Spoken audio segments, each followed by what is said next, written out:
Okay, everything seems to be working. Sound should be there, but I need to monitor the whole situation from my phone first, as per usual. According to my phone, I'm not live, which is a little bit of a bummer, but there may be a bit of a delay, let's see. Yeah, it works, let's go. As usual, as usual. Production level unlimited. Now, I think that I've noticed is that my character is extremely quiet. Okay, we have sound effects. That's fine. That's fine. Everything seems to be working then. You may notice this is not my usual rogue because during the last few days I've been leveling up a Warlock. First few days she was using mostly other things. Then once I reached the level 80 and I was able to equip some juicier stuff, especially the heart of whatever it's called, I switched to a low life build. So I try to stay at low life, I generate ward and I do things.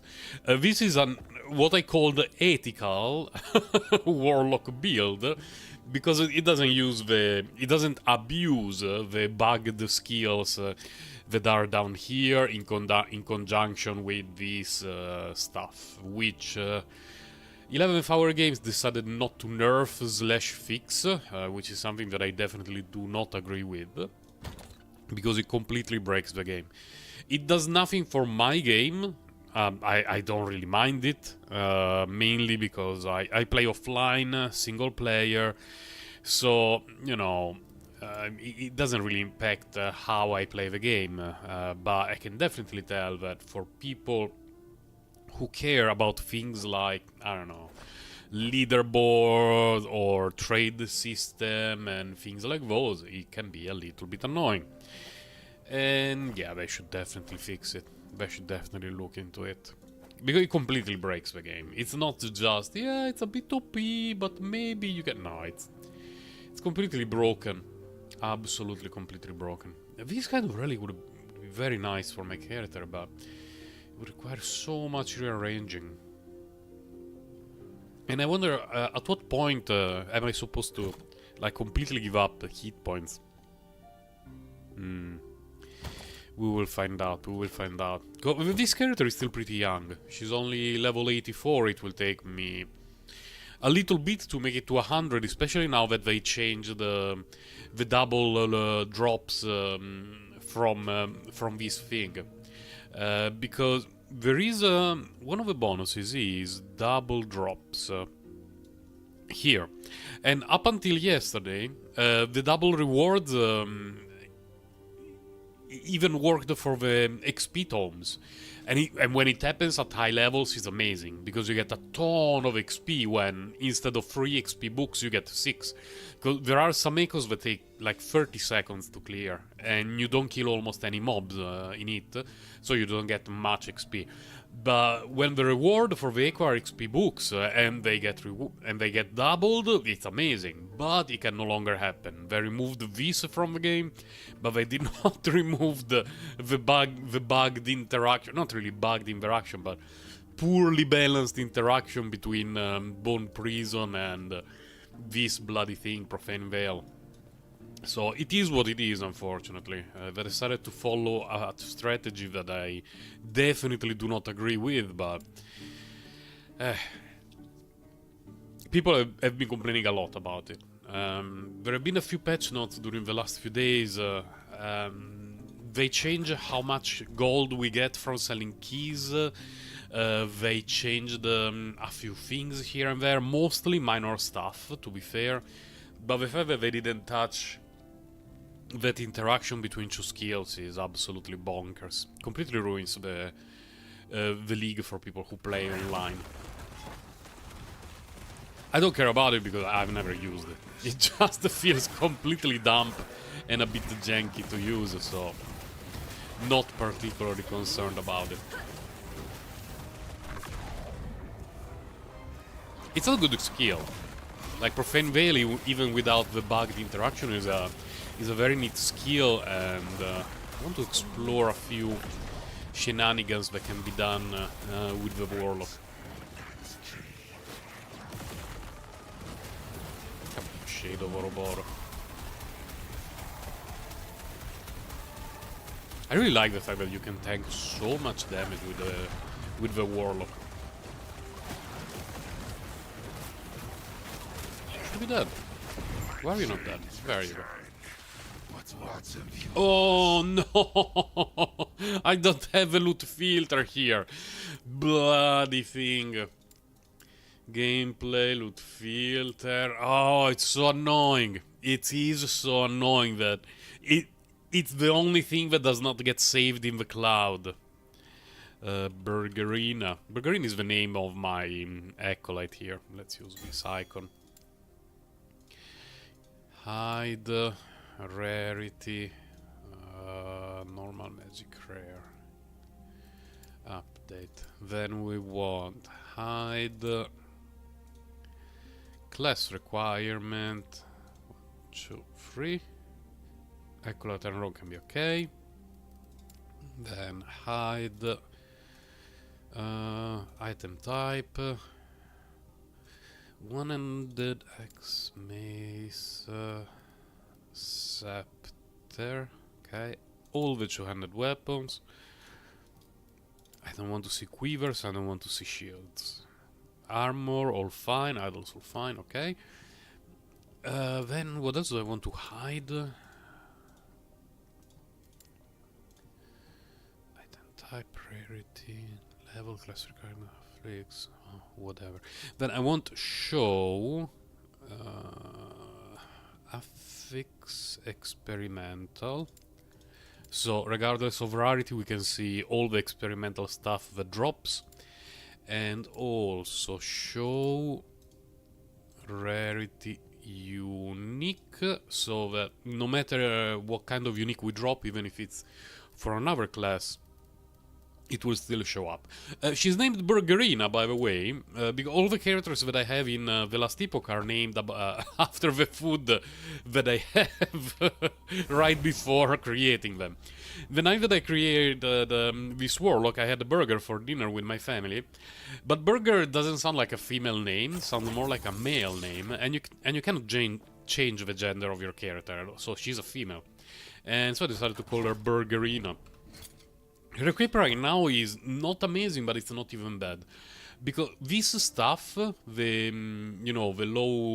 low life stuff, I got all of it while I was grinding with the rogue, dropped randomly, because these 3 are not particularly rare items, and this one is dropped from the Dragon's Timeline, which I farmed endlessly with the rogue. I have multiple Twisted Hearts. And so it was just a matter of making it to level 80, because that's the requirement. And I always kill the exiled mages, so I got plenty of these things. This one got some pretty decent rolls. Not amazing, but most of them are above average, so pretty happy about this one. I'm not sure whether this or a good exalted wand would be better for me for the time being, but I stick with this one just because it's easier for my brain. Let's keep grinding. I've been having fun with the Warlock, although I'm having a few issues using it on mobile. Mainly because a skill that I really wanted to use for this Warlock was, if I could see, Drain Life. Because Drain Life has a very interesting tree that basically changes Drain Life from draining life to draining ward. And generating ward on kill, and would have fit this build perfectly because it's a low life build. The problem is the way Drain Life works. If I can put it on screen just for a moment, hopefully I will not get insta-gibbed. Like, if I cast it now, it will be cast, you see, where my mouse is. So it's very convenient when you're playing from a PC or something like that. When I play on my rogue ally, you cannot move this cursor with the dual joystick setup. And it's a little bit of a problem. Because basically what happens is, if I can find Profane Veil again, what happens is that if you want to cast Life Drain, it's in a fixed location, and if there is nothing at that fixed location, it doesn't do anything. It's less than ideal, to say the least. So, definitely not particularly well optimized for joystick use. I'm not sure if there is a setting that changes how it works, but it's really awful to be played via controller. And I don't want to have a build that works well on PC, but then when I play on my way to the office on the bus, it's unplayable. So I would rather stick with this, although I'm not a huge fan of Soul Feast, but it's not even the worst thing in the history of mankind. Just, I was really hoping to be able to play Life Leech, but Destiny decided otherwise. I wonder if it's just a matter of playing around with the settings, but even then it doesn't... Like, if I envision how it would work using one thumb to use it and one thumb to aim, it feels a little bit annoying, because there are some buttons that are panic buttons and you need to make sure that you're always ready to press those. And here I'm using Tonic Fisher as my mobility build, because I don't like the main mobility build of the Warlock. I'm not a huge fan of that. Don't even remember the name. Transplant, something like that. It has a very long cooldown, and then you need to change it, and it feels a bit janky to use. It doesn't do much. And Tonic Fisher being changed to a mobility skill doesn't impact it very much, because the only thing that happens is basically you waste... like, this is still a damage increase. So you basically waste 1 point here, 1 point here, 2 points, it's not a big deal. And you have a nice mobility skill in conjunction with your damage dealing skill. It's not bad, it's not bad.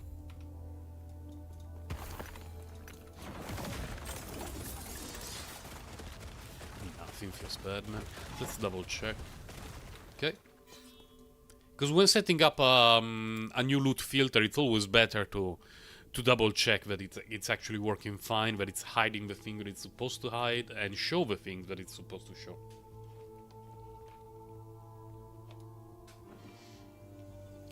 I've been having fun with the Warlock. It just feels very slow. I guess that coming from the Shadow Dagger's, what is it called? Shadow Dagger's Rogue, everything feels so slow, unfortunately. There's no real way around it.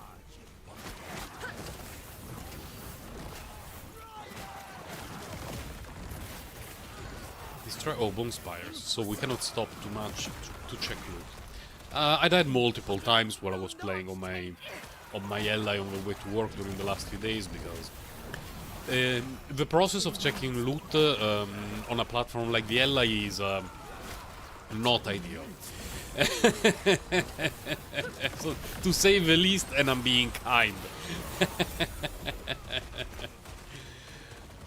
Take care of that. Okay, let's get that one. Because the problem is, if there is some loot on the ground right now, and there is, but oh, bloody birds. Bloody birds! Stop spawning. There is something that I want to show before people think that I'm a lunatic. Here, if I want to check the Immortal Regalia or whatever, I do this, I see what it is, I move on with my life.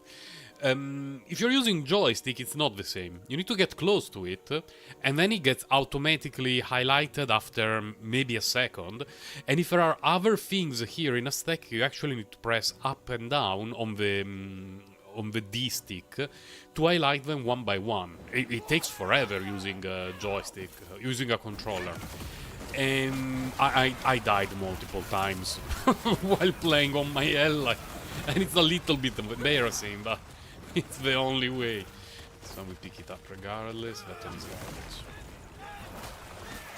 I have a few pieces with good legendary potential. I still need to work on a better Heart of Uleros, but it's not called Uleros, by the way, but it looks a bit like that. And but the chest and the hat, I have them with legendary potential too. Unfortunately, I still do not have a good base to use.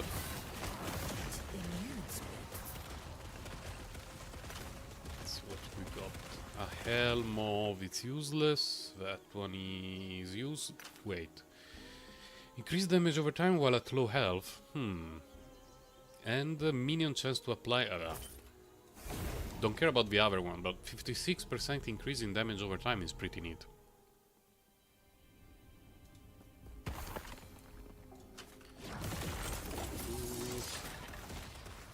I've already done all the daily stuff in Onkaister Rail while I was having breakfast, by the way, because it's the second half of the patch in Onkaister Rail, and every Mihoyo game, the second half of every patch is awful. There is borderline no content, so that when there is a new patch, it feels amazing, even if it's not always amazing. That's the strategy behind it. Oh my god, so many dudes. Okay, there is an Exalted there that got hit by a blue filter. It's a good time to check. It's a May, perfect. We don't care about that. This is... don't care, let's keep going. Impossible. Wrong way. What's that? Okay. Yeah, seems like the loot filter works fine.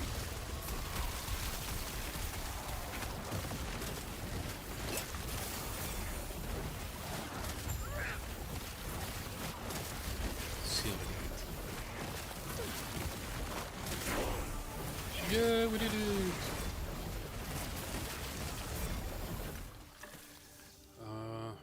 This one... That is too much. Already? I just started the stream. I borderline picked up nothing.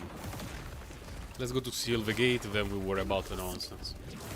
By nonsense, I mean the skill points and the passive points. Don't care. Oh, wrong way. Technically, this is still the wrong way, but the Warlock can do a funny thing.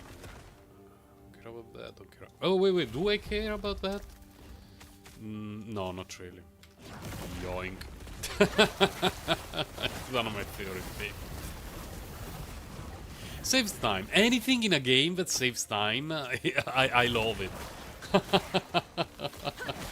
Well, I cannot say anything, because like the way to skip the campaign in the Last Epoch feels so silly that I refuse to even try that strategy. I would just rather play the campaign semi-AFK for 3 hours, 4, something like that, and be done with it properly. Instead of having to follow an extremely unconventional strategy to bypass it and save a little bit of time.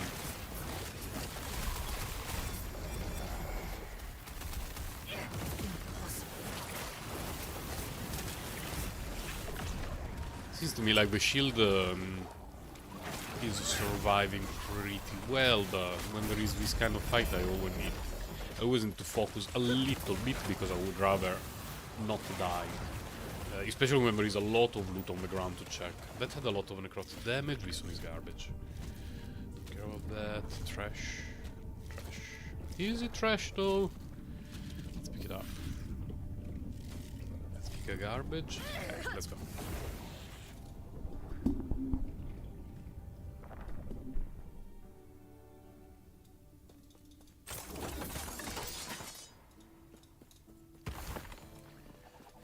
Double XP books, I miss you so much.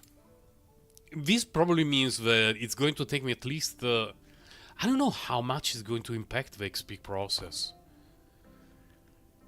Because my rogue, I made it to 100 very quickly because I grinded extremely hard, but also the double XP books helped a lot. I don't know how long it will take me to get to 100 to do this, but we will see. Let's start with passive points. Where am I with passive points? I need this. I need to max this one, then we can go back here. I believe I respect a few points from here. I probably had the 3 here, I believe, yeah. Here we can stay at 20, doesn't matter. Oh, got a message on the phone. Oh, it's work stuff.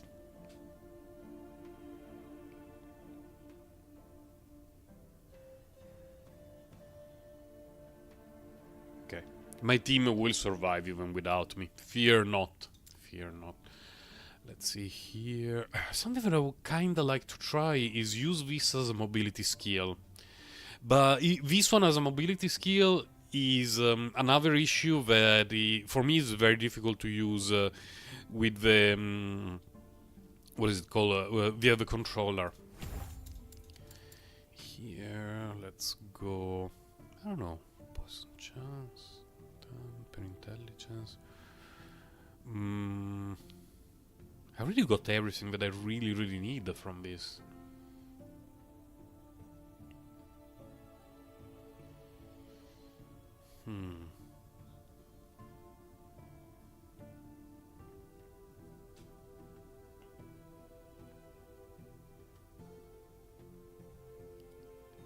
Intelligence per intelligence, necroid penetration per damned.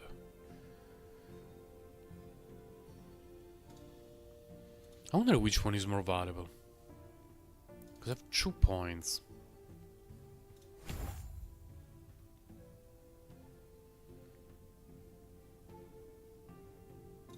Let's try to do this. No, not the gold. Oh, fuck. It's the most useless node.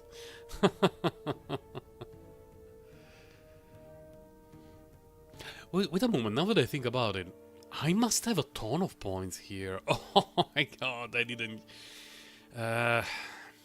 Fine, we kill the patrolling dudes, then we go to the Circle of Fortune. The reason why I have so many points is that I didn't want to use them for prophecies while I was leveling up on this character. I decided that I would rather wait and use them when I was a little bit higher level, so that in theory the drops that I would get could be slightly higher. And now I have a ton of points, I think level 85, grinding, what are they called? Empowered monoliths. It's a worth time to go to have a visit of the Circle of Fortune. We have not seen me for a few days now. They're probably thinking, what the hell, where did the dude go?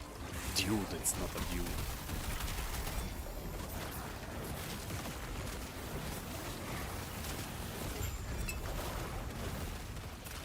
Kinda think that maybe even casting speed would be okay for this build.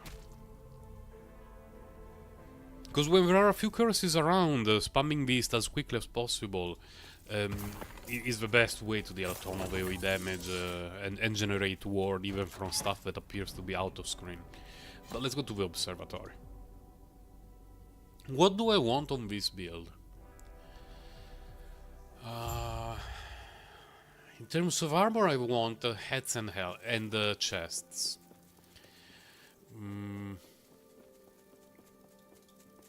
No, idols, not yet. Oh, I need to purchase these for this character. Welcome. Why do you want to talk to me? Speak with Dalila if you wish to purchase. I knew you had something to ask. It would be my pleasure to satisfy your curiosity. Also boots, but boots are easy to craft. So I don't really need to drop a ton of boots. I want chests and heads to use here. Then I want wands. More wands.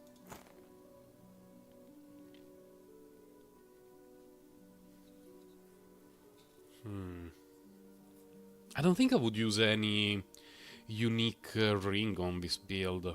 Off the top of my head, I cannot think of any.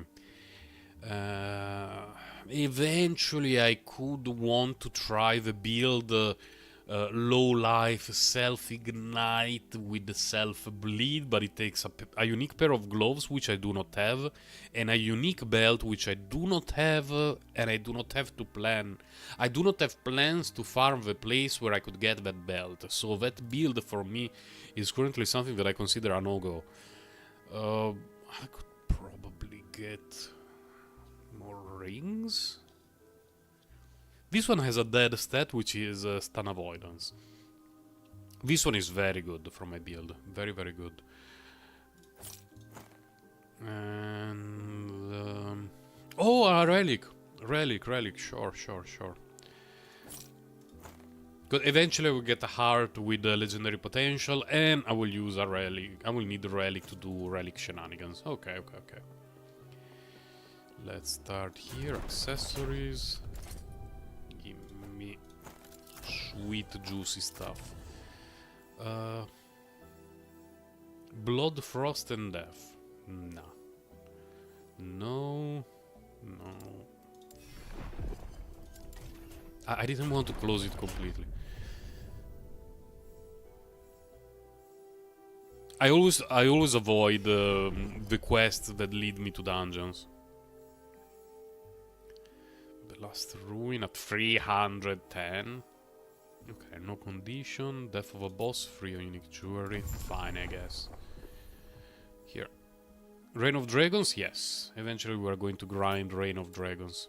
No. We want to get it. Dungeon, chamber, anything? Oh, fuck. It's so much. Huh? Oh, I think it bugged. Need to get out. It happens quite often, unfortunately. But in the first few days, when the... Did my favor amount go up?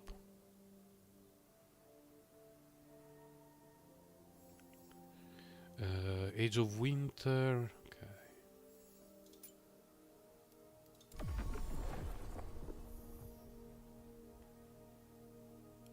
What's going on? 113, 643. Oh, okay. I thought for a moment I was hallucinating. I thought it was going up consistently instead of going down and then up a little bit.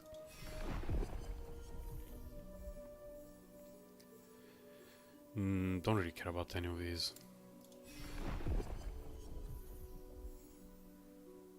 Yeah. If all of these could be Death of Exiled Mage, I would be so happy. 7 relics for ending the storm at 250. Do I need anything from ending the storm from this character? I don't think so. Because ending the storm is the Giga Crab. He drops a shield. No, I don't need anything from the Giga Crab. Let's get that one.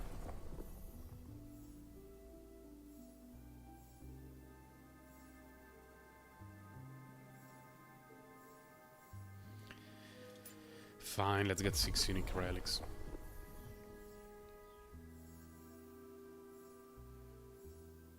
Age of Winter at 160, 3 unique rings. Let's go to weapons for a bit.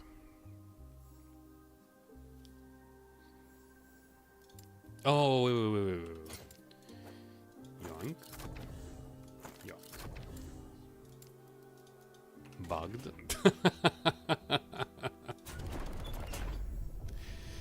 Reroll.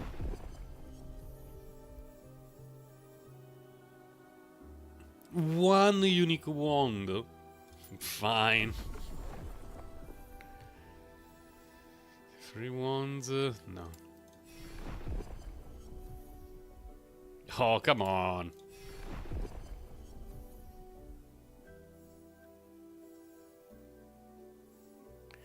Well, Temporal Sanctum tier 2.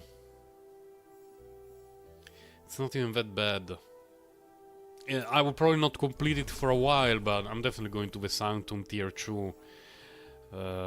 Not in the far future, so... Considering that I'm still looking for stuff for my rogue, that could be worthwhile. The rogue is currently on pause. She's in a good spot, grinding 350, close to 400 currency, corruption, relatively easily. I just wanted to have a break and try a new character, that's why I'm leveling up this Warlock. Reign of Dragons, 3 Exalted Wands. How much do they have? Still 90k. Okay. Eventually we are making it to 300 for sure. Yeah, this is fine. I'm not even sure which timeline to focus grind. Because there isn't a particular item like the Smoke Weaver for the Rogue where I need the 2 and I needed them with good rolls and I needed them with legendary potential. Here... legendary... Fine. Here, each item is a one-of, and I really have the base through grinding, so For the most part, I'm interested in leveling up corruption and getting better exalted items and stuff like that. Because, as I was saying earlier, there are a couple of unique items that I could get to... Okay, have a ton of prophecies, let's go. There are a couple of unique items that I could get to try a different build, but I need to farm them in places that I don't really want to farm. Right now I'm targeting Spirits of Fire because I want the higher tier armor buff, the Blessing. The one that I just showed is the lower tier from the regular monoliths. I already cleared this timeline, this echo set once, but I didn't get the blessing that I wanted as a potential reward. Here to get relics, 50-50. Here it's 50-50. Let's go this way. Hey, this way. I really hope they will release the soundtrack. I like the soundtrack of this game a lot. And sometimes I just let it play in the background at the end of time, just because it gives me a lot of peace.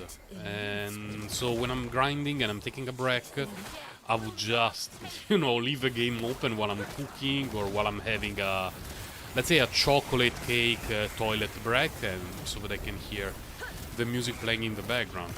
And it makes me happy, but I want to download it so that I do not need to actually open the game. I can just play from my phone or whatever, but it's not available for download yet. And it's really odd, because it's just a DLC.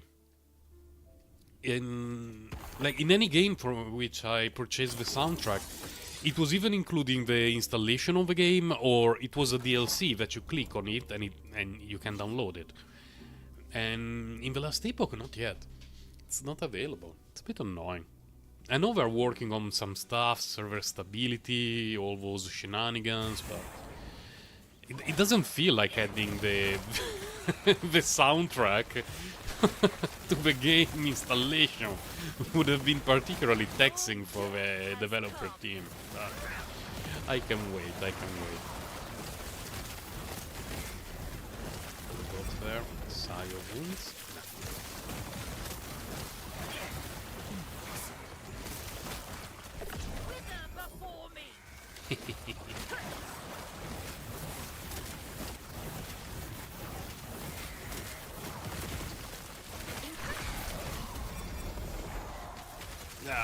Good base, wrong items though. By items I mean the stats. This one we pick it up for sure. That one I don't care about it. Was it of the Citadel? Vanguard. Fuck. Yo, Kawaii Potato! Which wormhole have you escaped? What happened to you on your way home?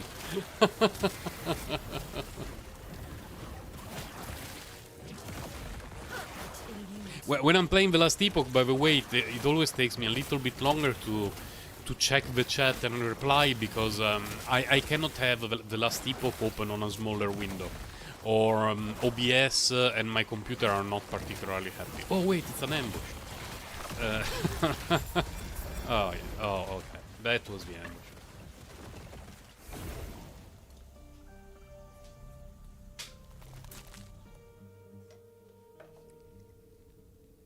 Horrible traffic. Oh no.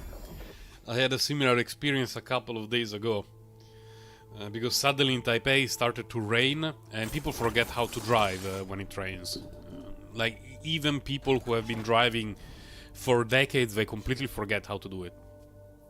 And basically the bus took half an hour longer than usual to leave Taipei. And then it took me 1 hour longer than usual to make it back home. It was less than ideal. But unfortunately it happens every now and then. I don't know why the rain does that to people, but they completely forget how to drive. Or maybe the difference is that people who do not usually drive don't want to get wet, and when it starts raining they just start to drive even if they don't properly know how to do it, and so it feels like they forgot how to do it. I don't know. I'm sure there is a scientific explanation, but science is probably not settled on it yet. Can we do the jump? Let's go!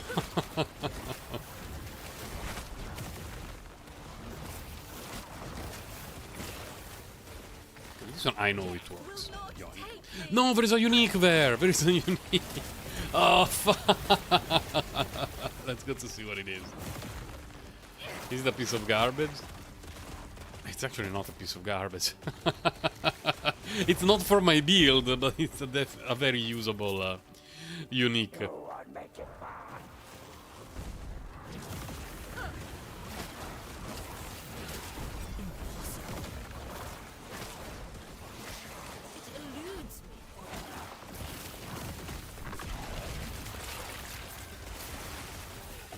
I think that I noticed about this character compared to the rogue, for example, is that I've still not become completely used to playing a low life build, because when my eye, like, I don't need to look here when I'm playing the game, focusing on this part of the screen, just to notice that the red is going down when I'm taking some serious damage.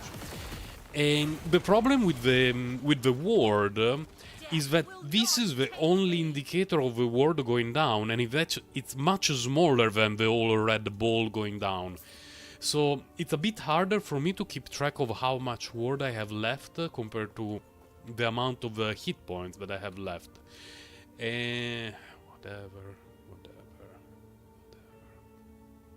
Really only giga garbage?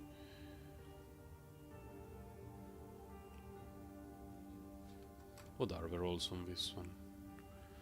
High, low,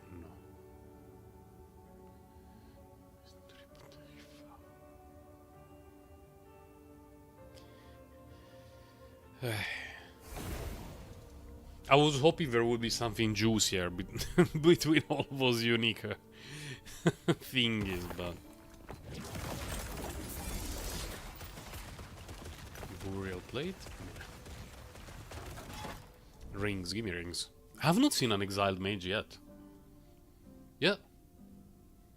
They do be hiding. They do be hiding.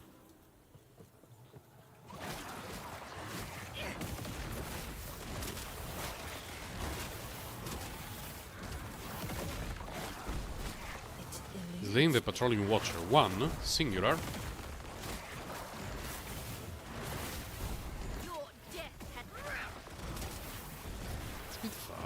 But at least he's kindly coming in my direction.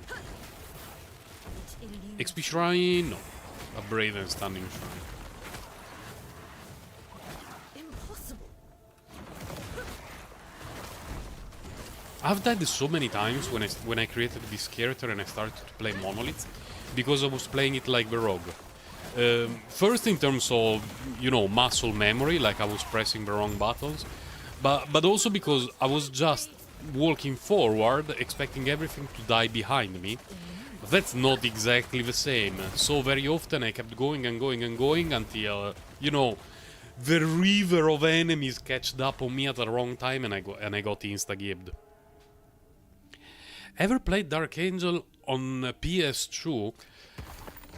I have to be honest with you about a thing that could probably put a dent in my career as a streamer, content creator, husband, and father. I have never owned a PlayStation 2. I had the 1, I had the 3, I had the 4, I've never had the 2. Because when it was released, it was way too expensive in my country. Like, it costed 1 month of salary, essentially. And at the time I was working, and the moment I saw the cost, I was like, nope, that's not for me.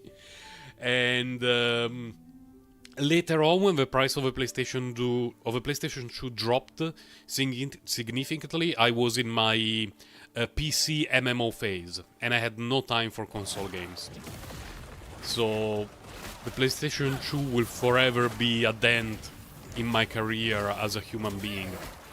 There were some very good games on the PlayStation 2 that I found out later on. It was incredibly successful, but I really had no time.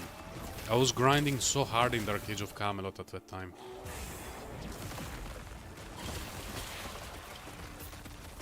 What game was it, Dark Angel? Because the only Dark Angel that I know was the TV show, which was neat. It was trash with air quotes, but it was fun and entertaining. I liked it.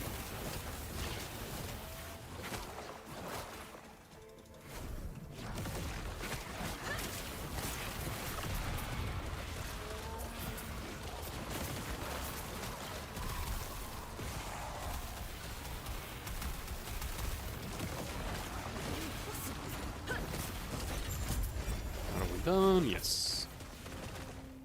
There's a Giga chest. Let's see. In a perfect world, next to the Giga chest, there would be the Exiled Mage. We do not live in a perfect world. Hashtag.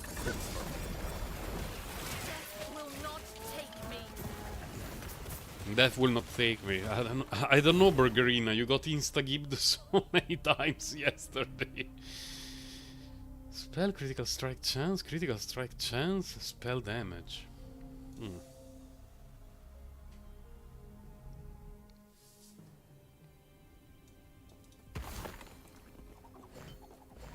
Precious XP boost. Man, I had to grind these nodes so much in early access for my Room Master. I cannot believe how long it took me to find the unique pair of boots, which is supposed to be a fairly common drop. Either common or uncommon. Top-down dungeon crawler. Hold on a moment. I like that kind of game. Let's see. Dark Angel PS2. Your AD block has been updated. Fuck off, AD block! Dark Angel PS2.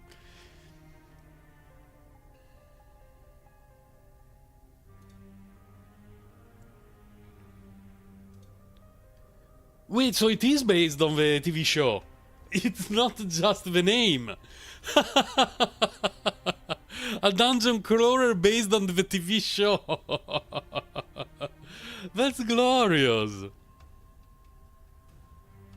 I didn't know it existed. I feel more complete now.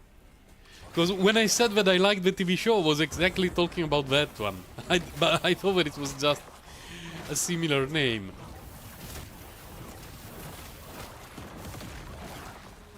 Oh no, it's that kind of echo.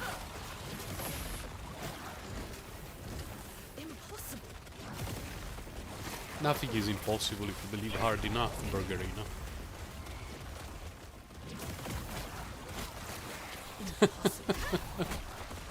That TV show was so dumb. In a good way. Because it was clearly dumb, but it didn't take itself too seriously. So it's not that whoever wrote the script thought that they were going to change the history of TV shows forever. They knew it was a dumb show, but that made it really charming. It's a bit like Buffy the Vampire Slayer. Man, I loved that show so much. One of my favorites when I was... Did I release it when I was a teenager or in my 20s? I don't remember. But it was around that time and I liked it a lot. Really, really a lot. The spin-offs, not so much. Like Angel, for me, was cringe. I couldn't handle it. But the main series of Buffy was so good. It was a bit like Malcolm in the Middle, that they really hit the lightning in a bottle situation. Between a fun idea, fun dialogues, and actors playing as if they had to play well, not just let's finish this project and then we move on with our life. No, everyone did a great job. I really loved Sarah Michelle Gellar in Buffy. She was great, as well as Willow. Those two carried the series really, really hard.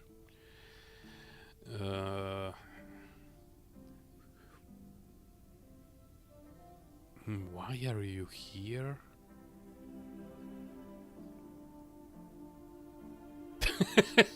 Hold on a moment. Were mistakes made?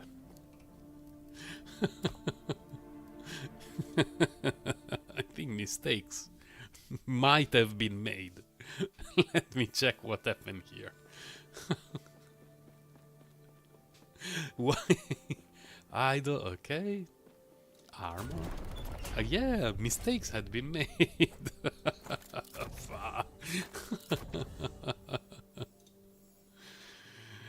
The Black Sun, yeah, eventually we're clearing it at 1:30 at least. Yeah, Xena and Hercules were also on my mind, as I mentioned Buffy. Which one did you prefer of the two? Because everyone has a favorite between the two.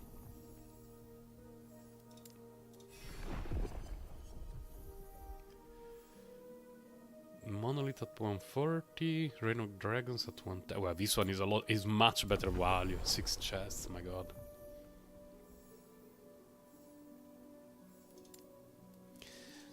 Wait. Stolen Lance. I think Stolen Lance is garbage. I don't think I will ever go, but 120 corruption doesn't take very long. Might as well. Defeat Chronomancer Julia, Temporal Sanctum, no... Oh, I have to defeat her 3 times. No requirement. Fine, this is a 5-minute job eventually, one day. Why do you keep desire to talk to me, my... Some even speculate that the sickness that claimed Don't speculate. Xena, but you love both. I am more of a Xena main myself. My efforts are far better spent.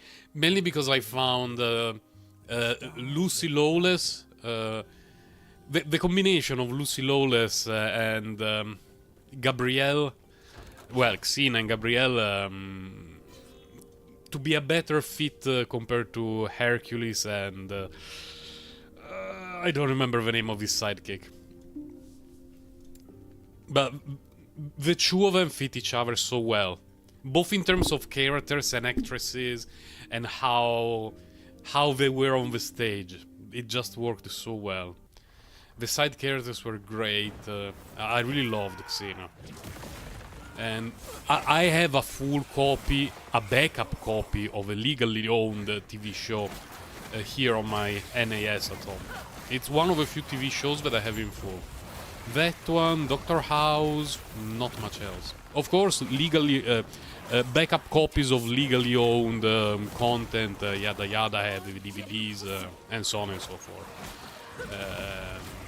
But yeah, I have every single episode of Xena and Buffy the Vampire Slayer saved up on multiple digital supports. That will probably be buried with me. I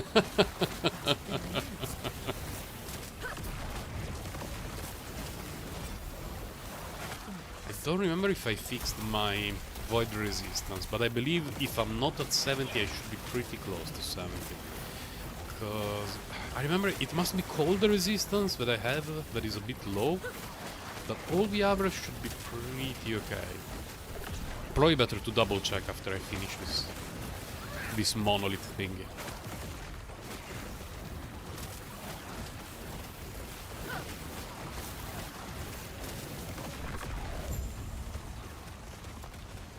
Yeah, cold is a bit low, void is fine. Absolutely fine.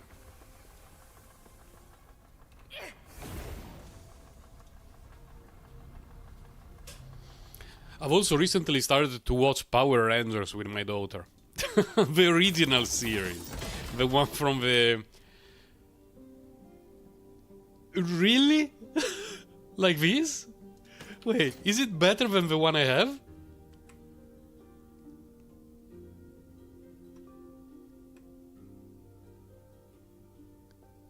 It's better than the one that I have! That's incredible! Well, not by a lot, but... Let's go! That's incredible.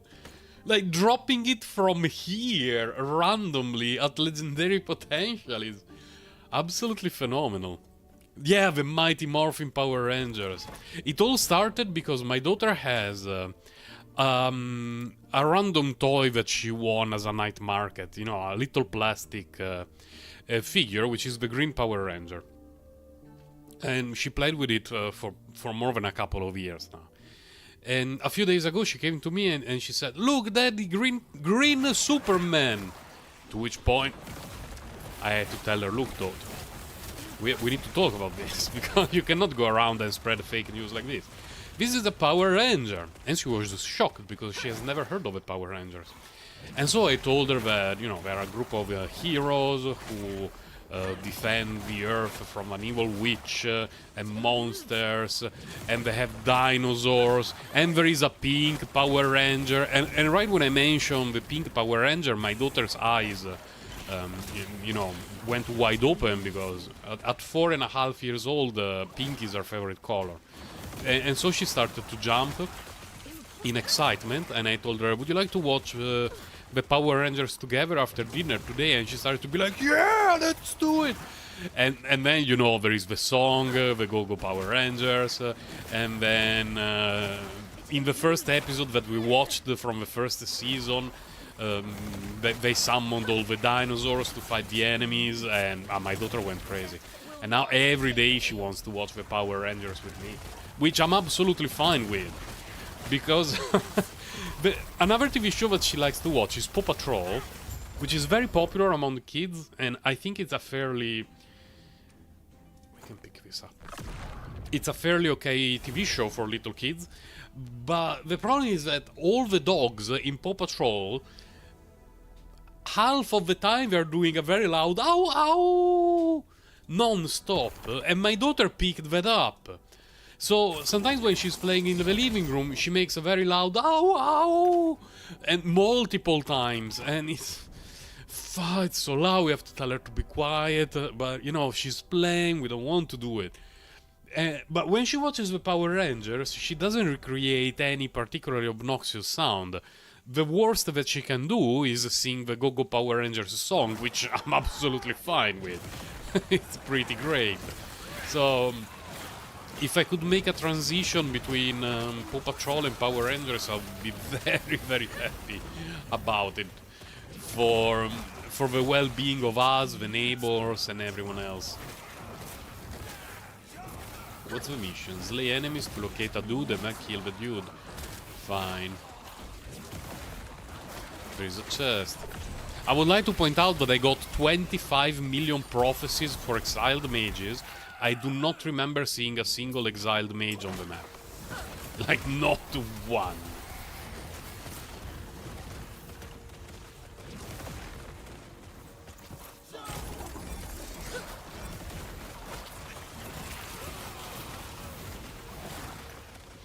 And on a slightly sad note, rewatching the episodes of the very first series of the Power Rangers, with the Yellow Ranger, the girl, the Vietnamese girl, who passed away very, very young in a car accident, it was so sad for me. Echo Conqueror. When did I kill the guy that I was supposed to kill? I did not even notice it.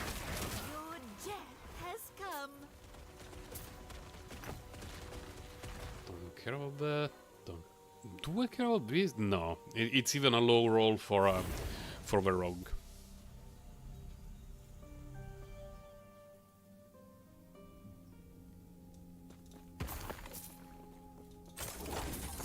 I wonder if she will be into my daughter. If she will be into cartoons like Dragon Ball and stuff like that. Because right now she doesn't really have a preference for girly cartoons and TV shows. She just watches everything regardless. She plays with dolls, she plays with cars. Pink is her favorite color, but she likes to play soccer. So she's still in a phase that she can enjoy a bit of everything. But eventually she will get to the point that she will settle for some things more so than others. And I remember when I was a kid, I had exactly 0 girl classmates who would show any kind of interest. That one was very interesting. Toward Dragon Ball. I do not remember a single female human being who was into Dragon Ball until I was 17. And I kinda wanted to marry her on the spot. Luckily I didn't do it, but for me it was amazing to find a girl who was into that kind of stuff. Like, what, they exist? It's like when you go online for the first time ever and you realize that everyone is a guy, and then suddenly there is a girl online and you're like, what? Girls use internet? In this economy?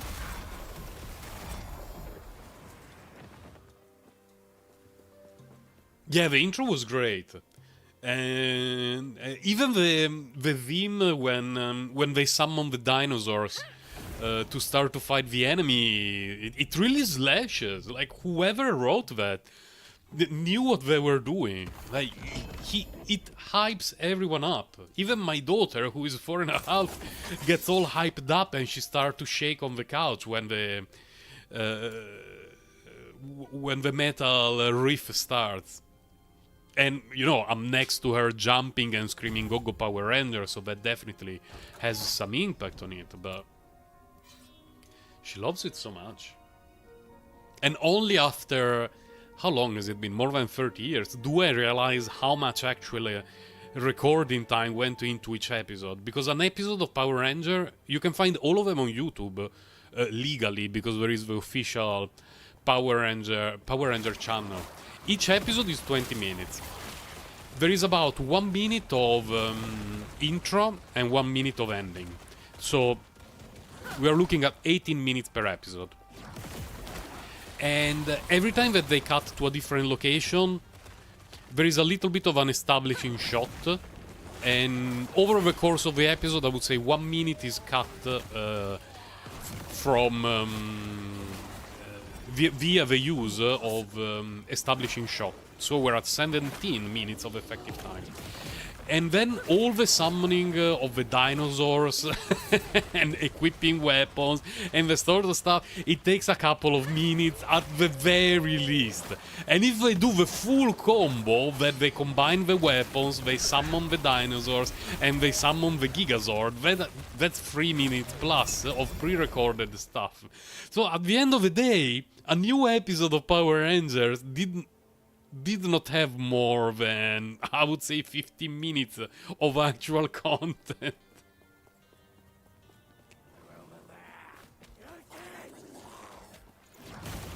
The Dragon Ball Z opening. Oh, they made it. The same group made it. That was pretty glorious as well. We don't talk about Dragon Ball GT on my streams. Daily reminder. Dragon Ball GT does not exist. Dragon Ball GT does not exist. It's not canon. I don't care if Toriyama says it's canon. Toriyama can gurgle a pair of big fat balls. Dragon Ball GT does not exist.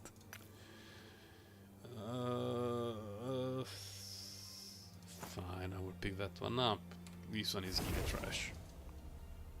But Dragon Ball Z was great. I loved it so much. More so than the early Dragon Ball seasons when Goku was a kid. I only became a fan of Dragon Ball around the time of Dragon Ball Z. Wait, how far am I from the... Oh, I can go right away to this dude, okay. Like, I enjoyed the early Dragon Ball seasons, but it was something that I would let play on the TV while I was doing something else. But when Dragon Ball Z started, I was glued to the screen every single episode. Oh, it's these guys. Right. Can they kill me? Can you kill me if I just stand still doing nothing?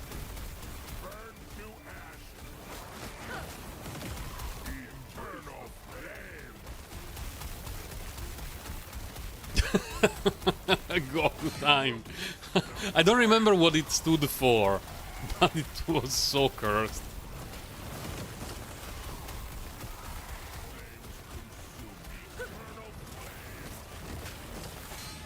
That hit very hard. I was brave and stunning, maybe excessively there for a minute.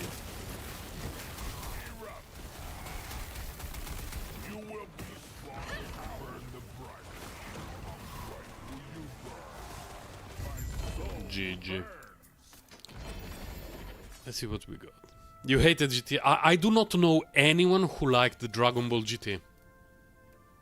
After many, many years, I've found people saying it was not actually that bad. It had some... But... firstly, I do not agree with that. It was awful. But even back in the days when it was a new thing and people were supposed to be hyped about it, I have never met anyone saying, oh yeah, I'm really looking forward to watching Dragon Ball GT tonight when I go back home. No. No one ever said that among my group of friends. They had many issues, but Dragon Ball GT was not one of them.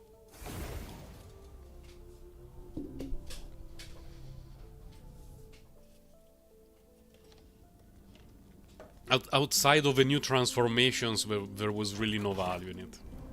It's a shame. I have not rewatched the remake of Dragon Ball Z yet. I saw some clips, and yeah, it's definitely more modern in its look, and by the description, like they reduced some of the parts that were excessively long, so I'm sure that I should like it a lot, but man, it's a show that I already watched. Like, I could do without a remake. It's not like a 20 episode anime that you say, oh, okay, in a week or two based on available time I can watch everything. Dragon Ball is Dragon Ball. It's even in a slight... I'm getting insta. Even in shortened form, it takes quite a bit of time.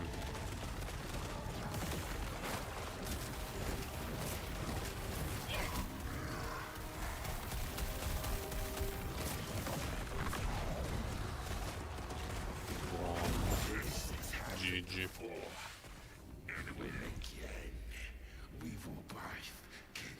It didn't give you diarrhea.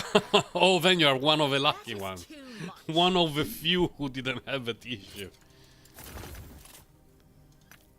These boots, I think I don't care about them very much. I have these. I don't know which one I should use, actually. Should I use these or those that I have? Huh.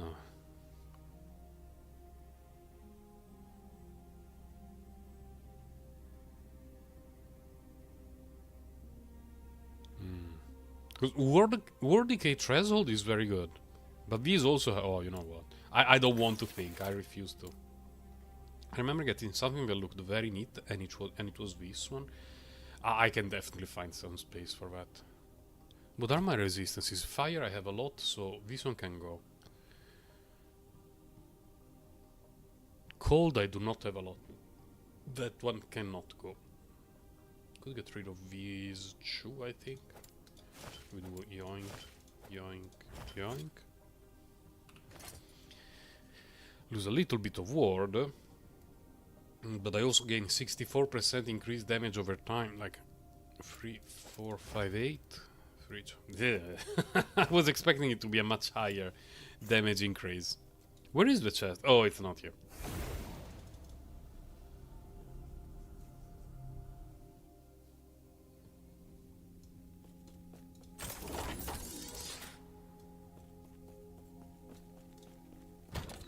A show that I tried to watch, but I just couldn't handle was, what's it called? One Piece. I never managed to get into it. I also clearly remember the episode where I completely dropped it. And it was an episode where suddenly with the boat they enter a channel, like a small river, a creek, something. And they basically advance to the next stage of the story, and they say goodbye to everyone. And oops. Let's do this to do it quickly, and I will worry about things later. And it was like, oh, okay, the story ends now, and then we are going to repeat it again, just in a different place. And I couldn't handle it anymore, and I stopped watching.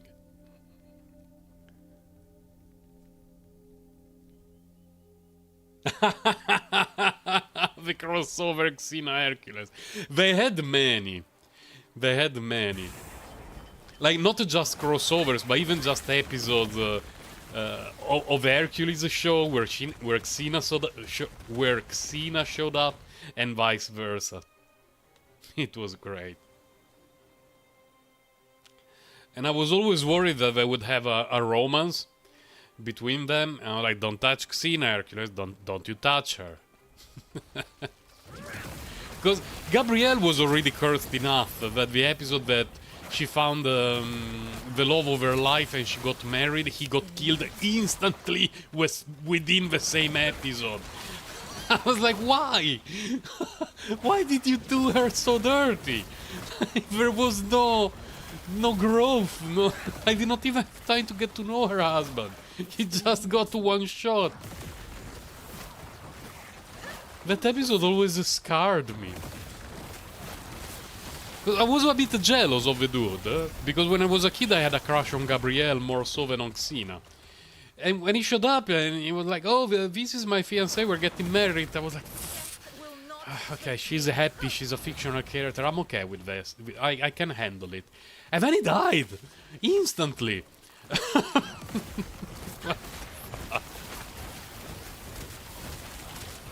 Bloody cursed TV show writers.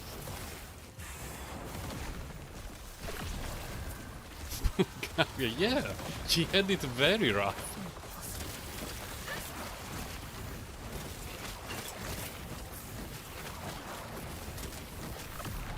The last few seasons, well, not really few seasons, but the last season where they travel the world and they end up fighting samurais, they jump a bit the shark there. It was about the time to wrap it up. And they did wrap it up. That was the end of Xena, the warrior princess. And it was great. I like the way it ended. If they pushed one extra season, it would have started to feel, they ruined it. But no, ending it like that felt okay. Oh no. I don't know if there's some build that uses this weird combination. I refuse to pick it up. I really pick up too much garbage on this on my characters. It's something that I need to improve ever since the age of why am I still farming here? I already got the armor bonus. Well, we clear this. Ever since early access, I told myself that I have to develop a better ability at selecting stuff and learning to leave more stuff on the ground. Just because I pick up too much garbage. I don't even dare to have a look at how many stashes of useless stuff I have on my early access characters. Here I have a lot, but I've made more selections, so most of the stuff that I picked up is good, and it's more limited. Like, I started leveling up just a rogue, I only picked up stuff for the rogue. Oh, now I have an Acolyte, I'm picking up stuff for the Acolyte. Not meta, because I'm definitely leaving on the ground some stuff, but better value for my brain and mental sanity. How far is the thing? Oh, okay, I see it.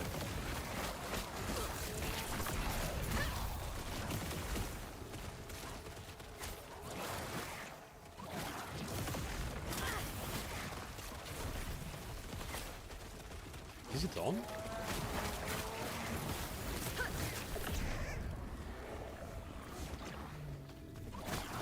I don't know why, the game is so quiet right now.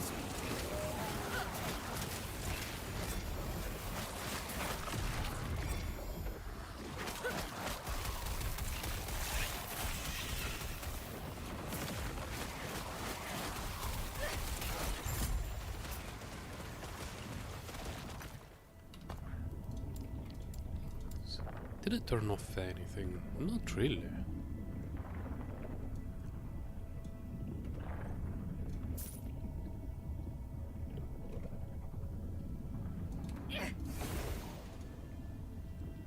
I will not pick up stuff with minion health because I refuse to play the bugged build.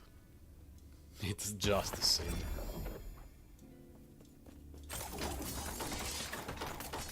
Oh. Health, fire damage. Stash. There is a universe in which I could use something like that. Here. Did I put it? I didn't put it. What the hell, brain? XP book. Give me back my double XP book, 11th hour games. I know you're watching this. Out of all the... Oh, finally. Finally. Out of all the things they could have changed in the game, they removed the double XP books.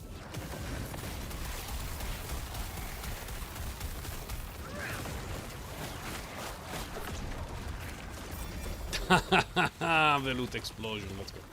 Okay, very happy first of all about seeing the experimental thingy, because it means that the loot filter works well.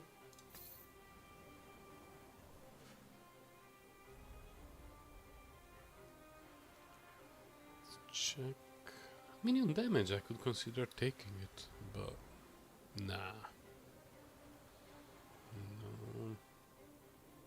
Nah, nothing particularly great. Slay enemies to lure out an ambush.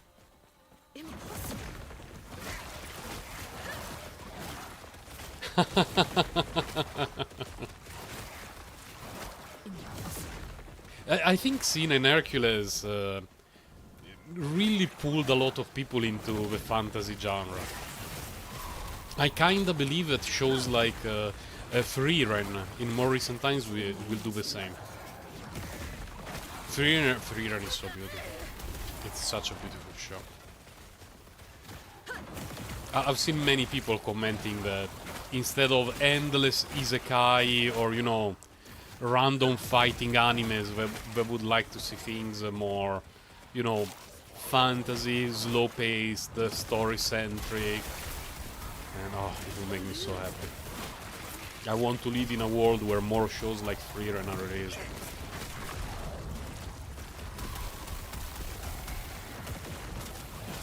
What is it that regenerates my life so quickly?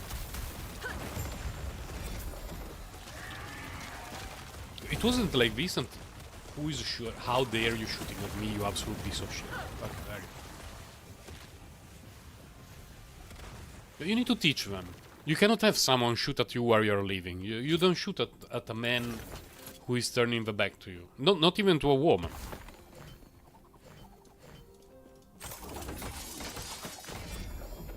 Immortal Regalia of Life. Increase the physical spell. Pretty...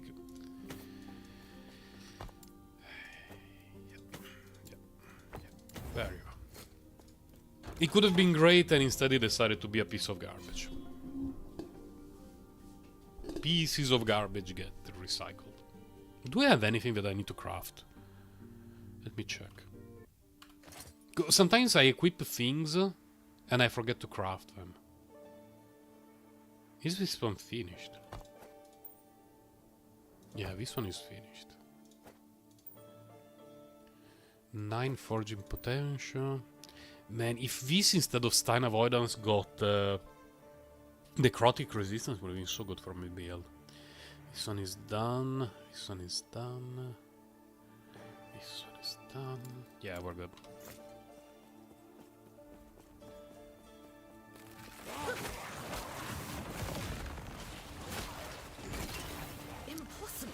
Baki. I don't remember watching Baki. But you know, I like silly over-the-top stuff, like... What's a recent one that I'm watching? Solo Leveling. Solo Leveling is so dumb and over-the-top, but it's really enjoyable. For what it is. I really, really like it. But, you know, you need to have a balance. Like, not every show can be like that. And there should be some like Solo Leveling, some like Freerun, some like Jujutsu Kaisen, you know. A bit of balance between everything.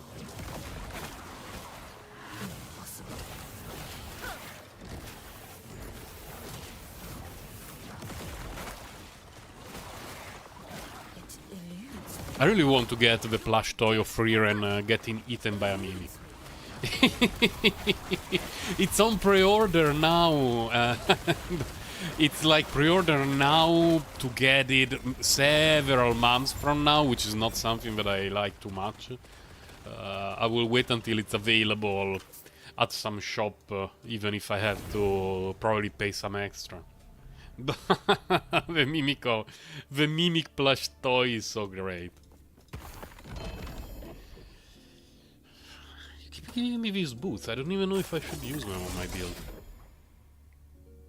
Yeah, that one we can skip. We have this, which is good. Then if we go this way, we have 50 for stability. This one is 52. Okay, we can do this, then go straight that way.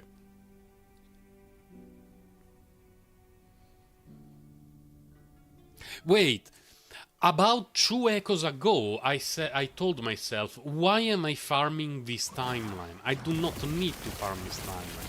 I'm literally wasting time. Okay, I need to Randall, please, for the love of God, remember that you need to change the timeline.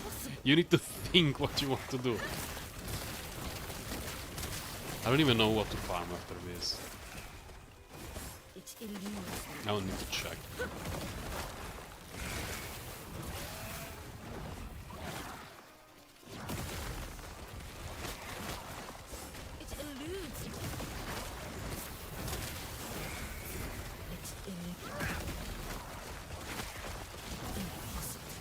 Oh, I need to kill the dude that is here.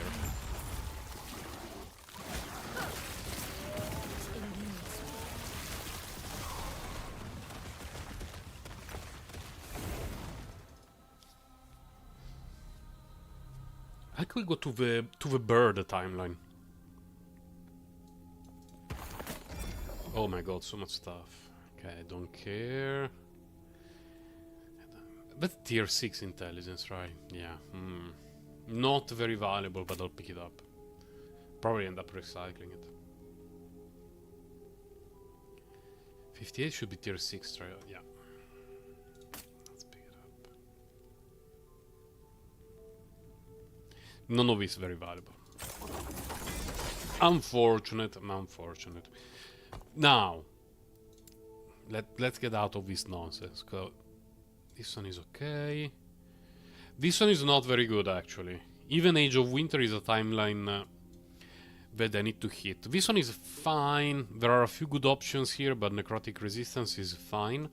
And I definitely need to change this. Between the two, let's go to the bird. Just because I think that I have so many prophecies for the bird. The 5 that I dislike the most in the whole game, by the way. By far. Out of all the bosses. We are at base corruption. Okay, I can go that way.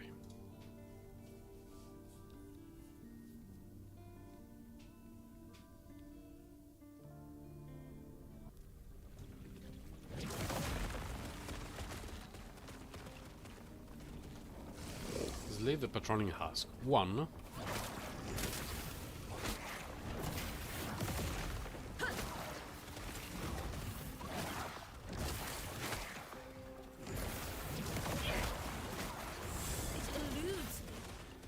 Because if I could get... there are a few options from the bird. If I could get void resistance, I could drop some void resistance from my equipment in favor of other things. That would be neat.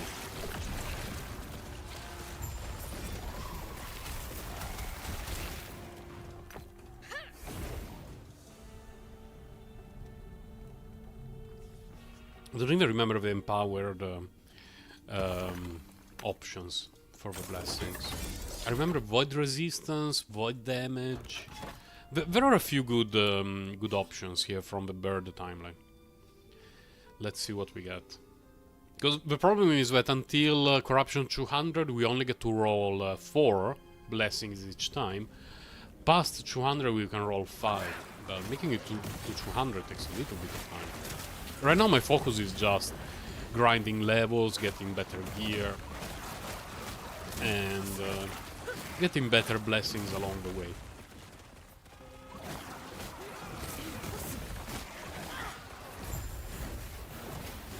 Still the Ash Gate. Let's go to the Ash Gate.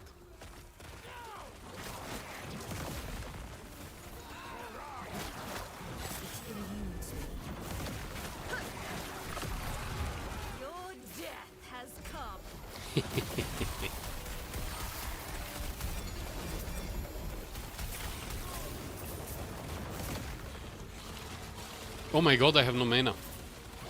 I have no mana and I must scream.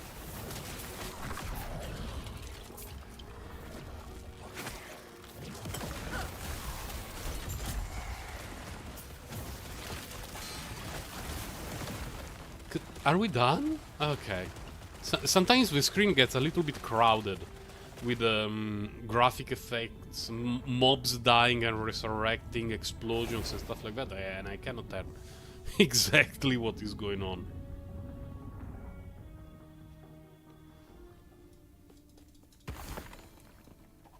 Single books.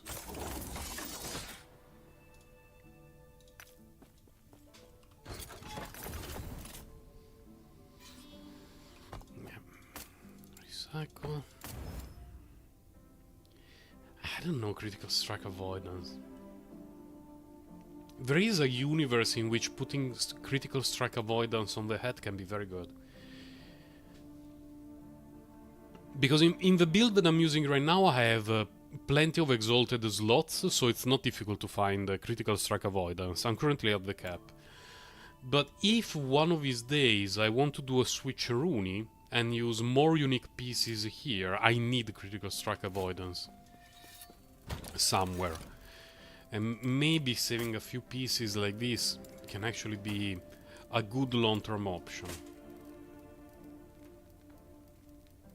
Amulets. Here.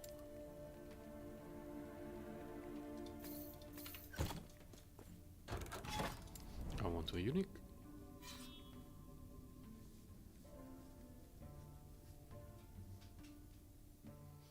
Which day of the week is today? Friday. Okay, wait. And it's the 8th of March. Oh, so the new episode of Solo Leveling will not be out for a few days still.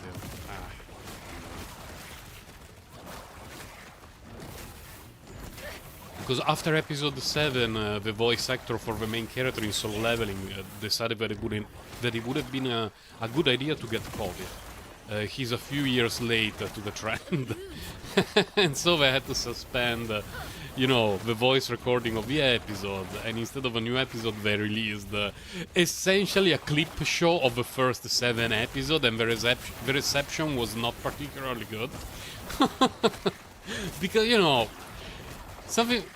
a series like The Simpsons, yeah, after 10 seasons they make a clip show.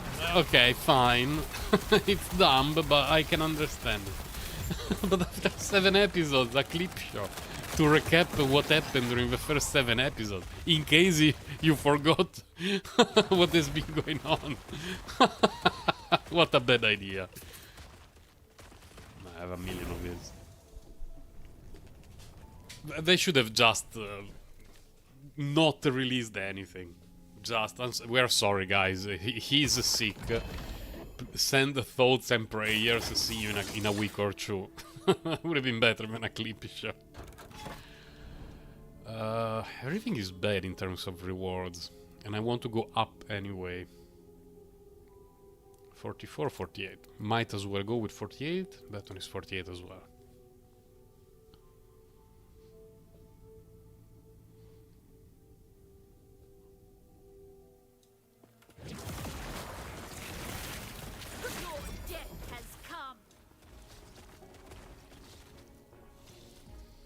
Let's pick it up. Not for this character, but I really like that ring as a base.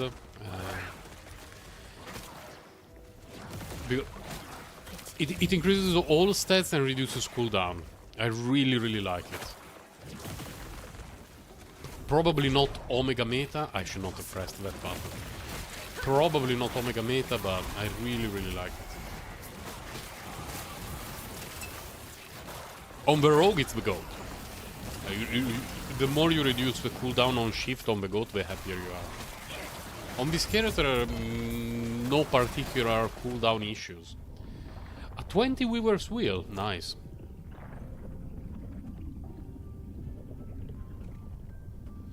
We might need to talk about this chest. Let's pick it up. Everything else. 20 is probably the highest I ever got.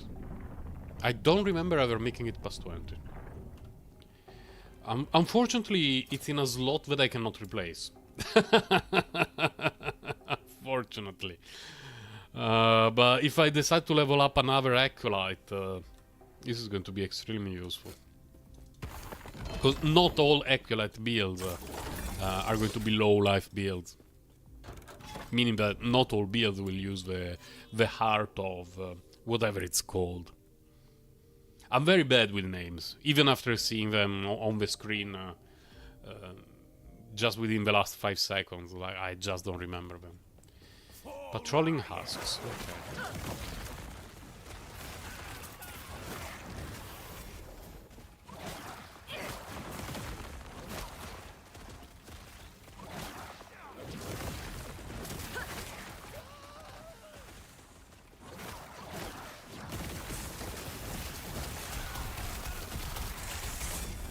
Why do you drain life so quickly?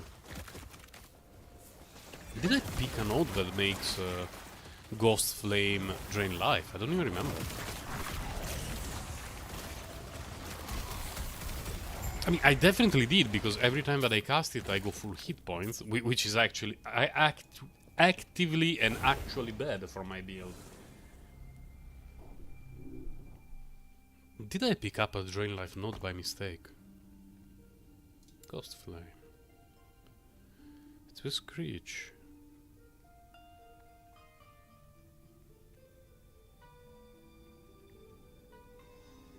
Oh yeah, it's this one. But it also greatly reduces the damage that I take. So I guess it's fine.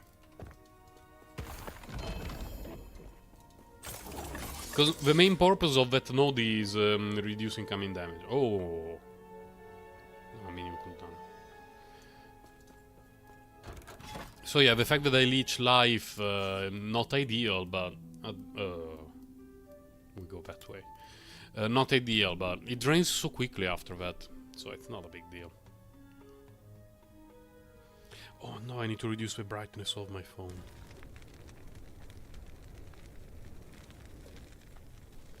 Because I'm monitoring the stream from my phone as it goes, just to make sure that everything is okay. And it seems to be working fine, yeah. But if I keep the phone open on YouTube for the duration of the stream, I run out of battery, which is less than ideal, to say the least. Impossible. It's here again. It's good to see it again. I'm having an absurd amount of fun with this game. They created an endgame loop that, for how fast-paced and rewarding it is, it reminds me a lot of Anima, the hack and slash game that made me create my YouTube channel. Because if I think about other good hack and slash games of the last few years, by few years meaning, let's say, the last decade, Torchlight 2 had a very nice gameplay, fast-paced, interesting characters and classes, but it felt very easy to reach a point where improving your gear was just too difficult. Like, you could get your best in slot or borderline best in slot stuff extremely quickly, and you no longer had a particular interest in keep going.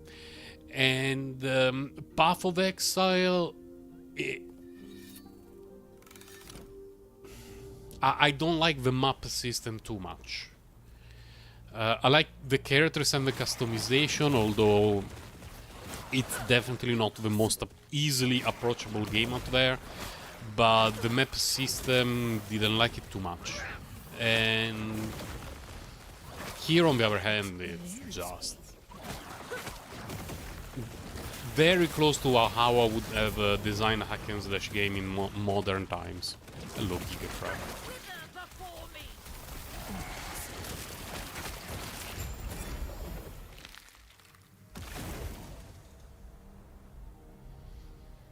Quite a few people have been complaining about the fact that monoliths feel repetitive. I don't understand how that can be a complaint in a hack and slash game, because hack and slash games are by default like that.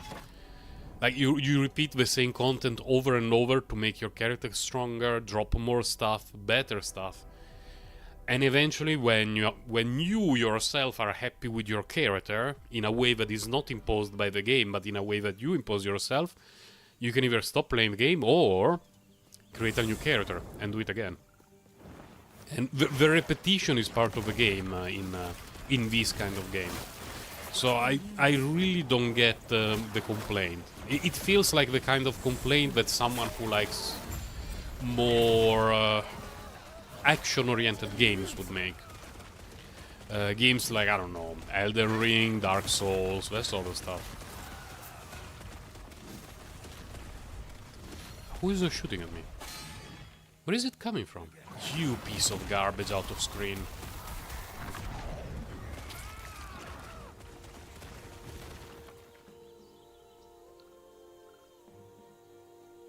Which is... it's a complaint that I can understand, but... it's like complaining about a platformer game for having too many platforms. Like, oh yeah, there should not be so many platforms. I don't want to do so much jumping. My dude, you know what I mean? Maybe it's not the genre for you. Oh, there is an exiled mage. Let's go. We clear this and then we go to the mage.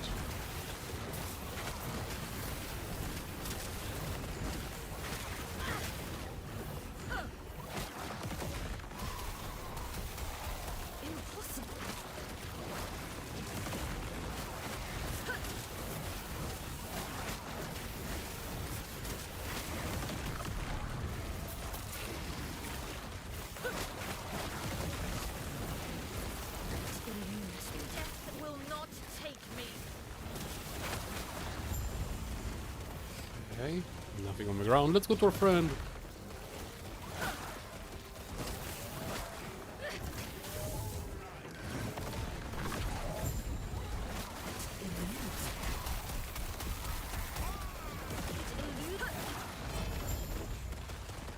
Got a rune of research. This one is useless for me. Oh, what the hell is that? Nope. No. Oh, wait a moment. That's a lot. 175. Is that tier 7? It's tier 7. Let's go. Let's pick it up. Necrotic penetration. I've seen worse. At least I can pick it up for the shards.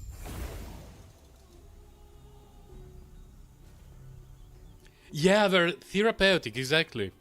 I get exactly the same feeling from this kind of game. It's... I can almost turn my brain off when I play this kind of game. And it gets more challenging, and I like it, because, you know, it pushes me to make sure that my character gets better and better. But it's a game that doesn't require the same amount of focus that a game like Elden Ring or Monster Hunter requires. Monster Hunter is in between. It's not as difficult as Dark Souls games or Elden Ring. So, you know, you can play it in a more relaxed way, and I loved Monster Hunter. Absolutely loved it. But still, it requires focus. This kind of game, on the other hand, the planning is often more important than the gameplay. I mean, the reason why my character is not dying, assuming I'm not completely AFK and I'm paying a little bit of attention, is not because, like, you know, I'm doing a showcase of ultimate gaming skill that is worthy of a major league gaming. No, like it's all about the planning and the loot farming and all the sort of stuff that goes on behind the scene. Now, I cannot show it right now because we have to destroy the Imprisoned Spires, and if I stop and I open a tab, I'm going to get insta-gibbed and I'm going to get upset and I will alt for the game and the stream, and we don't want that to happen. It's still early, it's not even 10 o'clock for me. I want to play a few more hours. Come on, Giga Crab! There you go, Giga Crab, thank you. Based and crab peeled. On a small tangent, I will finish my... character planning discussion as soon as we finish this map. Oh, but on a side note, crab is one of the few things, one of the few varieties of food that I really liked when I was a kid, and now I just cannot stand it. More than the flavor, it's the amount of effort that it takes to actually open it and clean it, and then you spend 10 minutes opening a claw, and there is like 2 micrograms of crab meat that you can eat, and then you have to spend 10 minutes cleaning crab shell pieces from everywhere. It's just so inconvenient. And my wife every now and then gets it because she knows that that I like it, and please don't. Anyway, now that we're here, I can show what I'm talking about.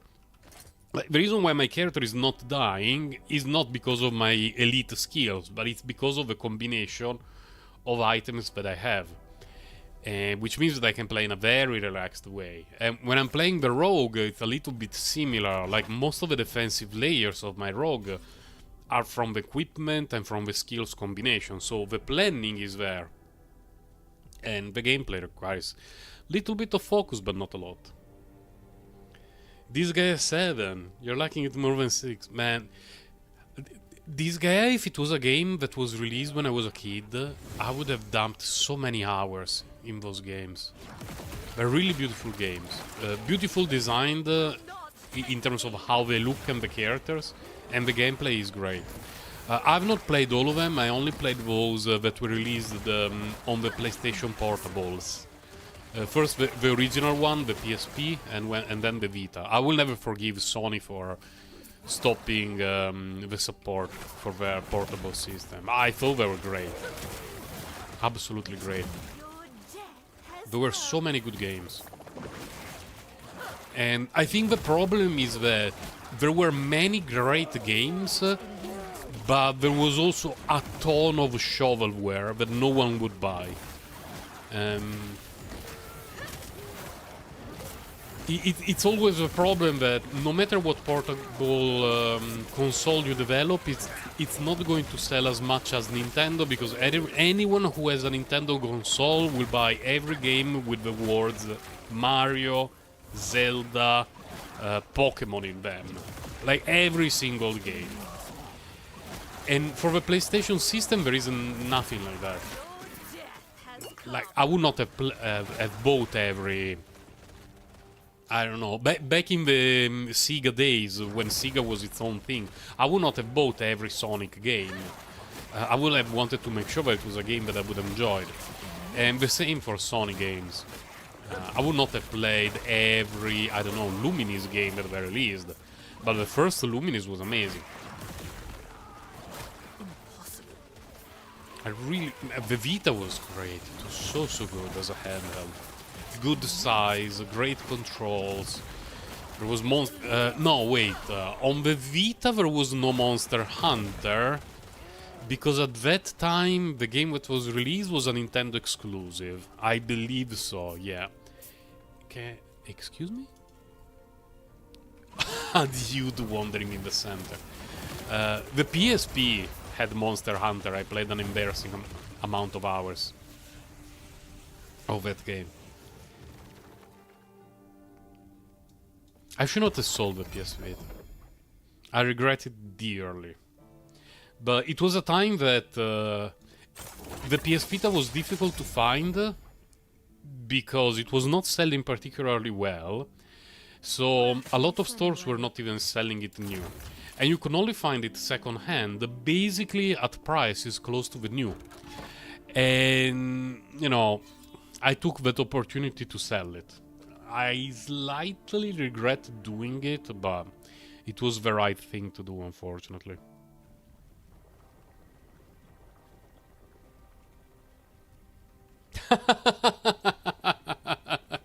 You played the Genshin because it was a Zelda ripoff.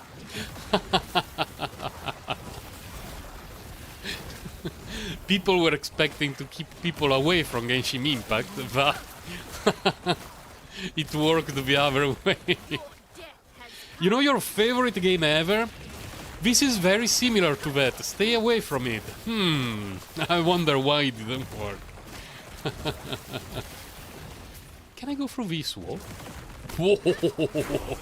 I did not think that was going to work.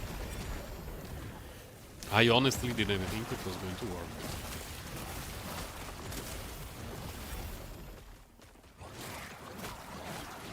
To me, Genshin Impact looks a lot better than the new Zelda games in terms of overall visual design. Genshin Impact looks so beautiful.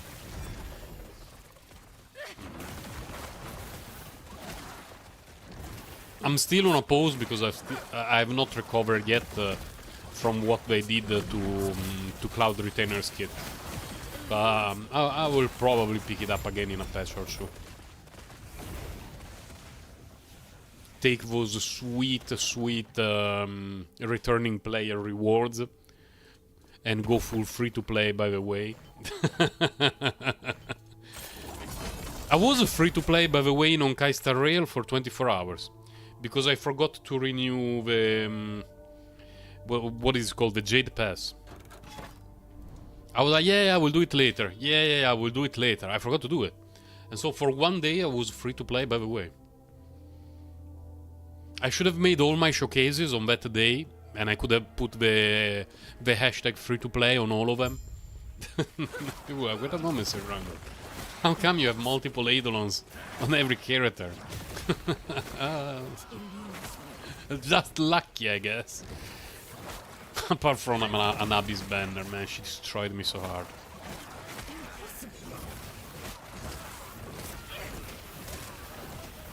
At least her AI is pretty good.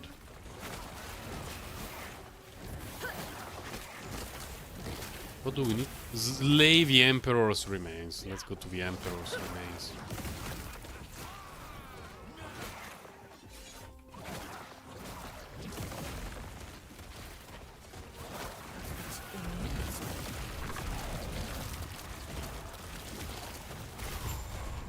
Void Puppet.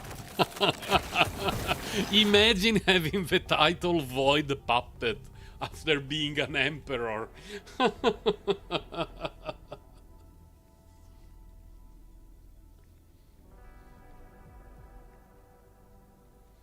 Classical style of... Oh, yeah. Zelda has always been about dungeon crawling in that classical style.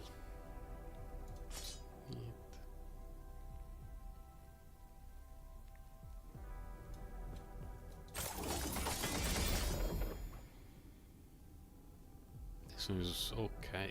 It's tier 6 though, right? Yeah, unfortunate. Can still pick it up. Yeah, we did it. I think I don't need any other node from the Lich tree.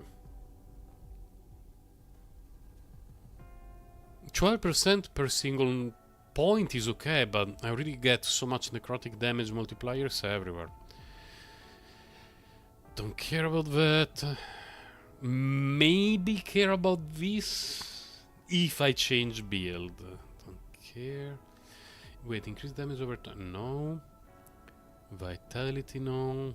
Poison damage? No. Kill threshold with that thing? No. Here we get mana per point, war redemption per point. That's not even awful, actually. But before getting there, I would need to spend more points here. Press F. Press F to doubt. This one would be very sweet. Plus 2 intelligence per single point.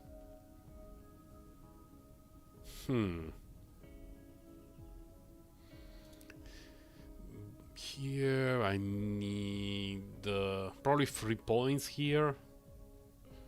Aspect of Death, I'm not sure. Because I don't put a lot of negative ailments on my character right now. I even removed there is an ability. Is it here? Here. I used to run Aura of Decay, but now I don't even run it, so... There's a few things that I could get, but...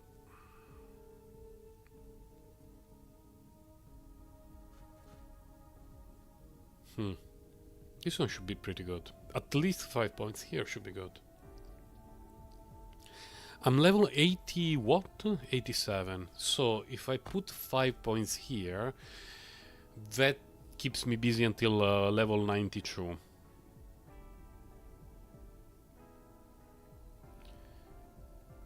Then I would need 1 point here, 93. 3 points here, 96.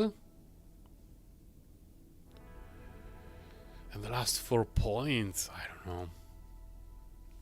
We will worry about it later. The last 4 points will take a very long time to unlock. Without the double XP books. Shame on you, 11th hour games. Shame on you.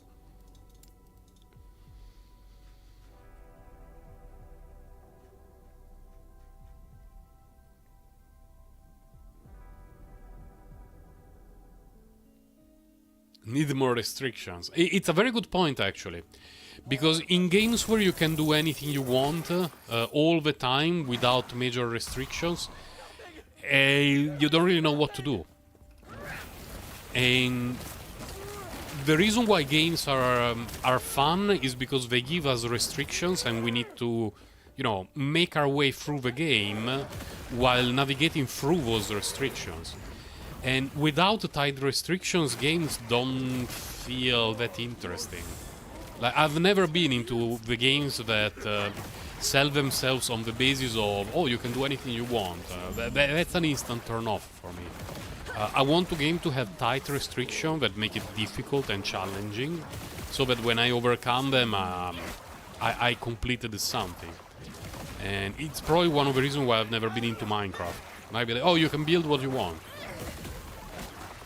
Okay. It's not for me. Really, really not for me.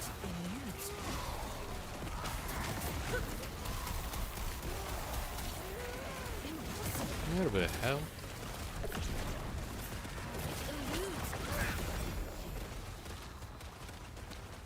Currently I've lost 14 elemental resistances. That's actually very interesting. Let's pick it up. Necrotic penetration. With damage over time and necrotic damage. Man. Is it tier 6 or 7? 6. Because if one day I got a legendary potential free Meta Alchemist thingy, having increased necrotic damage, damage over time, and necrotic penetration would be amazing. But here the most will be tier 5, tier 5, tier 6. Definitely worth keeping for sure, but we shall see.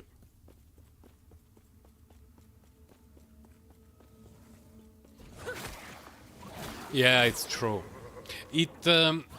I first started to notice it after the success of World of Warcraft, because games like Dark Age of Camelot, World of Warcraft, and I'm talking strictly about MMOs, were considered theme parks, and as a derogatory term, meaning that the game had a theme, you played within that theme, within its limitations. And there was a new wave of game developers and critics who said, no, that's not the way to go. The way to go is sandbox games, where you can do anything you want. And many sandbox games were developed over the course of the years. None of them succeeded particularly well. I wonder why. Whereas World of Warcraft is still being played now, 20 years after the fact, Dark Age of Camelot, in one way, shape or form, is still around.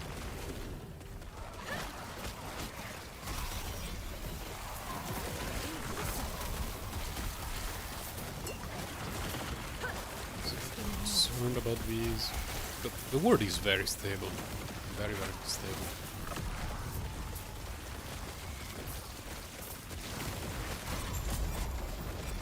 Nice. Garbage. Garbage. What was the last one? Oh, well, wait a moment. It has... but it's tier 6. Yeah. Let's keep going.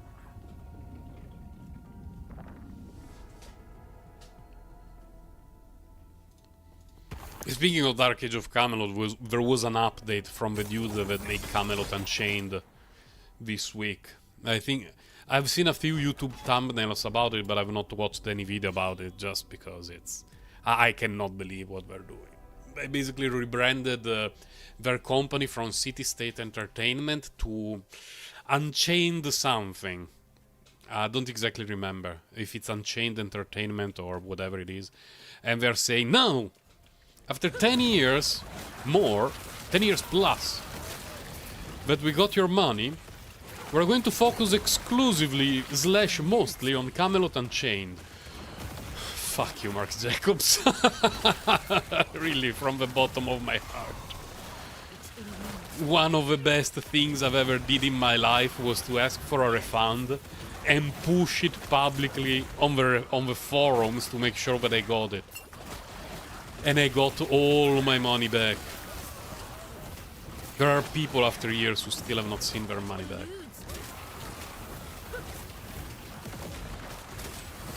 Yeah, the Yakuza series is great.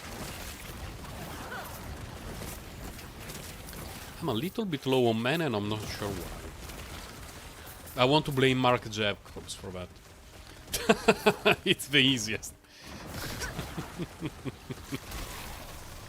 Probably pressed a few buttons too many while I was thinking about Camelot Unchained.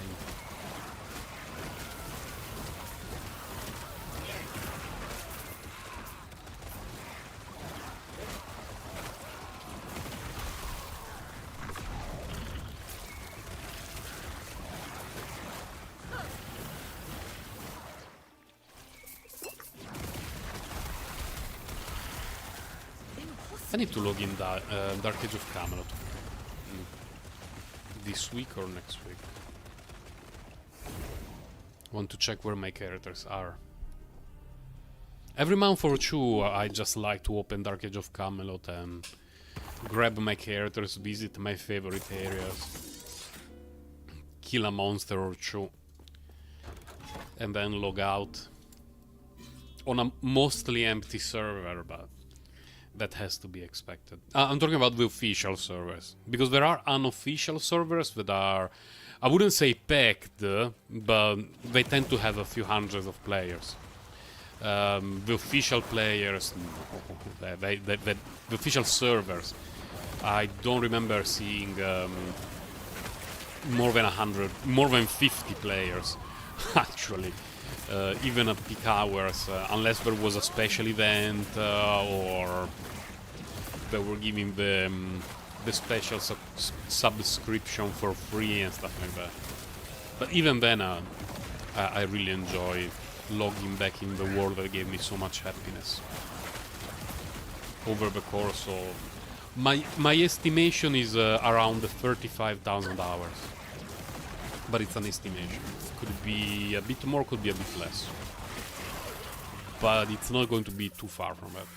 Could be 32, could be 36. It's not going to be under 30,000 hours. Death will not take me. Basically, I could have become both a pilot for airlines and a brain surgeon in the amount of time that I spent playing Dark Age of Camelot. If I did not play Dark Age of Camelot, there would have been a day that you took a plane to go to travel somewhere and you had an aneurysm, and yours truly, who was piloting the plane, put it on autopilot for a minute just to give you surgery and save your life, and then go back piloting while everyone started to clap and cheer for me. But instead I was grinding in Dark Age of Camelot. Was it worth it? Well, it made me happy, so at the end of the day it was not even the worth thing. Are we done with this thing? Where are the enemies?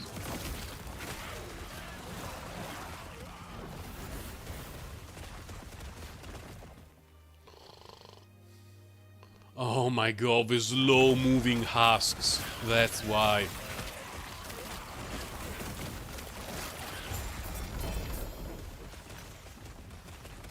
Legendary potential free! Yeah!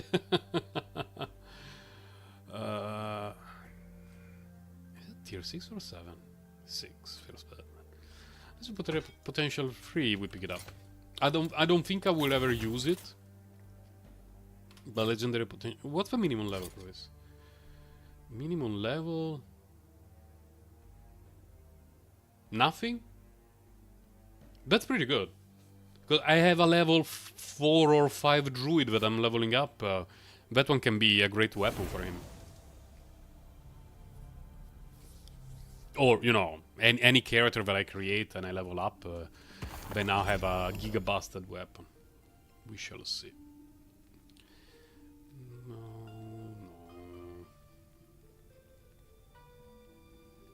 Everything was pretty bad here. Let's move on with our life. I think we should be close to fighting the boss. I made it next to a Shade of Ouroboros. Let's see. Here, up to 77.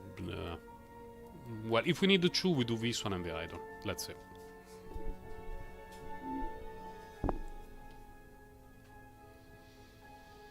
Ideally, this Warlock will stay at as a low-life Warlock. I'm not sure if I will try the self-ignite bleed build just because it requires farming or lucking out on some legendaries. And I don't know how much I will be interested in that. When I say lucking out, if I could have 5 seconds of spare time, please, with no one trying to kill me. There is this rune of Ascendance that turns an item into a unique of that same kind of item. I might have the gloves, for the self-ignite build. I'm sure I do not have the belt. So what that means is that I will need to take 39 up to 39 belts and hope to snipe that very specific one. Or go to farm the boss that drops the belt, which is someone that I have absolutely no interest in farming. And I do not remember the drop rate of a belt. I really do not. Yo, Boom Duck! Welcome!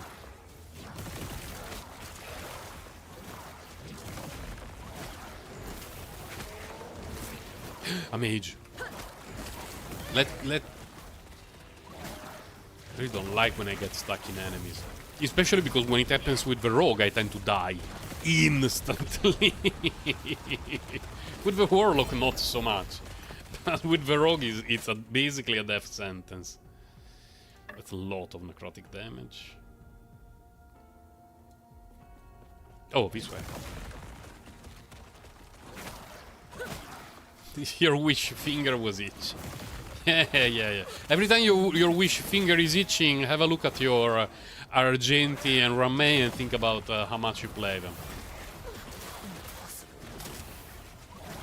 And think how much you will play Hanabi, considering you already have Bronya. You would have half of the limited characters that you don't even play.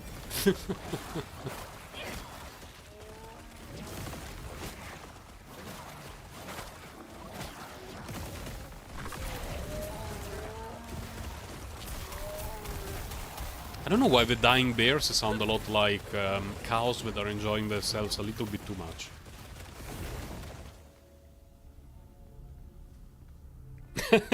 I agree with that, Boomdan. I agree.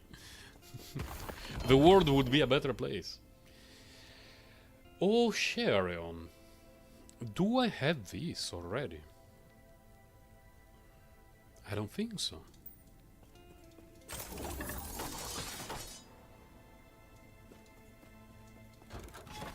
How is it spelled? Oh, well, let's look for it. Oh, share.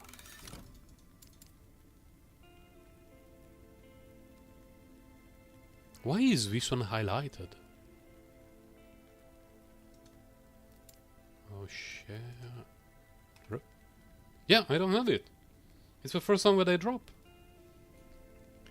Chill on hit, chill duration, freeze rate, chance to shock, increase shock duration, 1% more damage per stack of shock. Don't have any plan to play a character that could use any of those things, but I'm always happy when I drop new things. It makes me happy. I don't even remember having it in the in early access. I really do not remember that item.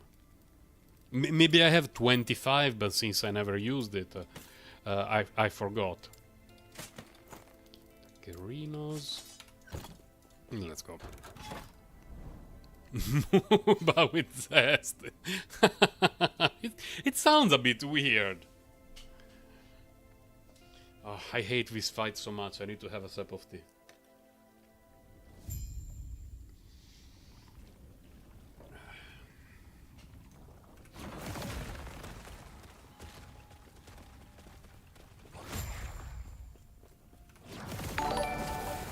Yo, thank you, Boomduck. Thank you for your support. Come on, bloody bird of doom. Man, I hate it so much. Just because it has so many attacks that if you don't dodge me, you get insta-gibbed. It's not one. Because every other enemy has one attack that if you don't dodge it, you get insta-gibbed. I understand it in terms of game design. This dude, on the other hand,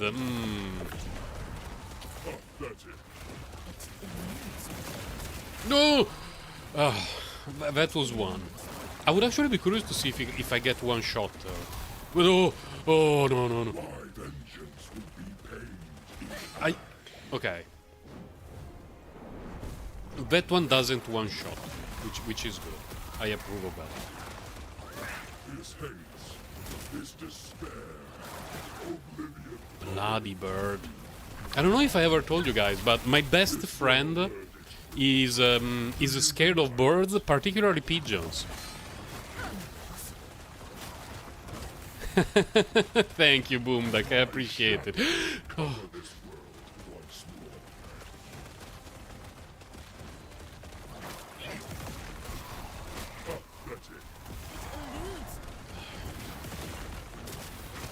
He is so purple, and purple is my favorite color. He should be more kind to me. Instead, he keeps trying to bamboozle me.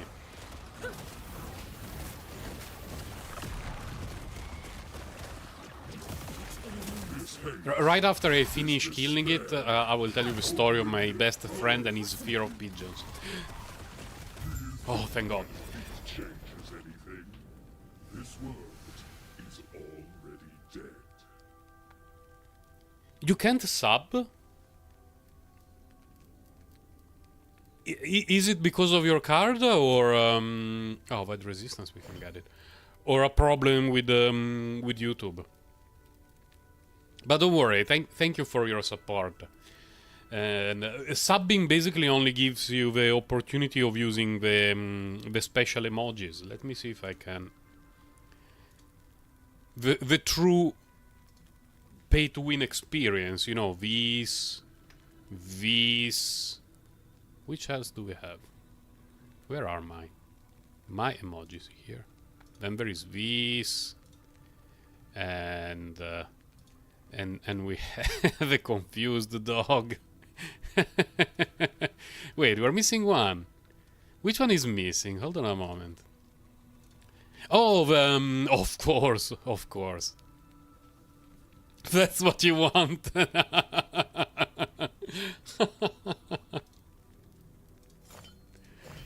Let's click avoid resistance.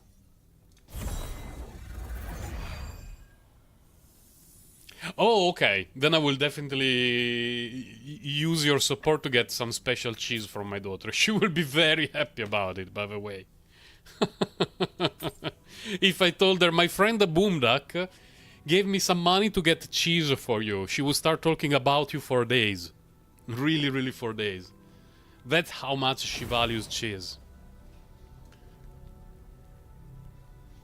You know how there are some people that you can hire to write a silly message and they make a clip of it and then you can share it? My daughter would do that for free if she heard that that you donated cheese to her. She would have like a page up with a drawing of you with the head of a duck saying thank you, Boomduck. And then she would ask me, Daddy, what kind of name is Boomduck? Don't worry, daughter, it's a nickname. And then I would have to explain a lot of stuff.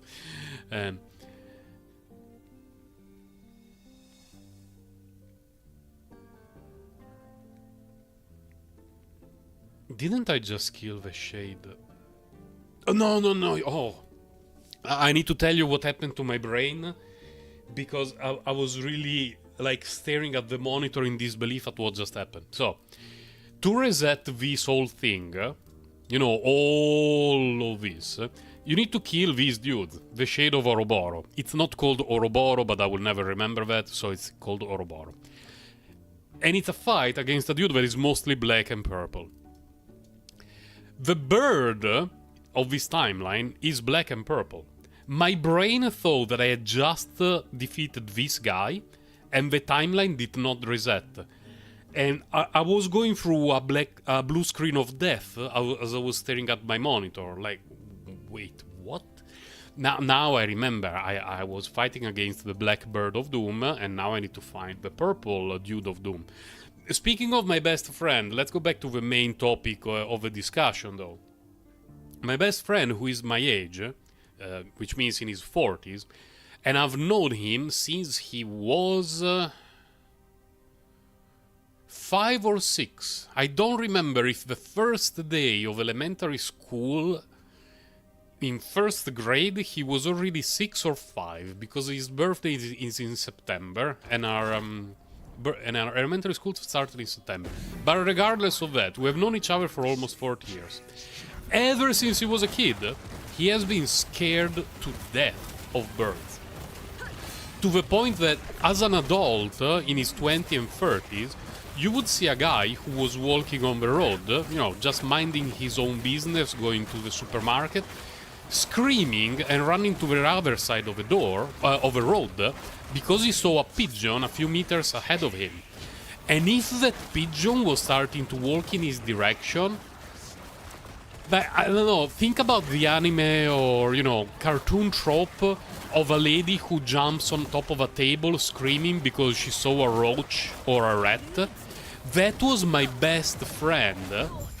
Every time he saw a pigeon slightly moving in his direction, even several meters away from him, he only managed to crawl back into normality and, you know, have a parvence of dignity when he saw some pigeons on the road after getting a dog. Because he got a dog, and the dog would keep the birds away, chase them, and make them go away. And then my best friend was like, haha, go dog, avenge me. and then he started acting like a normal human being, and he was no longer scared of pigeons. But for many years, for me, it was unfathomable. In the beginning, I thought he was joking. Because, you know, your best friend, a guy, sees a bird, starts to run away. It's like, come on, he's joking. He's farting around. No, it was really a phobia that he developed for a reason that I cannot fully explain / comprehend. And I don't know anyone else who had the same issue. Because I know a few people who are scared of dogs, either in an innate way or because when they were kids, a dog scared them, and so they got a bit traumatized from it. And, you know, as adults, they were still a bit wary of dogs. I can understand that. But being scared to death of pigeons, it's... Birds in general, but pigeons in particular. And, you know, if you live in a country, if you live in a place on Earth, there's very good chances that when you walk around, there are going to be pigeons shitting around, spreading disease and all this sort of stuff. And I find them disgusting, but, you know, I would not run in fear for my life seeing them.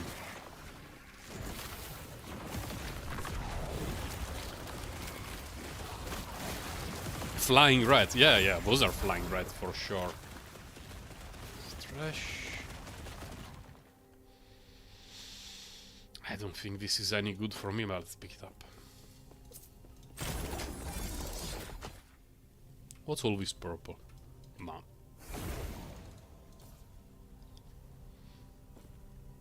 My best friend. Only I could be best friend of a dude like that. No, he's a great guy. He only has that specific, you know, trait. Like, at character creation, he was given a lot of good traits. Like, He's a very fun guy, he's a good guy, very hardworking, very reliable. And then he low rolled into a phobia that no one else has. You know, at least it makes him special. And it gives him a good reason to get a dog. He has a very derpy dog. Very, very derpy. I will pick that one up. Not for this character, but in general. You know, double exalted stat that can be good for a lot of characters that use strength as main stat is actually valuable. English is difficult. Okay, I just woke up a few hours ago. What? I was thinking, why is my word 100 instead of 5,000? Checkmate, Sir Grindelot. I think it was not a very important note, yeah. Yeah, I was not paying attention at all. I would blame my best friend for that.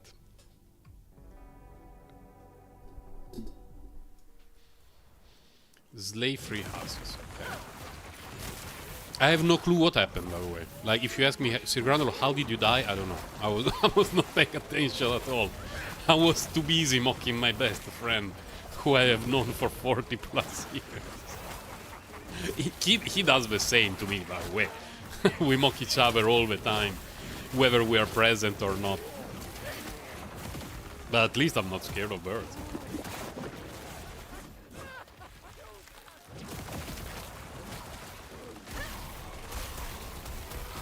How did I die? I have no clue. It was just one of these dudes. And they don't really deal particular amounts of damage.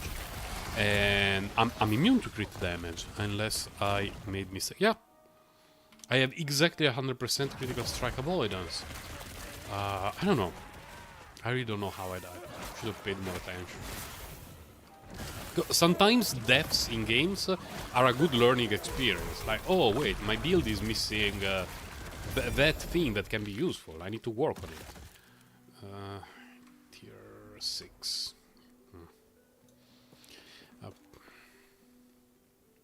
Fine, let's pick it up. And then sometimes you just die, you get insta-gibbed, you don't know what happened, you didn't learn anything, you just wasted a few minutes.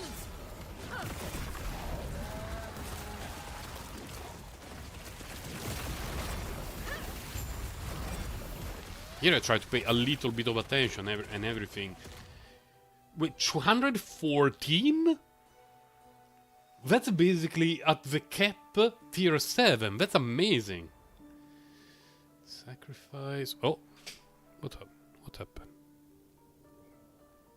My phone went dark for a moment. Ward gained on whatever, don't care. Or of Decay area, don't care. Let's go. That's probably the highest roll I ever got on a tier 7 drop. And it's a relic, meaning that it's increased damage over time and increased elemental damage over time and necrotic resistance. Oh my god. This is disgusting for my character. Like, I want to put it in the bank right away, because that is absurd. I'll put it here together with the stuffs, just separate, so that I will notice around a lot. It's fairly relevant. Make sure that that you don't forget about having that. The moment I get a legendary Chew, Twisted Heart, these become a very good candidate. But if I got a legendary free, that would be even better. I don't even know how rare it is at the moment. Let me open Chrome. Last Epoch tools, unique. Because there are some uniques that have such a low chance of getting legendary potential free that it's not really worth looking into them. But there are some for which legendary potential 2 is fairly achievable. Okay. The heart is a relic here.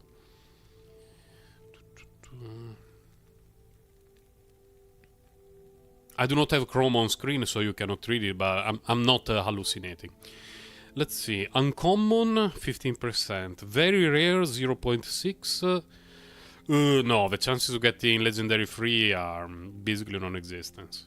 0.007. It's 0.0072%. These are the chances of getting legendary potential free heart of the thingy. Legendary potential 2 is not too bad. It's not easy. It's 0.65% for legendary potential 2, but it's doubled due to the circle of fortune, so it's actually above 1%, which is not good, but you know, it's achievable if you keep going after it. Legendary potential 3, no.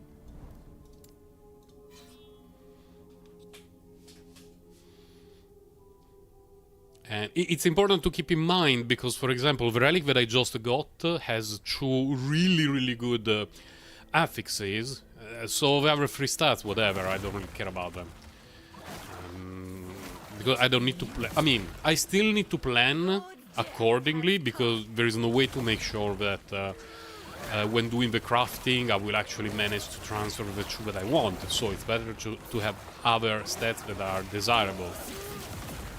But I cannot make character building plans based on a legendary potential free item that it's unlikely to happen.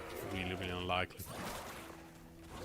On 2 I could do it, but luckily there isn't anything that is a must for this character. It's just extra grease for the character itself. I already have a legendary potential 2 on the chest and the... what is it? The chest and the boots, I think? Or the hat, I don't remember. I think chest and hat. Then I have 1 on the ladle, on the weapon. On the rest I need to work a bit. But you know, this character is only level 87, I will be grinding with it for weeks.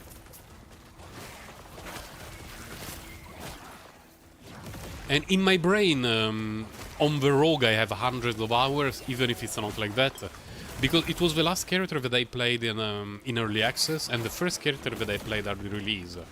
So combining the 2, it's way more than 100 hours straight of rogue. I don't mind actually playing something completely different. Before the rogue I played a crazy amount of time with the Room Master. So I'm not looking forward to create another Room Master anytime soon. Warlock, I never tried it.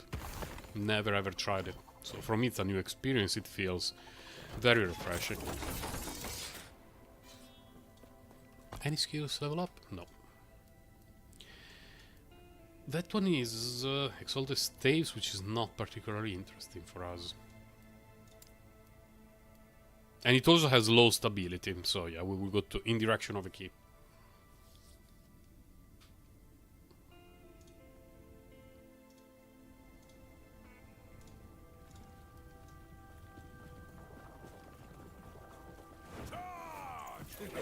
For people who don't know why the title of the stream is Ethic Warlock Grind, it's because the Warlock has a combination of skills that is bugged or overtuned. The developers of the game have not been particularly clear in the wording of their description of the problem. And they're not fixing it now, they're going to fix it on the next cycle, which is something that I definitely do not agree with. And some people are using that combination just, you know, to quickly glide through the game, but it feels dumb. We don't do that. Lovely character, man.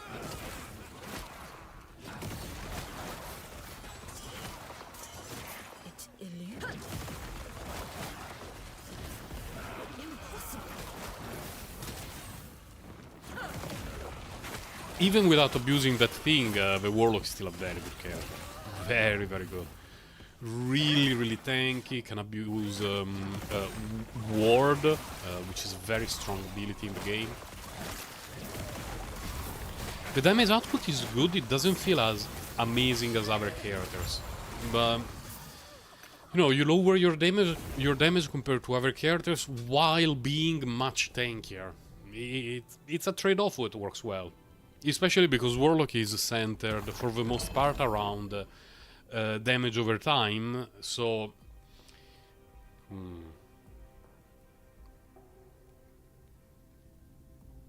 These are the gloves for the build that I was mentioning earlier. Yeah. Yeah. So I'm only missing the belt, essentially. This way, let's see, 52 bonus, 52, 52. Yeah, we go that way.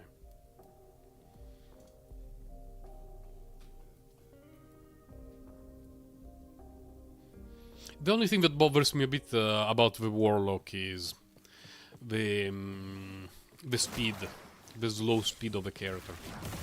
But I mean, as I said earlier, after over 100 hours of straight rogue gameplay, that has the skill, the mobility skill basically always up, and insane movement speed, everything feels slow.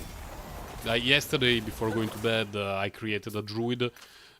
Just because I had many druid items, and you know, I wanted to put them on a druid so that if I start to level it up, he has something, and I free some space in the stash. It felt so slow.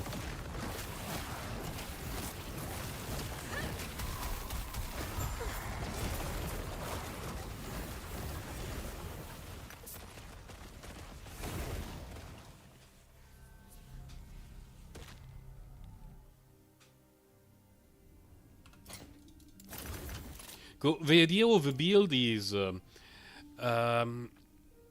you transform Bleed into Ignite, and then you use a belt that if you are ignited, you have extra spell damage. And the belt is now the only unique that I'm missing to make that build. But, oh wow! Tier... only tier 6. I thought it was higher. The health and increase the health. That's a very good pickup. In theory, it's a build that is stronger than this one, because it's this build with a lot of extra spell damage. But it takes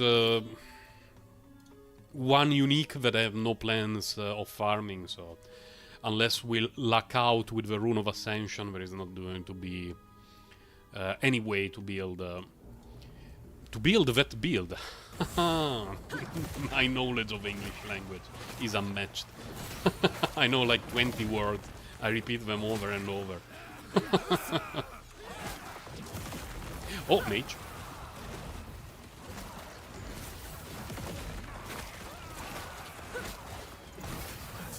Can I go from here?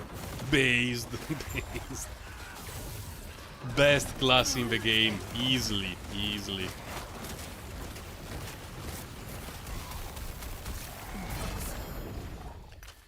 Gauntlets, oh. That's a max roll, that's pretty good. Void resistance, frailty on hit, not particularly good. Usable, but whatever. I didn't think about using the shortcut. Need to get used to it. Because you cannot do it with other mobility skills. Other mobility skills you get stuck on the wall, but with the Warlock you basically teleport at the end of a tonic fissure, no matter where it is.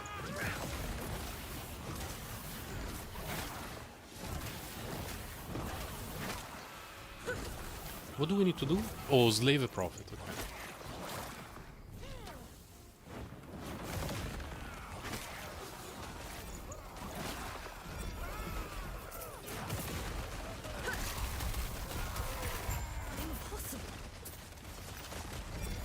Oh my god, the Prophet dropped so much. Mostly garbage, but he dropped a lot of stuff. Going through low corruption monoliths is such a different experience compared to what is it called? 300 plus, 500 plus.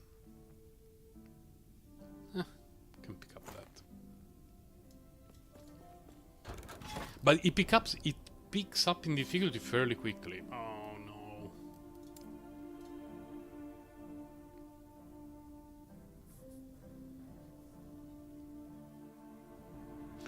The speed at which the difficulty ramps up is much higher compared to early access. In early access it felt more balanced, but at the same time the process was much slower, and a lot of people complain about it. Oh, it's a spy. Eludes me.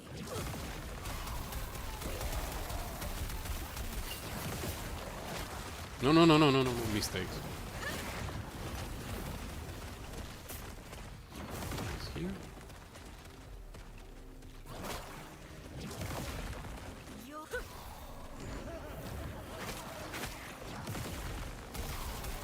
The only annoying thing about having Chthonic Fissure on a cooldown, because I use it as my traversal skill, is the fact that like if I just use it as a traversing skill and I want to cast it to deal damage to a pack of enemies, it's on cooldown. That's a little bit of a bummer. It's not a huge issue, but it's a slightly annoying one. And I would kinda be curious to try a little bit better to use Ghost Flame as a traversal skill and use Chthonic Fissure, you know, just as a damage dealing ability. The problem is Ghost Flame, when played on a controller as a mobility skill, for me feels awful. And I play on a controller half of the time when I'm on a commute to work, and I play from my rogue ally. And I don't want to have a build based on a combination of skills that for me half of the time is unusable. So I would rather stick to this, although probably not ideal, because I do have the feeling that having Chthonic Fissure just deal damage and Ghost Flame as mobility skill would be better. But I would not feel particularly happy about it. How much do we need? That. Nah, fine. We waste a bit of corruption building, but at least we get the XP node. We need to make up for the loss of the double XP books, now that they got patched out. Where is the shrine? Oh, it's a reflective shrine. Then I don't even care.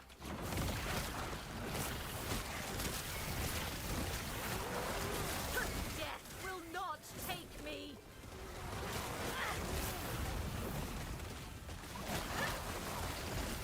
I wish Chthonic Fissure lasted a bit longer. Not a lot, just a little bit.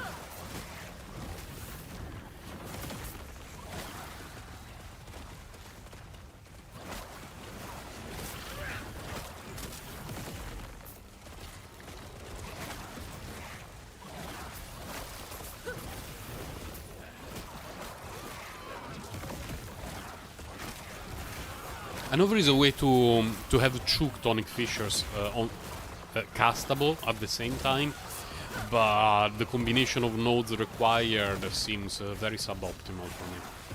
Impossible. It eludes me.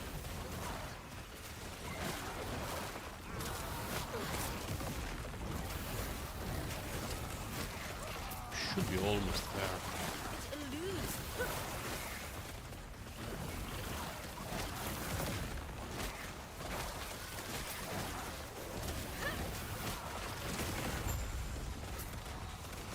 Just in time, I had no mana. We're almost making it to level 80. What is it, 8? Very close.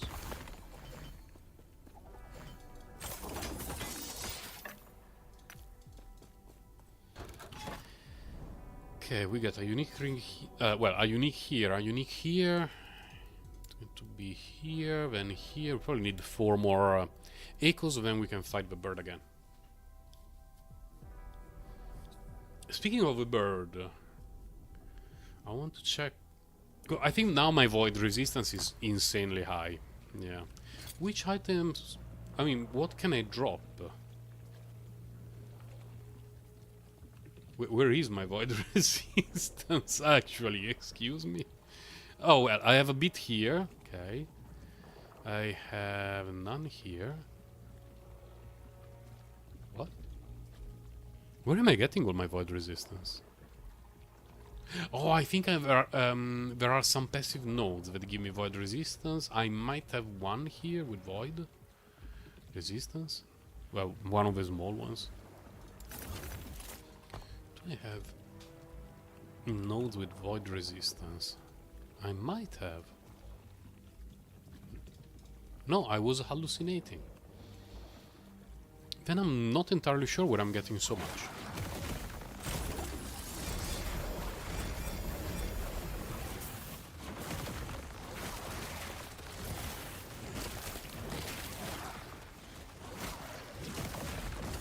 Oh, maybe the implicit? Which implicit do I have? Oh, the implicit, yeah. Yeah. Well, that's good, because this is not a particularly good base for my character. There are way better bases for my character. And I may eventually want to switch to this. Problem is, these are very good. Like, everything about this is very good, apart from the base. Not here, not here, not here, not here. So I have 35 here. This is 63. 63. And that from a blessing. Okay, okay. Now I understand. Well, there is not a lot that I can do. But we shall see. We shall see. What do we need to do? Oh, seal the gate. Impossible. Nothing is impossible if you believe in the heart of cards, Bergerina.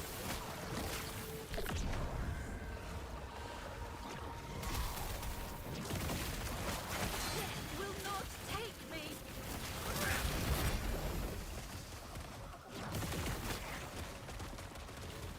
For me, this skill, Profane Veil, as a reposition, let mana recharge, let cooldowns recharge ability is absolutely phenomenal. I know that most people are abusing it for the bugged skill combination, but you know, just doing this, everything is back on cooldown, and it's such a valuable ability.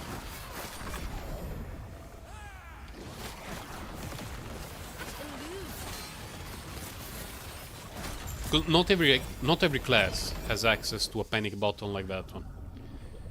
This piece of trash. 52 melee physical damage? It's tier 7.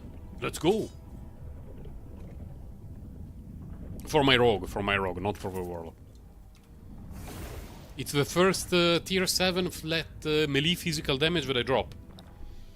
Which is very, very sweet. Very, very sweet. Again! You really wanted me to make that build!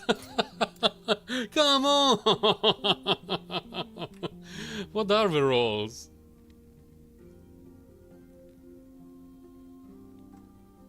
Abysmal! not the worst, but... You really want... Man, for a moment I thought that I was getting that belt. I would not have believed it. I'm not sure if I have this belt in the bank. Let's pick it up. Fine, let's get the belt now, I guess.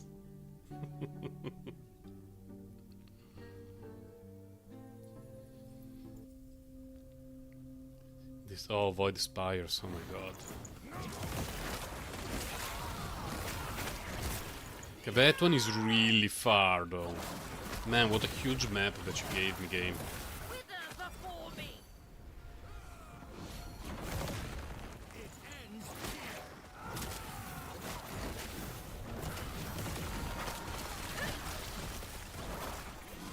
I like times when you enter a map and the target is 10 seconds away, you kill it, you move on with your life. Here, kill 3 spire dudes.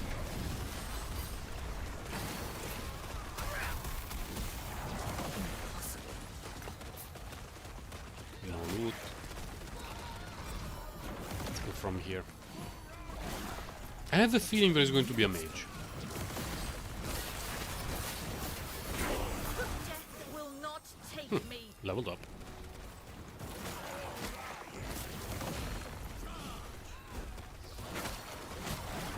I thought that I was pretty far from leveling up. Like, not super far, but I thought I still had quite a bit of XP to fill up. Okay, no mage for me though.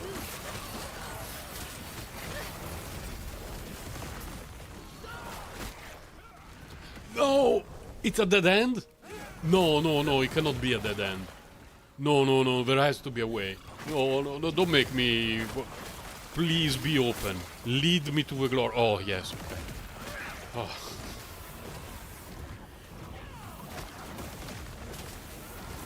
Save.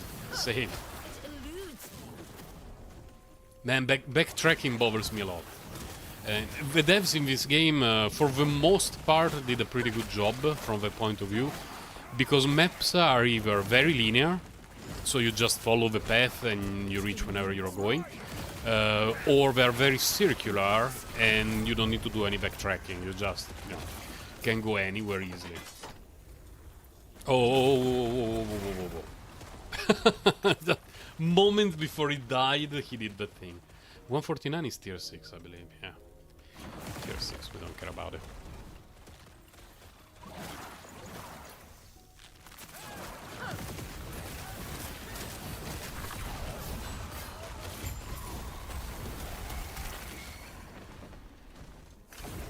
Idol of Impact. I've not looked into any summoning build yet.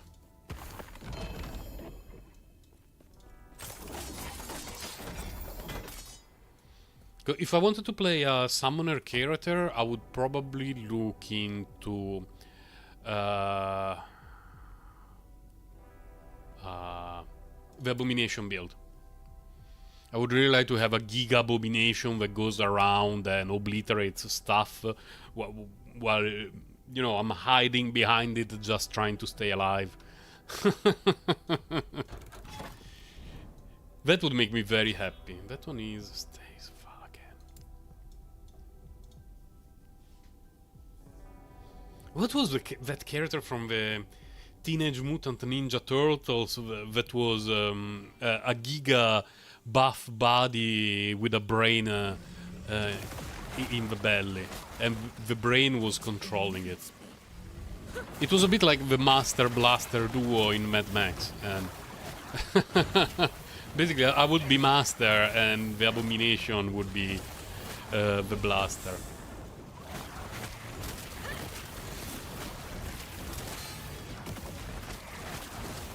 I don't know why, when I was a kid, that Master Blaster duo always stuck in my head. Like, I kept thinking about them. It was such a weird combination. None of my friends... was it Kang? I think it sounded like that, yeah. Let's be unique. Let's trash.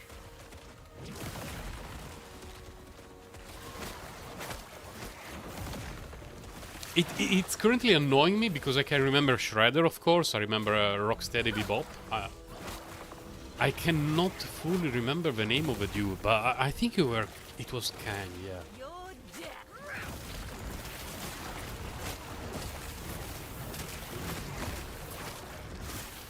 It was basically a Master Blaster ripoff, to be fair. I'm pretty sure Master Blaster from Mad Max came before the Teenage Mutant. But the comics from the Ninja Turtles are pretty old, actually. I don't know. I don't want to be an emanator of fake news, so I will not take a position over something on which I'm not particularly well informed, but...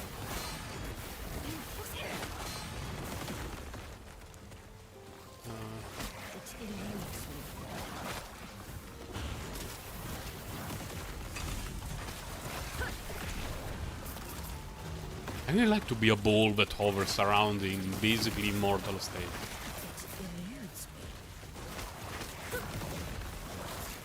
Go live. Like, imagine being a ball, you just hover around, no one can bother you. It's just silence and quiet and peace.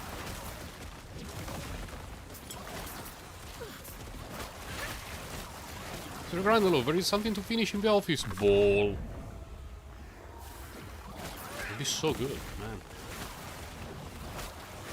One day someone will think about it, probably Elon Musk. He will develop a system that will turn us into immortal and invulnerable balls that can just wonk, hover around eternally, completely unbothered by everything that happens in the universe. We will go to explore other worlds, and there will be some... Why cannot I enter it? There will be some primitive tribes of aliens considering us gods, and instead, no, we're just floating balls thanks to Elon Musk.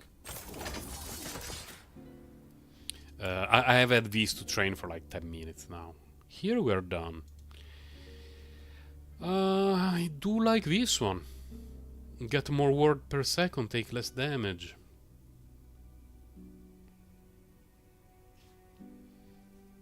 But I also like the one that increases my casting speed.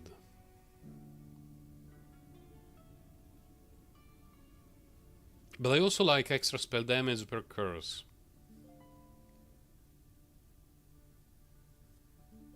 I think I'll go with this first. Because right now I do not have particular survivability issues. But every now and then I wish I had more damage. Here it will give me quite a bit of extra spell damage, which is good. And once we get 3 points here, I can dump some extra points here. Probably not here. Like, the 10 armor is good. Health, don't really care. But this looks better overall. How far are we? Pretty far. We probably need this one, then another fight. And then we can fight the boss, and then we can go to say hello to the bird again.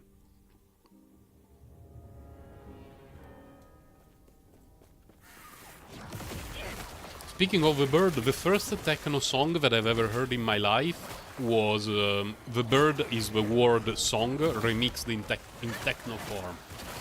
I felt extremely confused that day. It was a hard techno, by the way.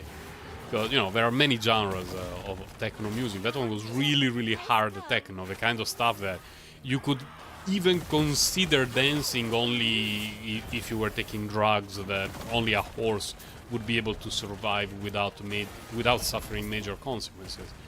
I always thought, this is techno music, I think it's not for me. Then later on I found out that there are, you know, other options when it comes to techno music, and some of it can be pretty good. I was trying to interact with the Imprisoned Spire, by the way. My brain stopped functioning there for a moment.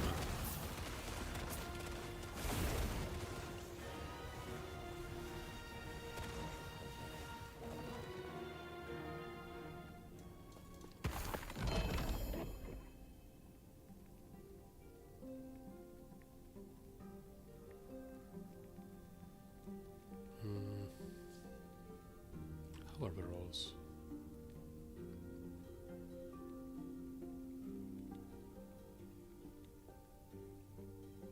Because there is a universe in which I make an Elemental Nova Mage. It's the only build that I may be interested in trying.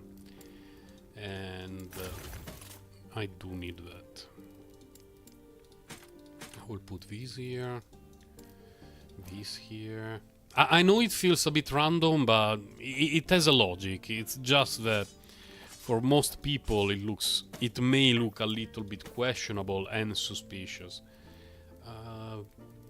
Here, then belt here, catalyst here, Daggerinos here, belt here. We need at least one more. Anything useful within range? Not really. Then let's just get some runes. Fine.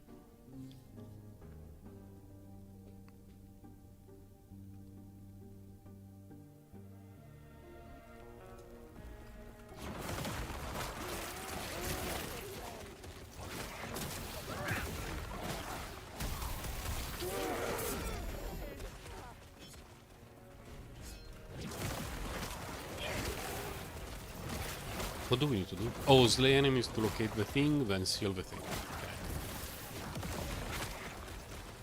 Okay.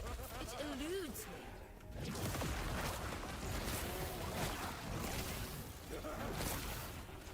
I hope it's this way. I'm not sure if it's this way.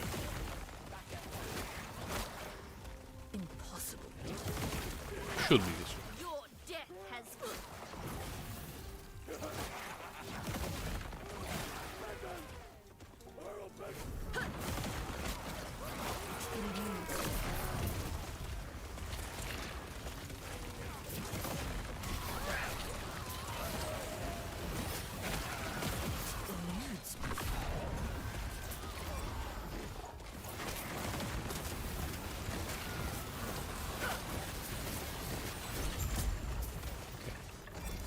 Ring of what? Ring of 207 elemental damage over time? I think I will pick up that one. That's one of the benefits of the Circle of Fortune. Tier 7 mods are more common. And, feels good. In early access, getting a tier 7 was once in a blue moon. Now it happens not often, but it does happen.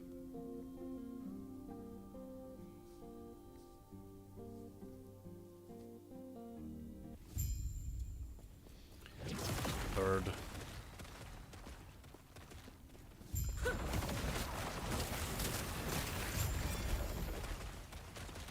Wait, what?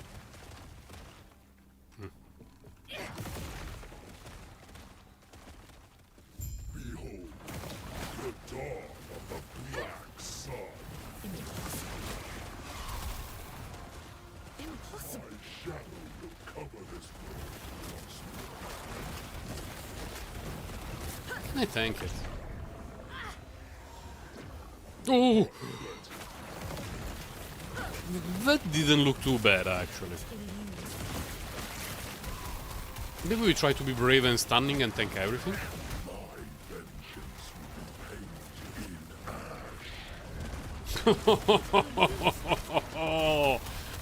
ash. That was embarrassing, Bird. This despair, oblivion burns within me.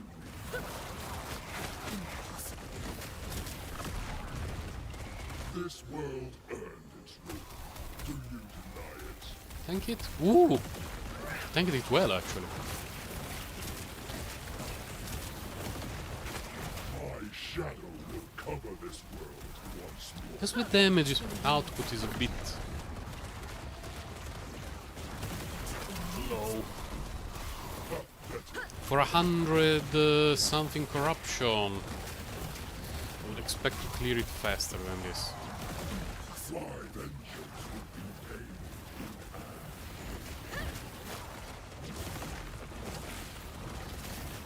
This hate, this despair, oblivion burns within me. This world earned its. How are you still alive? Oh, very good. My feet changes anything. This world. Million of those. What did we get? Health, gain on block, void resistance, what damage? Current. Why am I still farming this one, by the way? I'm not even sure. This is a good base. Pity that it's tier 6 intelligence, but that one is a very good base for this character.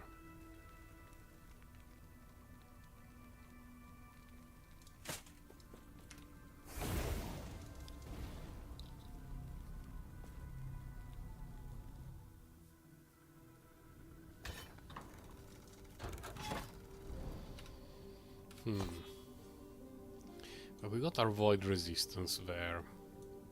Lightning resistance, how much do I have? Just enough. Where do I get my lightning resistance? I have 19 here.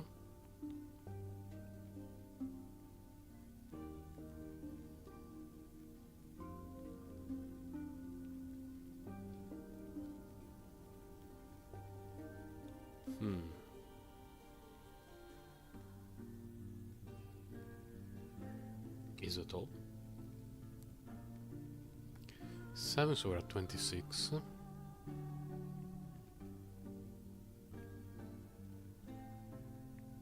38. 38. 37. Oh yeah, so just the blessing. So if I get a tier 2 lightning resistance, I can drop some lightning resistance stuff of my idols and go for other things. Ending the storm is the Giga Crab.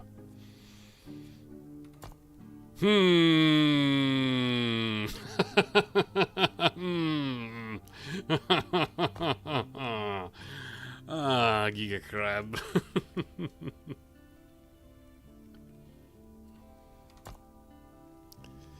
Yeah, before that, let's do the one that is completely useless for me, which is this one.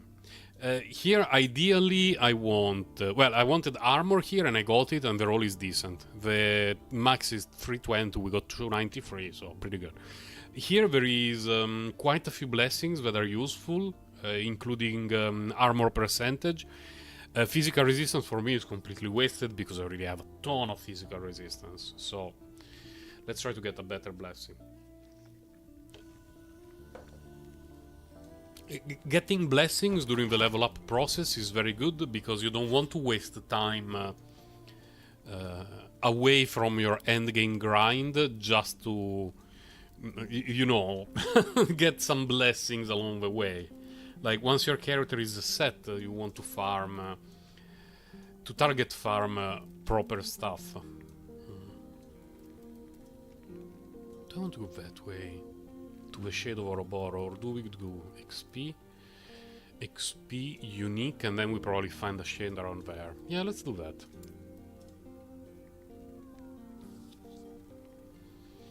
Need more XP nodes without the double XP rewards from the prophecies. Oh, this one.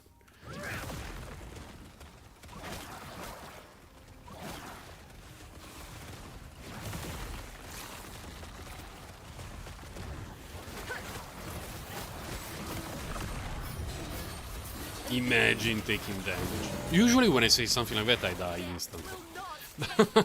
Let's see.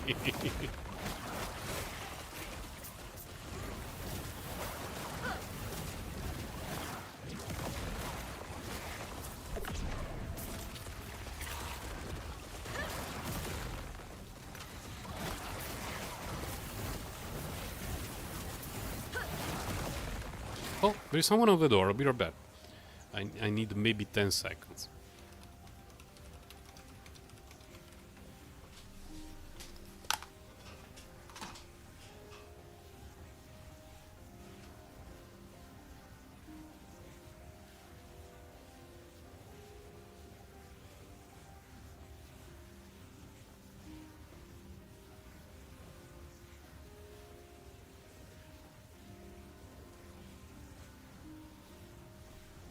Yeah, that was quick. It was not for us. They knocked at our door, but it was actually for the neighbors. Impossible. What's the situation? Okay.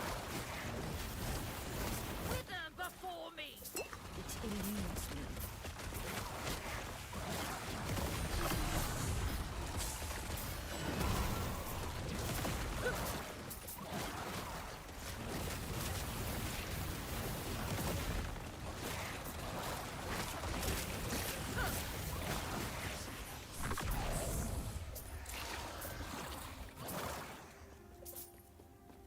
Oh, we're not even close to being down. Make them spawn faster, please.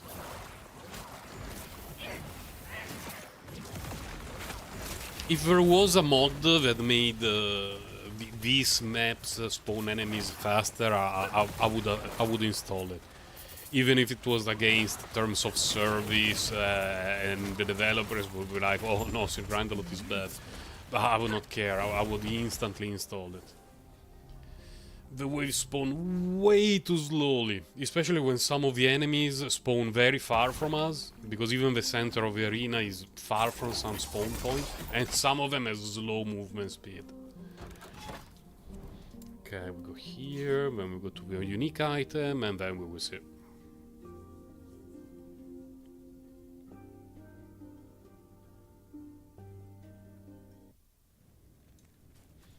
Destroy all the spire, okay. Not really okay, but okay.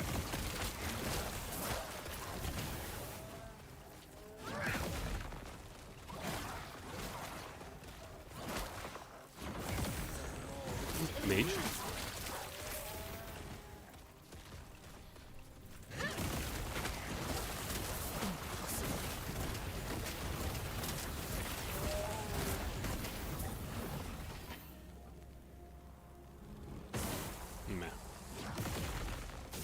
Did I almost die? I think so.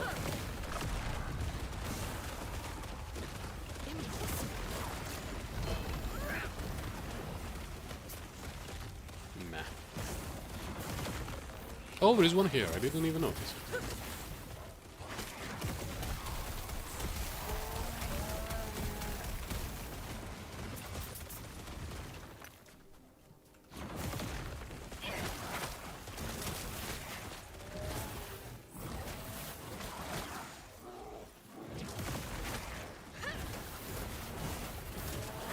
Man, dropping frames on these PCs is absurd.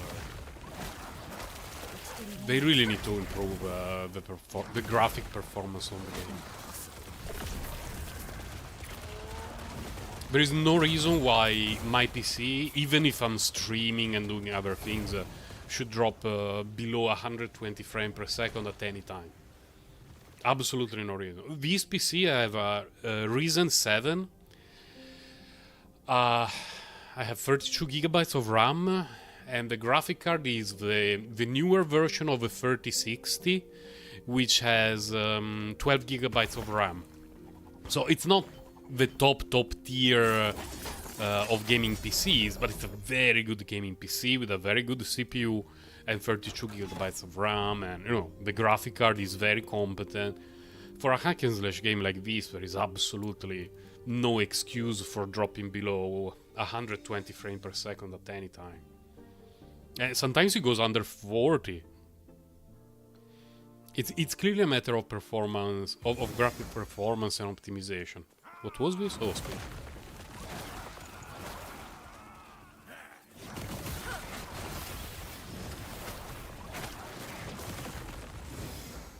We went from Kenitran Crisis to Kenitran The Last Epoch at more than 100 frames per second in a stable way within the span of a few years.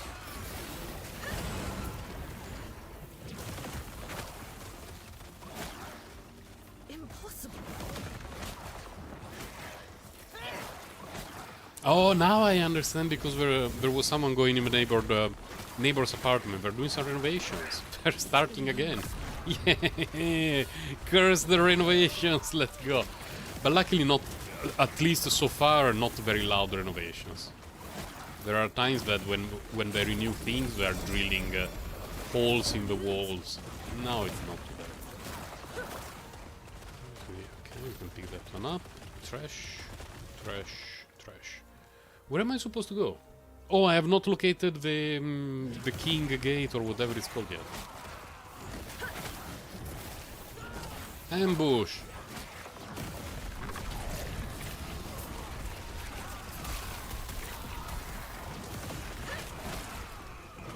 You almost got me with your ambush. Almost. This one is very tanky though. What the hell?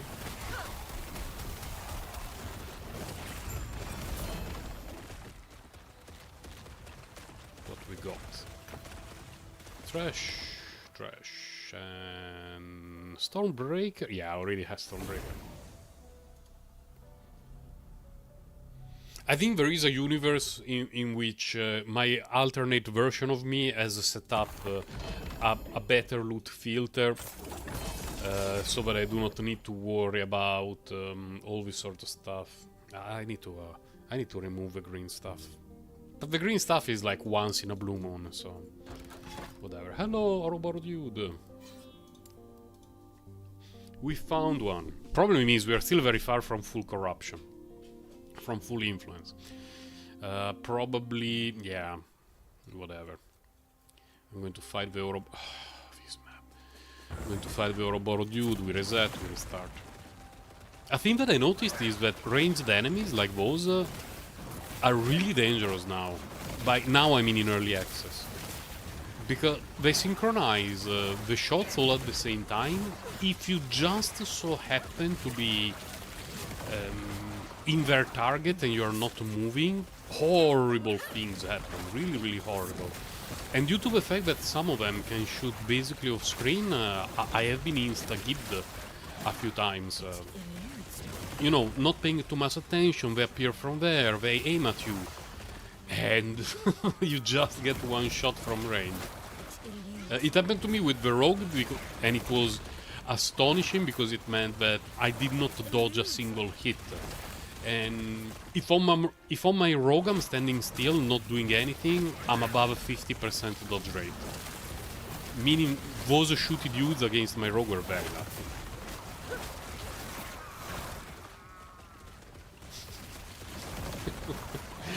The death effects in this game. I think in general the sound design is pretty good. I'm enjoying it.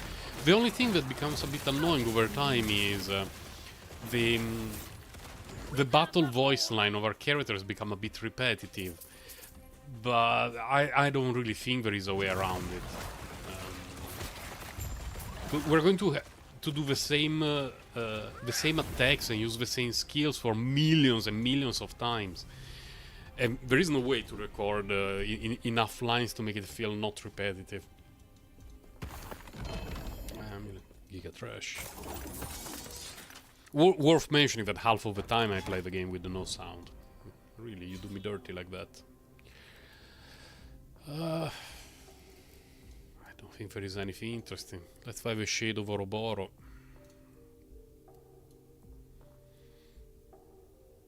I don't believe there is anything particularly worthwhile here. Let me check very quickly on Last Epoch tools. Resources, Monoliths of Fate. We are in Ending the Storm. Exclusive Echo rewards. Wait, is it not Ending the Storm? Oh, we are in Age of Winter. I was having a brain fart. Age of Winter. The rings we could get. The Red Ring of Atlaria, which is extremely rare. Ocheron, I already got one. Heirloom. Nothing particularly interesting. The only one is the Red Ring of Atalaria, which is a nice chase item, but doesn't really do much for my build. It's not bad. It's still a pretty good item, but doesn't do much. But it's just here. Fine, fine. Let's do it. May the Ring of Atalaria drop now. I believe I don't have any. I got one Omni last week. But I believe even in early access I do not have any Ring of Atalaria.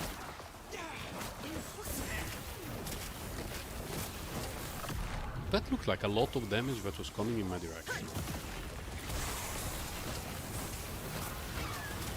Because when ward stays above 4,000, 3,500, it means I'm taking some damage, but whatever. But when I see the first number being 2,000, it means I'm getting hit pretty hard.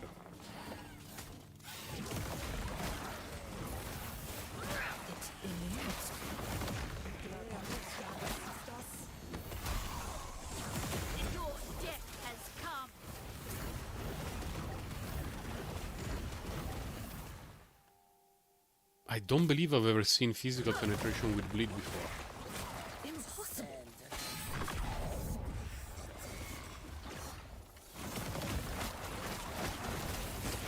Ooh. I got hit so hard there. I was almost out of ward. What was it? Necrotic resistance, stun chance. Nah. Nah. What time is it? Oh, 11:30. Around 12. I want to leave. Oh. I have to do some shopping for my own survival. And for my family as well. Shade of Ouroboros, where are you? That's 29 corruption. Fine. Should be doable. Just need to pay a little bit of attention.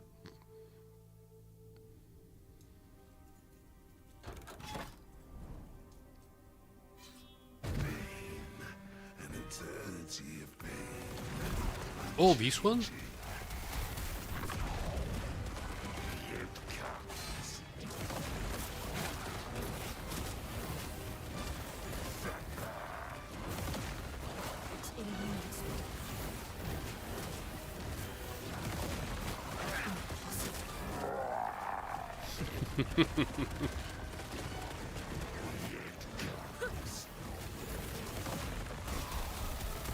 Can I tank it?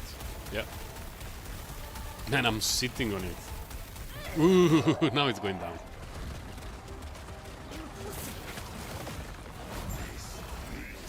GG, Shade of Ouroboros.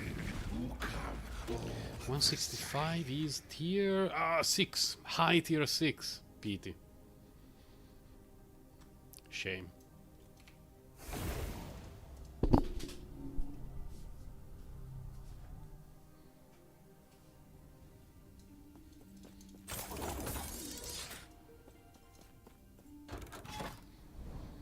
Okay, starting from scratch. Those are useful. I don't see any XP books. Let's go that way.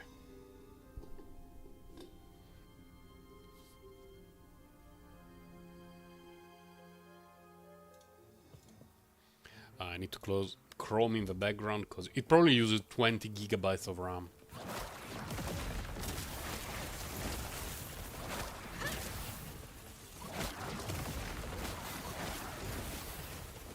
It eludes me.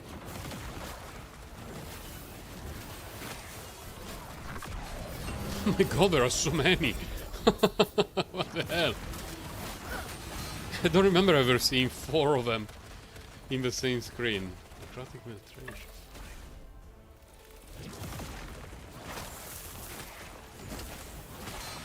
Ouch! Oh, they deal cold damage. It's my only resistance under cap.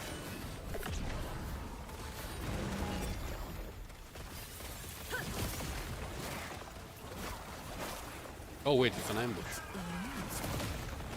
I should at least let me think that I care about. What a trash ambush. Ambush. It's not good. That one is... no.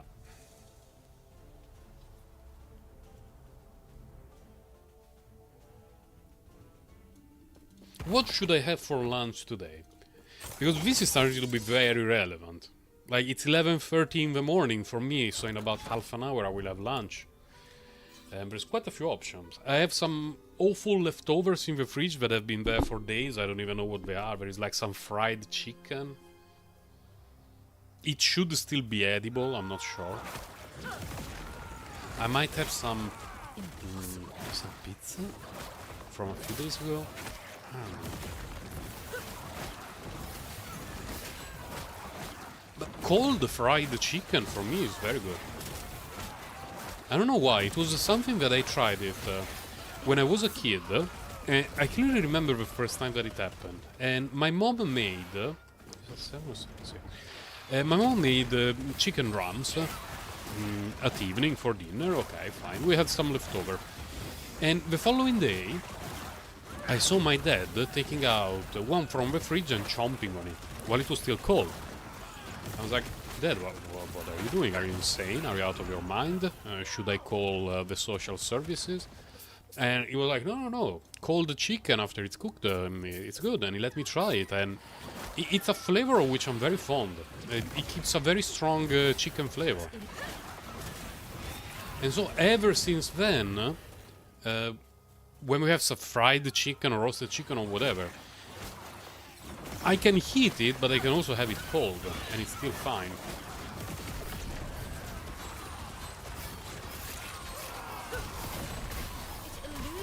Focus a little bit on these two pieces of turd.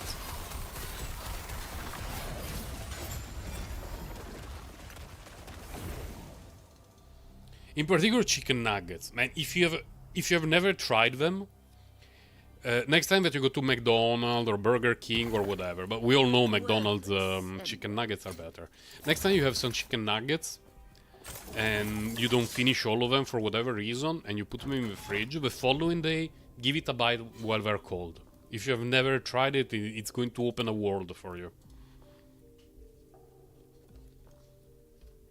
Nothing will ever be the same again.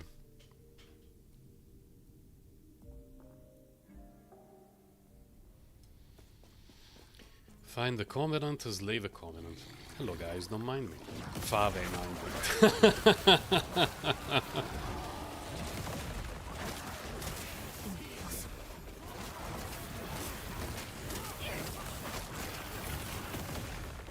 Will not take me. It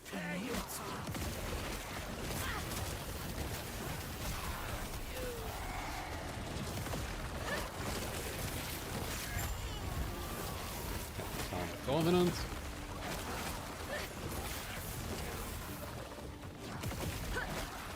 Not this way.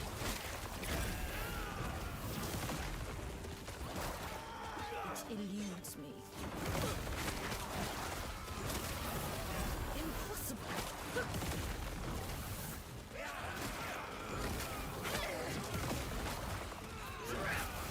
How far is it? Oh, okay, I see it. Oh.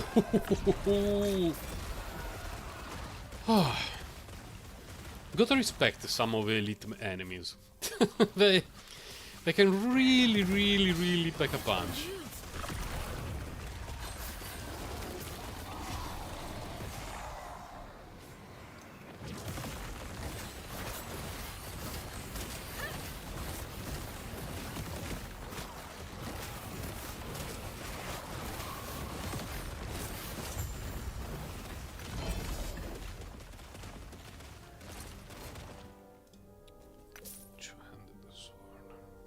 Battle Mage with Legendary 2. Aren't the rolls awful?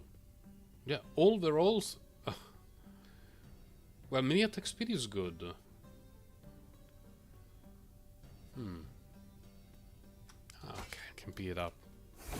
I really doubt I will build a Battle Mage. Really doubt. But we will see.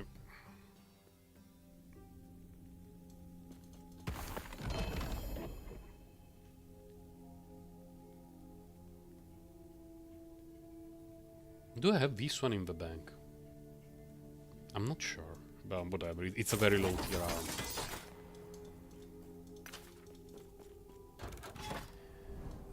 Which way do we go? Because I want to move away from the center to get higher timeline bonus, but at the same time I would also like to have a look at potentially useful nodes. It's always important to balance the two a little bit. Like farming stuff that can be useful while also making sure that you're making proper... The bless. Absolutely bless.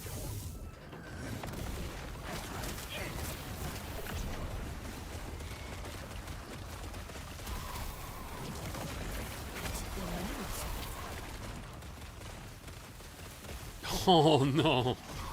Cold damage. For some reason, I've never played a character in this game that focuses on cold damage. has come. My rogues have always been physical. My casters have always been fire or lightning. And this Warlock is doing mostly necrotic, a bit of poison damage, but you know, Impossible. never played a single character with cold damage as the main focus. I should one of these days, because you know, the cool thing about cold damage is that in addition to the damage, it also has the chill and freeze. No,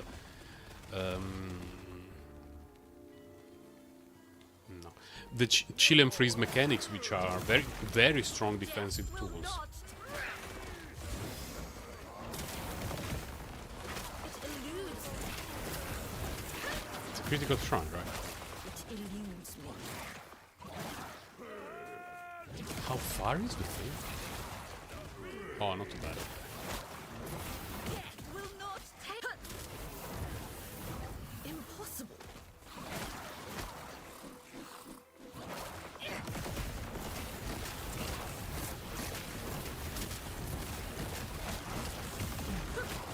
Wither before me.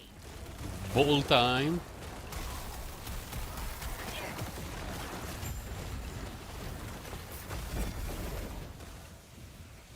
I remember when I first played Last Epoch for the very first time, and I reached this kind of boss, and I got one shot. Oh Jesus! I need to read 25 million of those now. Oh no! Oh, we're going to stay here 10 minutes. I need to update my loot filters with. Oh. Bone armor. What was I saying? I need to update my loot filter for the idols.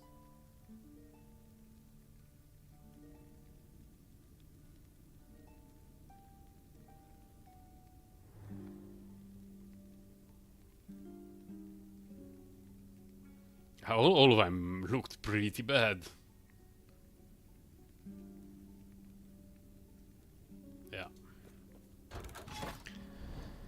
We have this one, 52, 52, 52.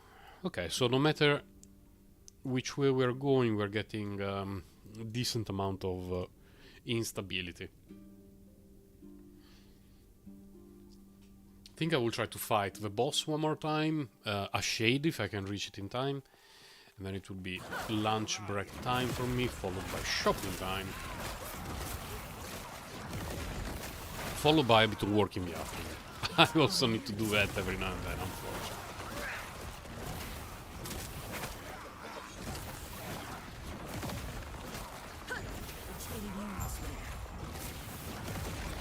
Charge the bacon. Let's go to charge some bacon. Will not take me.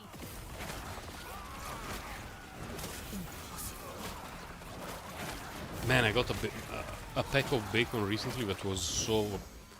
not bad, but compared to other varieties of bacon, it was so underwhelming. In general, I like bacon a lot because it can be the main thing that you eat, like, in a sandwich or when you put it on other things. But it can also be not really a seasoning, but something that you use to cook other things. So I really like bacon, it's very versatile.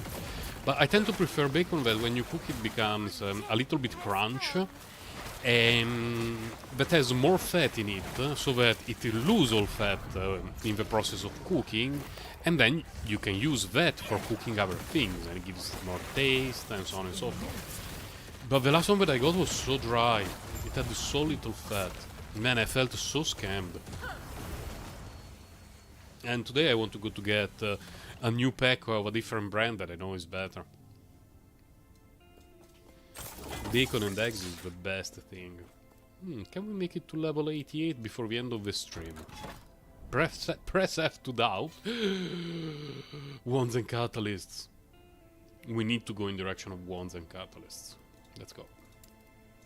We need to hashtag believe, because eventually I will get an alchemist ladle with the true legendary potential. Eventually I want to give to get it something busted, and the sooner we get it, the better it is, because we can then start to focus on farming other things.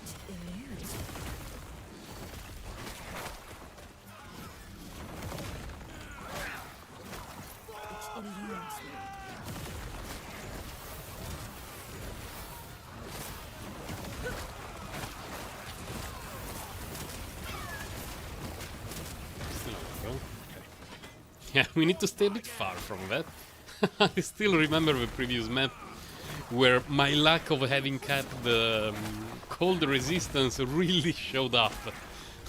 And it was very evident.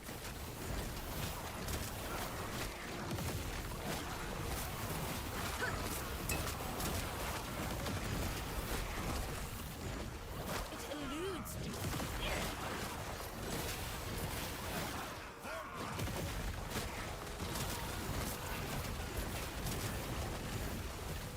Okay. Impossible.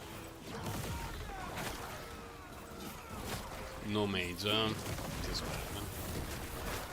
I don't even know if I still have prophecies for mages because I killed so many. We should go to have a look at prophecies. It eludes. Probably trying to focus on gloves, maybe unique belts. But to be fair and honest, I do not know if getting a unique belt, something like a unique belt, here doing monoliths, in the pool of possible belts, it includes those that are normally not droppable from monoliths. Because there are some drops that can only be obtained by killing specific bosses. And I wonder. Let's go.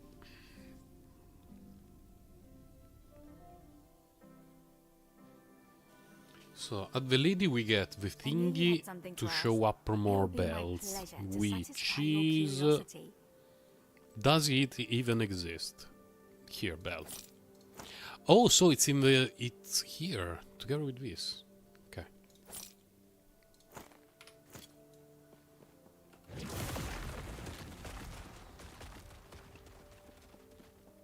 Armor prophecies.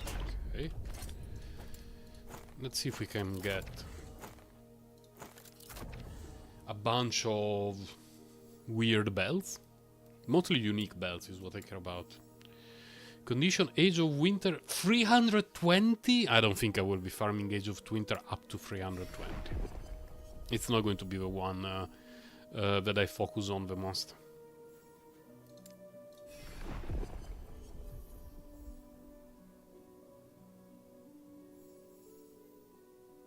Okay, that's good. Any dungeon? Any dungeon. Fine, fine, any dungeon. I'm not a huge fan of dungeons, but...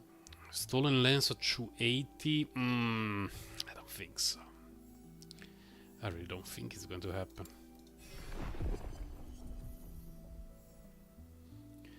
Stolen Lens at 120 though. It's more reasonable.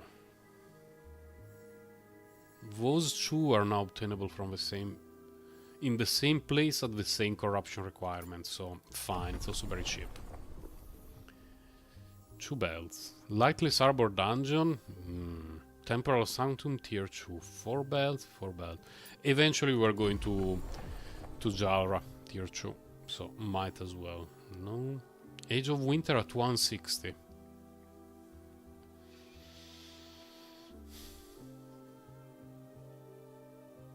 Oh, for just one exalted body. No, no, no. Condition known. Death of boss. GG.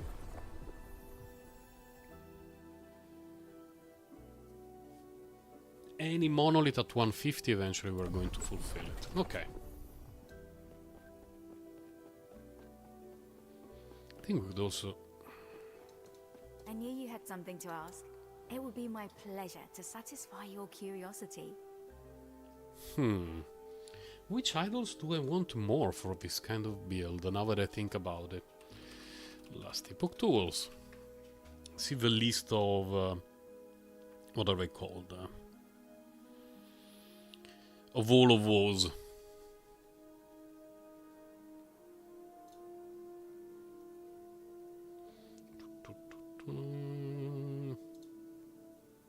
I know that it's annoying that you cannot see anything on screen right now, but I really don't like to have my own screen captured. I would rather have window by window, and right now I do not have... what's it called? I do not have Chrome captured. I think Grand. Is there one for Grand? I got in small, adorned, huge, ornate, large, Grand choice. Because eventually in the build I will probably have a lot of these and a lot of these, but they need to drop well with like damage over time and necrotic resistance. So let's set up the idols.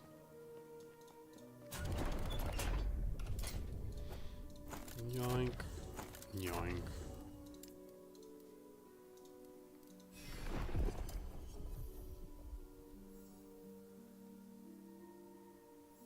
Wait, what? Excuse me? Am I in the wrong place? Idle prophecies. What is this scam?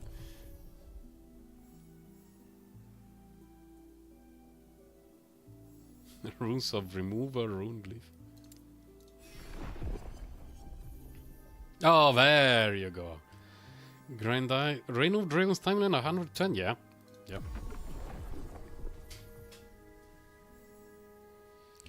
5 Grand Idols for Deaths of Giant Scorpion in a Monolith. Okay.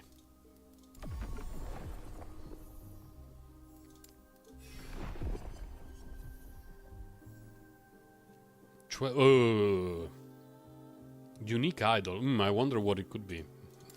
Let's say no to that. Ornate idol. Wait.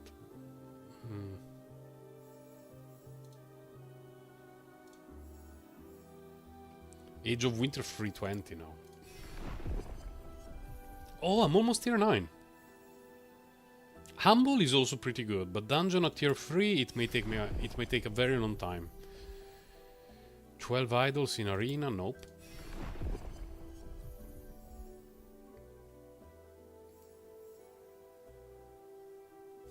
Nah.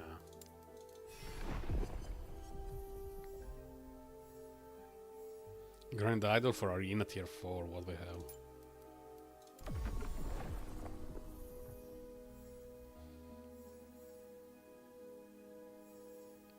Nope. I will just get a few more when I will go back.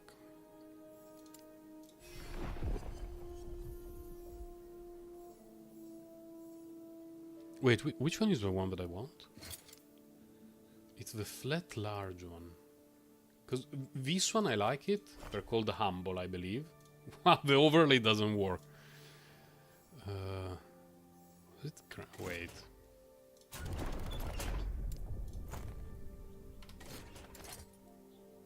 Grand, okay. So the one that I want is this one, any dungeon, tier 2. Okay, eventually. Tier 2 is quick. And a lot of crafting at Jalra is done at tier 2. Temporal Sanctum Dungeon, Death of Rare Enemy. Can be fulfilled twice. Pretty okay. Shade of Oroboro at 300, okay. Eventually. Last one. Well, last one that we want to get. Nope. Come on, give me Grand Idol.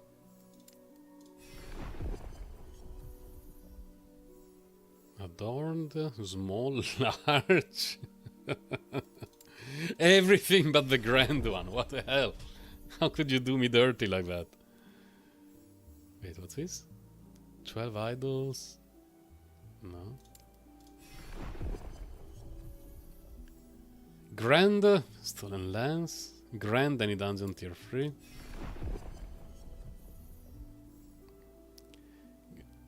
Stolen Lance at 121. Fine. Man, I have so many prophecies now at the Stolen Lance 120 corruption. And it's something that I've not... I've not even completed the base one, because the reward is trash.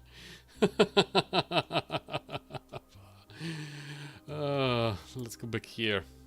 See if we can get something that is not physical resistance, and then we can move on.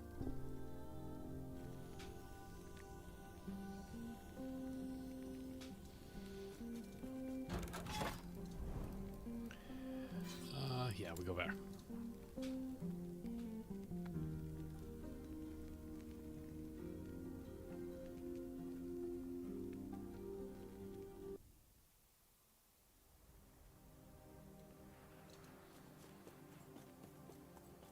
Oh, find the Covenant is living.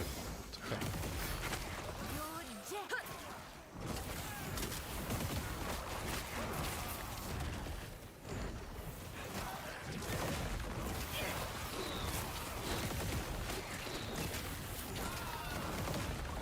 Got a mage.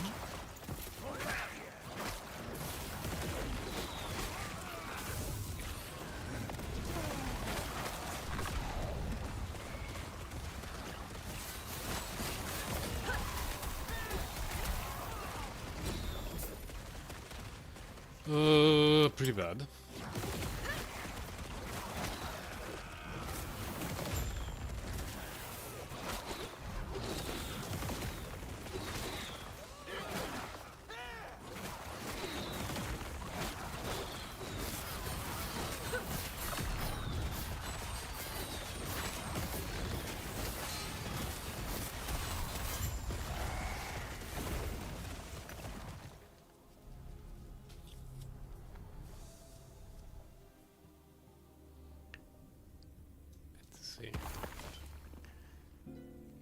Just chill. This is the kind that we want. The flat long one, but it needs to have damage over time. I mean, ideally damage over time and necrotic resistance, both of them. If it only has one or the other, we will need to decide on a case by case.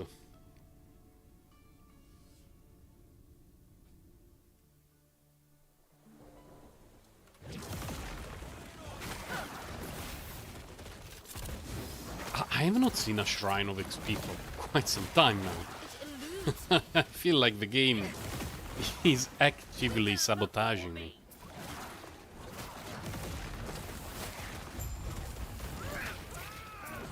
Slave. Oh, this is the dude that, if I remember correctly, at the very beginning of the fight, jumps on us, and bad things can happen if you have a build that is not particularly tanky.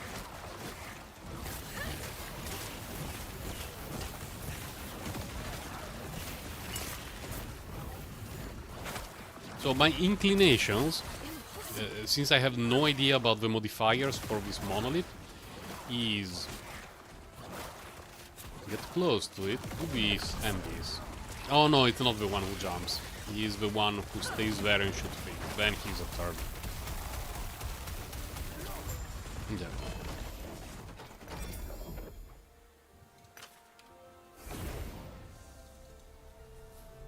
There is another one with a very similar name that the moment you are within range jumps on you with an axe, and I got one shot multiple times by that one. That's a lot of stuff to check, by the way. Lightning penetration, necrotic penetration, cold damage, increased damage over time.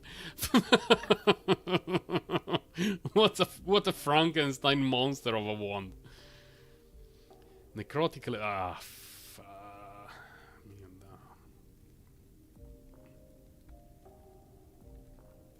Oh, I didn't find a single one that had any use.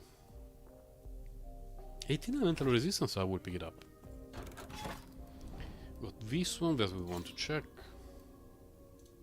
Oh, we are almost at enough stability for the boss fight. XP, please. Oh, finally, finally.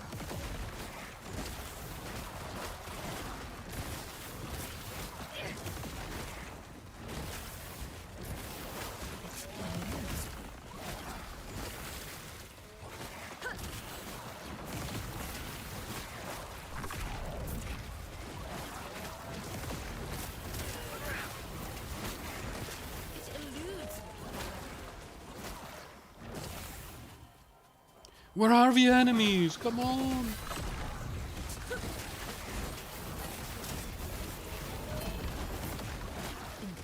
What happened? Why did I fulfill so much stuff here? Oh, killing rare enemies and stuff like that. Oh, that's an ambush. Oh, better watch out.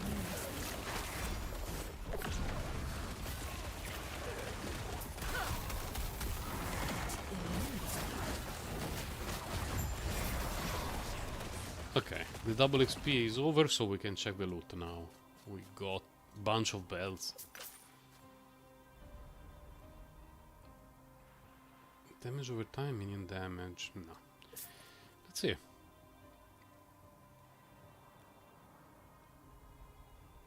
This activates my almonds because I think Harbinger of Star is not a random one. I think it dropped from a boss. Dying to go to open Chrome again. Last Epoch, Harbinger of Stars. Maybe it drops from the nodes, and I remember it correctly, but I thought it dropped from an enemy. Oh yeah, it drops from some nodes on monoliths. We shall see. Trash. Trash. No, no, no.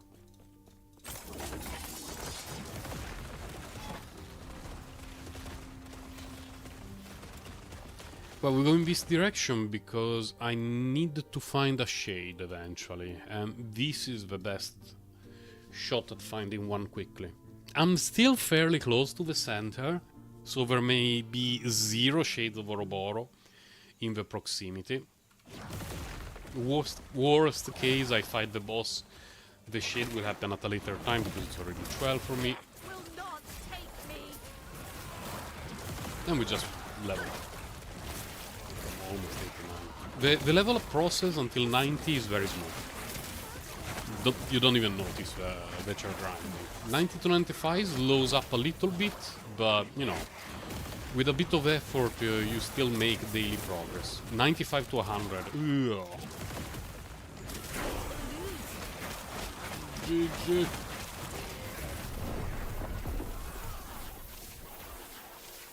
Oh, I was pressing the wrong button.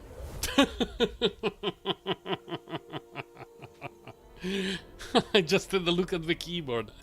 And oh, that's why mistakes were made. There. That's a bummer. A huge bummer. I still want to go there. So we clear this one without getting any stability bonus. Still need to clear one. What is this? Okay, I need to find that one. It eludes me. It eludes me.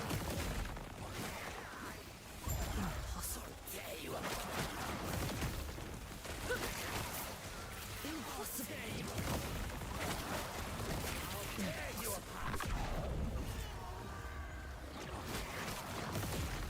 Death will not take you.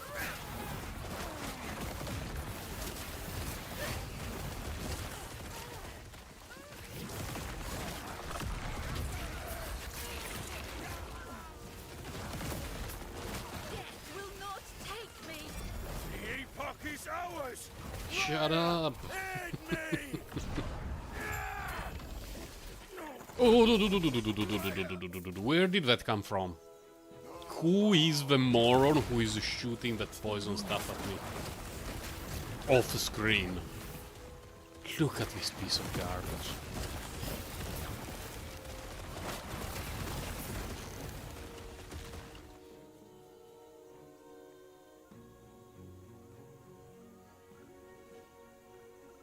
So far I only see monolith rewards. Don't know if we can get boss drops. Boss specific drops rather. From those kind of rewards. No shade of Ouroboros yet, huh?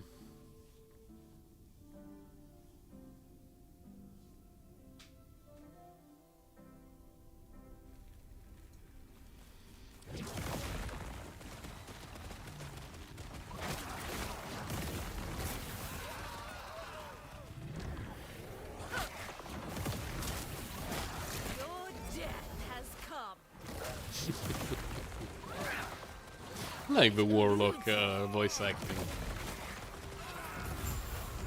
I like most of the voice acting in the game, to be fair.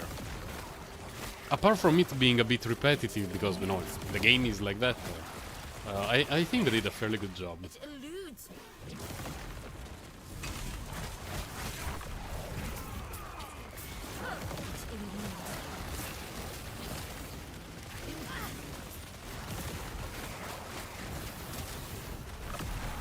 Your death has come.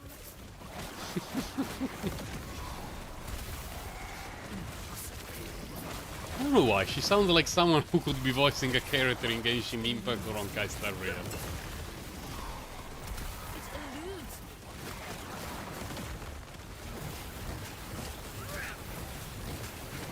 Wither before me.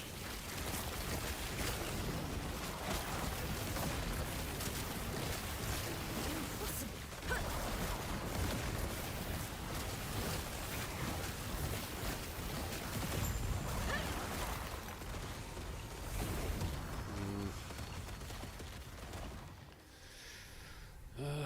Nah.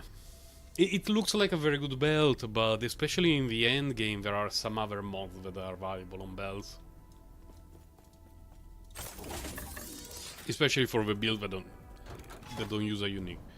No shade in the proximity, oh my god. That's a bummer. So many unique I believe that in my hundreds and hundreds of hours of playing the Last Epoch, I have never seen so many unique and timeline limited notes in a single screen. Like, what the hell is this? 3 in a row, 3 uniques, and that, like, what the hell?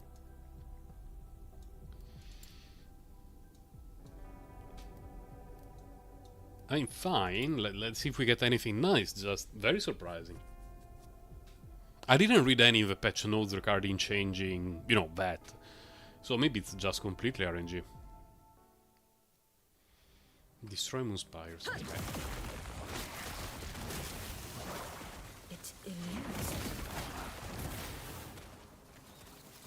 It happened to me a couple of times while clearing echoes like this, that both moon spires were basically stacked on top of each other. It made me so happy. It was so convenient.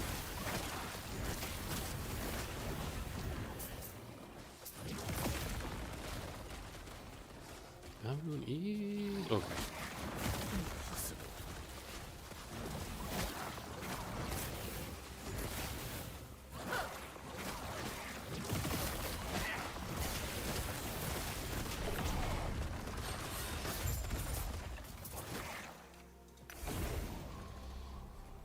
Come on, give me some fat rewards.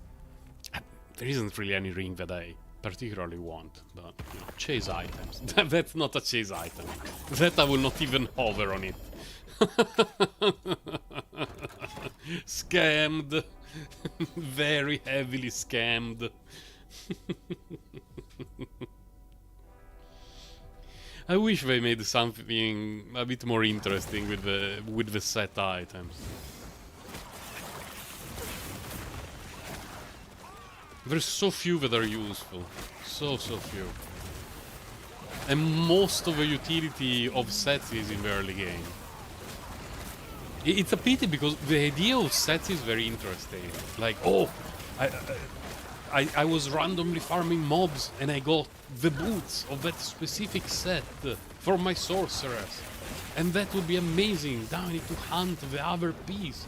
You know, especially when they were introduced many years ago in games like Diablo 2, whatever.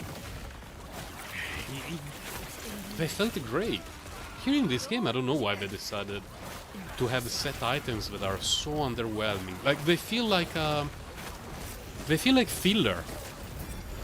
Like, oh, you're in the process of leveling up. Here, I have a couple of set items that are barely better than what you can craft yourself with an early game exalted item.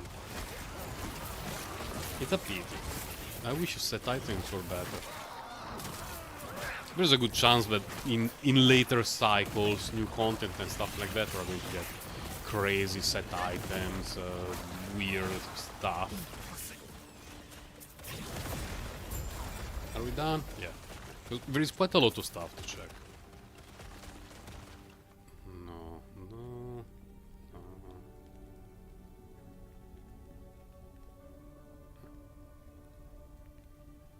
No. Yep.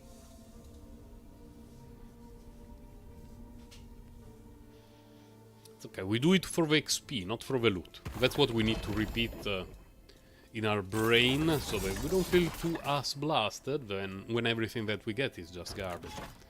I was really hoping here there would be a shade. I was really, really hoping it.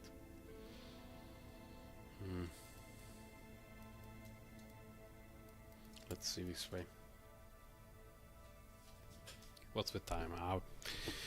Already a bit past 12. It's about time for me to leave. But I really wanted to fight a shade before going.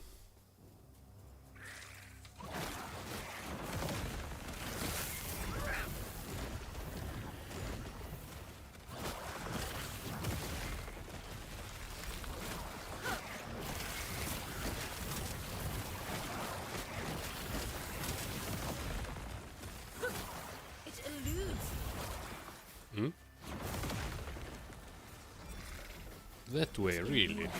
You're bamboozling me like this.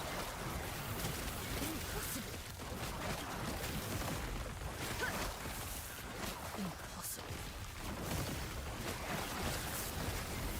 It eludes me. Wait, what's that? There is a good chance that I have very few rare crafting materials for the Acolyte. I will need to be a little bit on the lookout for those.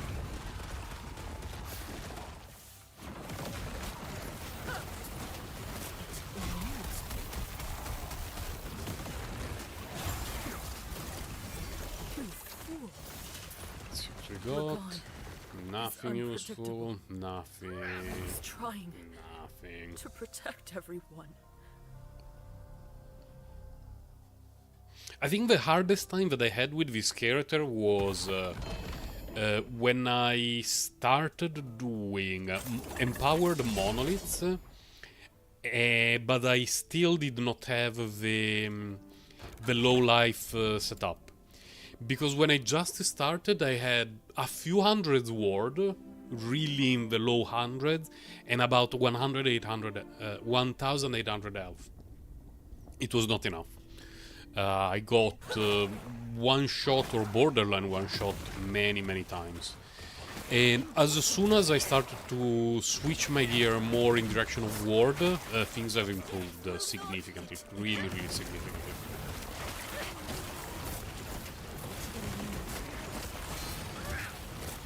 Like, I would have been one shot there if I didn't have my ward build. Because that was well above 2k damage. Well above it. It looked more like 2,500, if not more.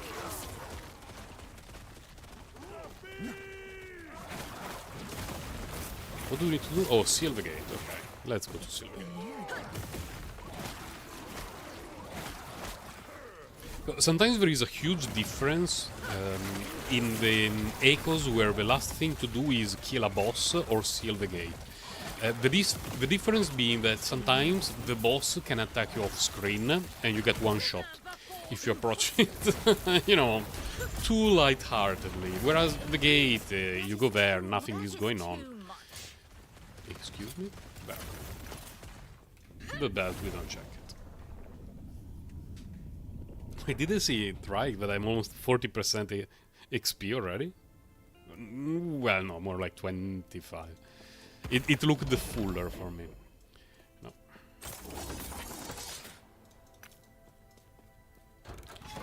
Oh, this could change things a bit. That one is always very interesting. It's a pity that I'm at such low corruption, but that one always activates my almonds a lot. For people who don't know, that one rerolls the rewards of all vehicles that we have not completed yet.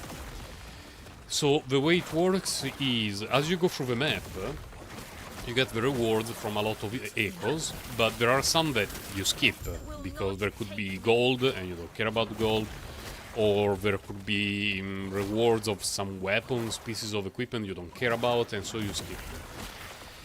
And all those are going to be next to other echoes that you already cleared.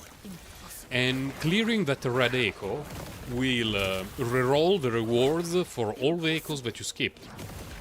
So you get a good chance at basically being able to just walk into echoes that now have rewards that you care about. And it requires a bit of planning though. Reason being that usually,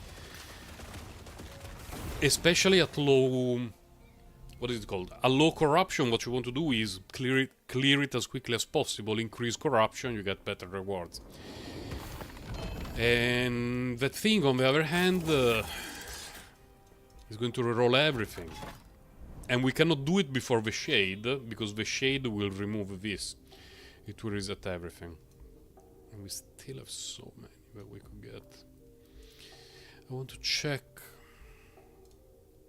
resources monolith, because right now I am in Age of Winter. I want to double check if there is anything I really care about from either of the exclusive rewards. And apart from the Ring of Atlaria, which has an extremely low drop rate, I do not believe I want anything. With the ring being the only thing I care about, it means that here there is nothing I want to get. But the ring node could be useful. So what I'm going to do is I go to the ring node from here. We clear it. We roll everything, we fight the boss in any order, and then we fight the Shade of Ouroboros. After which it will be time for leave, because it was time to leave for me about 15 minutes ago. But it's very difficult for me to stop playing this game, because there is always so much to do and I enjoy it so much. It gives me a lot of happiness and joy. Slay the Lotus. Okay. Yeah, this is the kind of a boss that I need to approach a little bit carefully. Because he could start shooting nasty stuff at me from very far away, and my cold resistance is not kept. Both of those things are not ideal. So a little bit of care will have to be involved in how I approach it.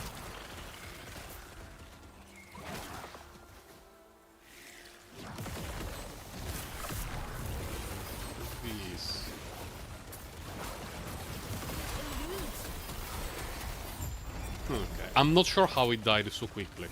I would be lying if I said, well, obviously it died because the combination of curses and ailments combined with the spell damage increased. I have no clue. It just melted.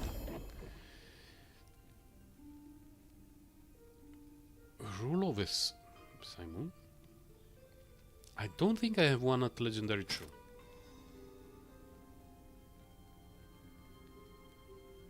This is probably nice. If I have a minion build, I'm not sure. Let's pick it up. We will worry about optimization of the stash later. My stash is such a disaster. Oh.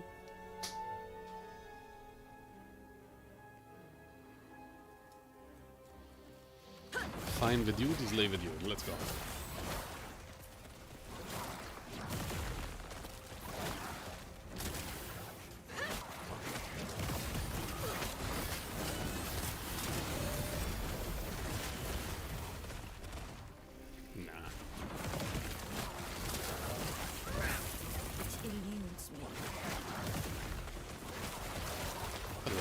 I have to cross the bridge.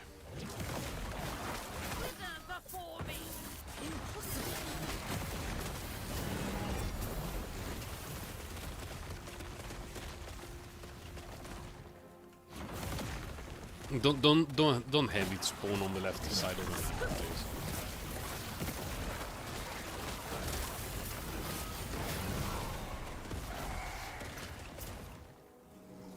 Or give me an ambush. An ambush would make me so happy. Ambushes are my favorite kind of missions in the game. Because you get XP because you're killing stuff, and the ambushes always spawn there we go, base, that ambush build. They always spawn where you are, so it's never a waste of time.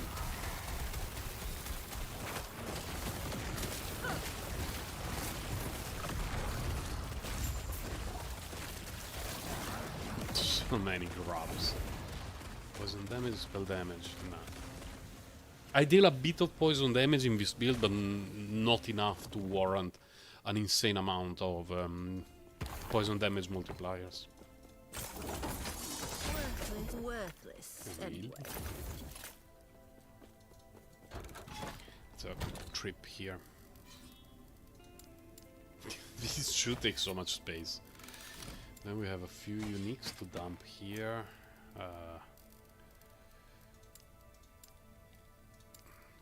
Here, stay here, here. Then we have a ring, a belt, an amulet. The arena key can stay on the ground. I really don't like running the arena.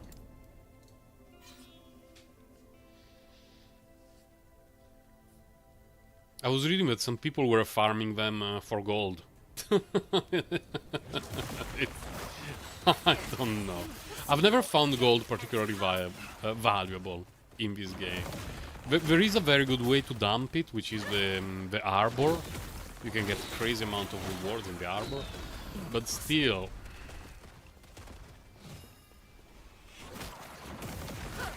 What do we need to do? Oh, we need to seal a gate.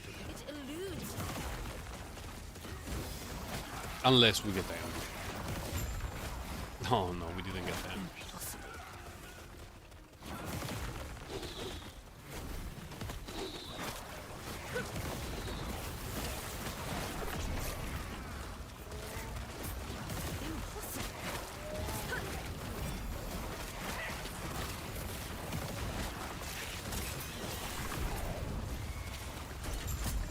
I didn't mean to press T.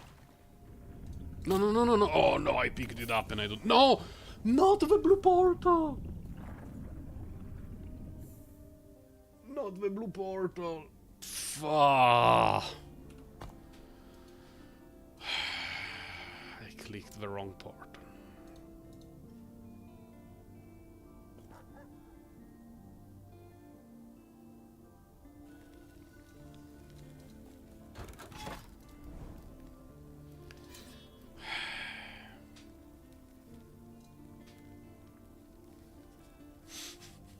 Then misclicking the letter T on the keyboard, which is the keybind for the portal, really did a number on me there.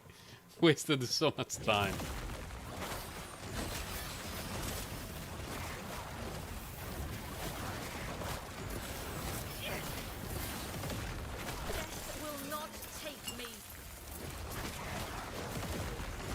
Why do I have a feeling the game wants to screw with me right now? Giving me a map that is an arena full of enemies that deal cold damage, when it's the only resistance that I do not have. And now I'm also dropping FPS.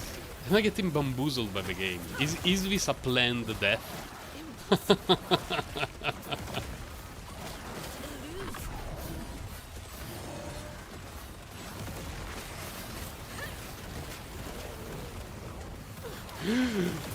I can barely. That's embarrassing, by the way.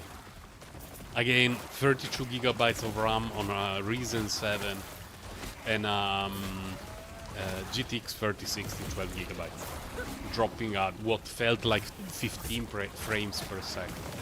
Absolutely insanity.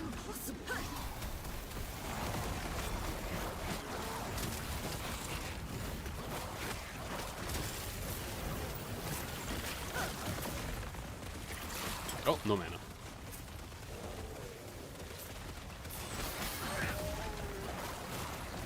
The only thing that I don't miss about the rogue is the mana regeneration. The mana regeneration of the rogue is basically non-existent. Like, if you run out of mana, tough luck. recharge it at your own pace. Whereas when I run out of mana on the Warlock, it becomes, I wouldn't say full, but it becomes usable in no time.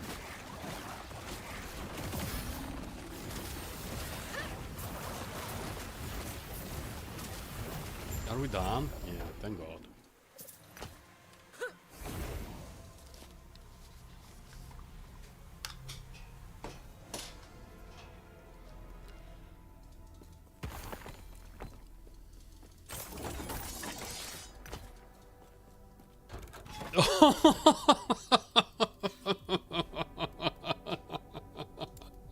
That's unbelievable. When I was farming the smoke weavers for my rogue, it took me days to see that amount of unique exclusive nodes spread between many runs. Here that I'm farming a timeline basically just for the blessing. I keep getting those special nodes, what the hell. You know, there is a chase item that I never got, so we might as well see if the RNG gods have something prepared for us.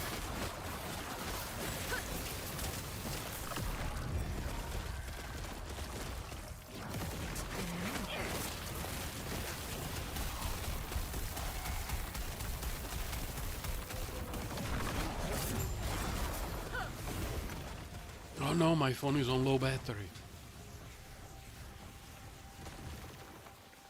It's about time to change my phone, but I want to wait a little bit. I tend to use my smartphones for a very long time. I was really hoping. There are some people who change it basically on a year basis, sometimes on a 2-year basis. I tend to use my smartphones for a longer event until they break, or I break them, because I've been guilty of that in the past, of completely destroying some smartphones. If I could save money and not spend it on changing the phone just because the battery is no longer as good as it used to be, I would be very happy about it. The screen also has a few issues because someone dropped it a few too many times. No one knows who dropped my phone. Let's say it fell. I blame gravity. If you think about it, every time that you drop something, the only reason why it falls is because gravity exists. If gravity did not exist, your things would not get damaged, you would not have to bend them to pick them up. So it's not really your fault, right? I think so. So I don't want to blame myself for dropping the phone an inordinate amount of time. That was a great echo, by the way. You enter, you find the dude in 30 seconds, you kill it, you're out.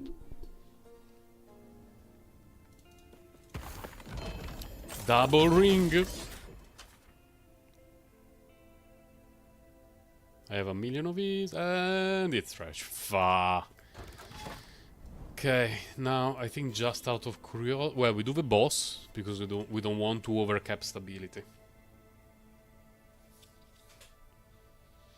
This one a bit annoying, not my favorite fight, but not even the worst. Nothing beats the black bird. The black-purple bird is absolutely cursed. Shut up. Do not stand in my way. So much I've been tanking everything. This is a mercy. I like how my channeling ability was way more effective than his. Do not stand in my way. This is a mercy.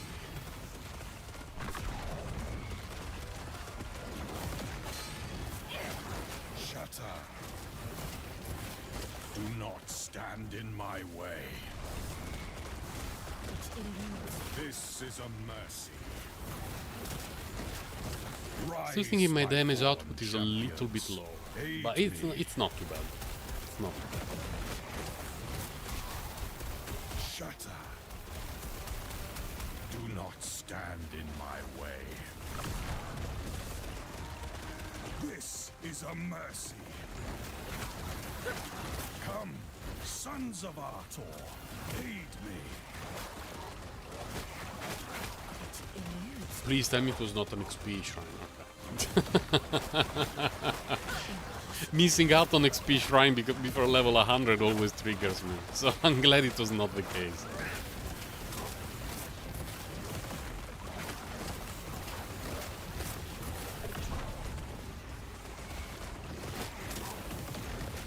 This is a mercy. He cannot even out-damage my natural ward recovery. I did what I must to protect my people. Key. Endurance, freeze stacks, spell cold resistance. I mean, it's the only one that I'm not capping, so I might as well. But I really wanted to get armor. Julia's Path. Meh.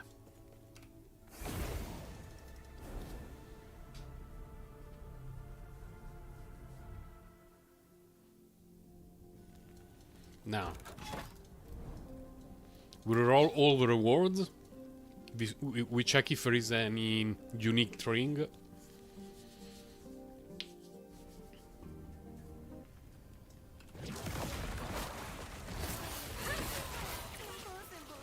How am I? Oh, 50%.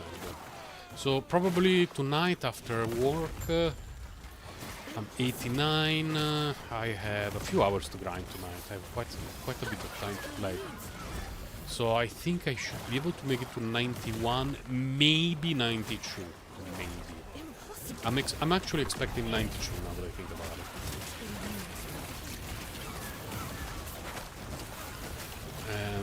I would say 95, 96 during the weekend, if time allows.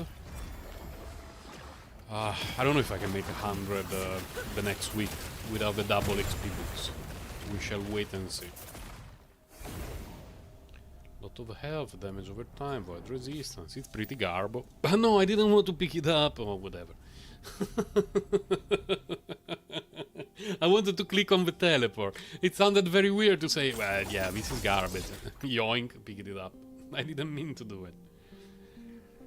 No, not good. Well, Exalted Rings right next to the beaten path is pretty interesting.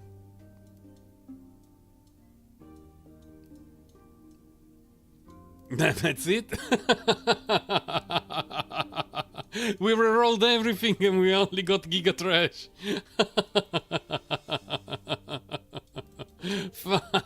Okay, we get the rings and then I got to fight the Shadow of Ouroboros. To be fair, the first spawn of the timeline was insane. Like the amount of useful nodes, of potentially useful nodes, let's say, was crazy. You know, the low of average and all that yada yada stuff. Your death has come. What do we need to do? Oh, we need to seal a gate. Okay. I would have been so happy if this was an experience shrine. There were so many enemies. This map in particular is always... It always feels like the monster population is higher. Which is good. I like high mon... Oh, that dude. No.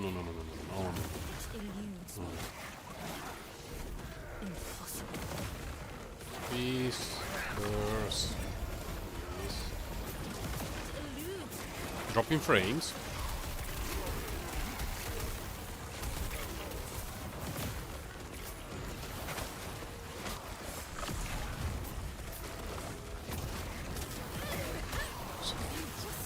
Man, I hate dropping frames. Why are you still chasing me? I thought you were dead 10 minutes ago. What you got for me? Dragon Eye of Freezing. No. I don't even know which abilities Marrow Shards. I really have no clue. Maybe it's the best skill in the game for a build I'm not using right now. I've not looked into it. But it's too... Oh, double rewards, very unexpectedly. Well, critical strike avoidance. On that base, I will always pick it up for this character. 24 from then tier 6, right? Oh, it's tier 7. A mid-roll of tier 7. Then we pick it up for the rogue. Okay. Nah. It was not too bad. And now Shade of Ouroboros. Just, oh my god, we are so close to fighting the boss again, though. If that's the case, is there any better value of my time? Here we are not making it to the boss, but with the next one we are. So we could do this for a unique item, fight the boss, and fight the giga-powered Shade. Yeah, let's do it like that. It's better value of my time. I should have left about half an hour ago, but things happened. Now the rest of the day will be delayed now for me, but not really, because it's my lunch break. It illuminates me.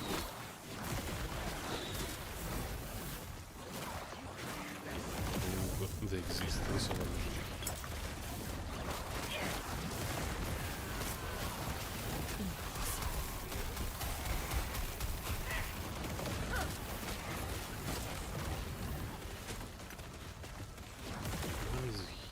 Oh, Aspire. That's a lot of stuff on screen. Really, really a lot.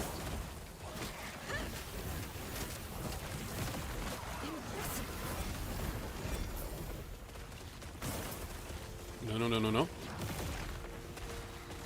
Helm of defense, bleed the duration, whatever, the dagger is Giga Garbo. Let's keep going. There's something so beautiful for me about the endgame loop of this game. It's so fluid, like it never stops. It has a slowdown when you want to have a slowdown, apart from when it drops frame per second. That's something that I do not approve. But in general, as long as you want to keep going, you keep going. You don't have to waste the time crafting scrolls for maps and all the sort of, you know, PoE shenanigans that I grew very, very tired of. Or, oh my god, trading with other people and their AFK. Oh man.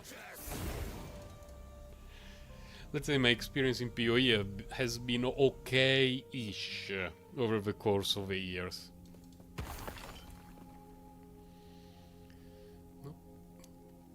No.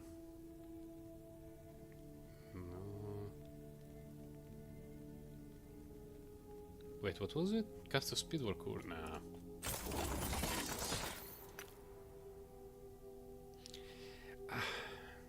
It's not terrible. Could pick it up, but it's not it's not exactly the one that we want. Are we? Wait, 159. Stability is at 900. If we fill all the bonus, we can make it. Let's try to fill all the bonus.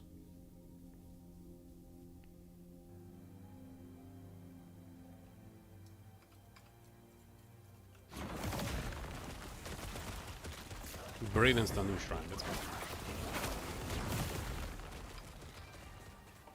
But I would rather be around. Okay.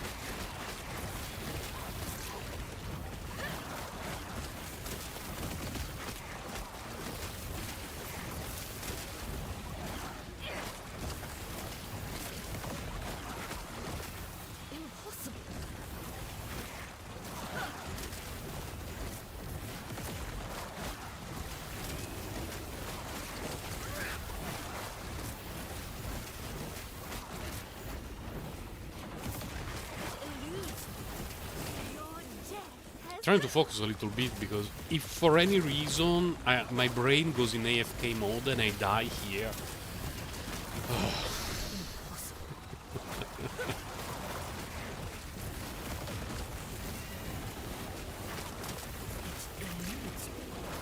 Need to keep an eye on what is happening on the screen. An eye on the ward, an eye on mana. I don't have so many though.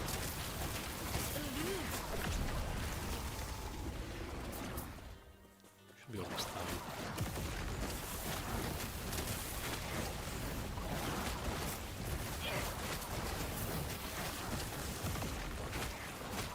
Fun fact, there is a smaller problem on right now. I'm being sabotaged even by Mother Nature in my attempt at finishing. Oh yeah, if I want to build the... If I want to make the summoner build, I'm definitely going for the Abominion way. Yeah, that one could be useful. It's the first time that I see a +4 to the Abomination, whatever it's called. So, definitely glad to pick that one up. Giga Trash.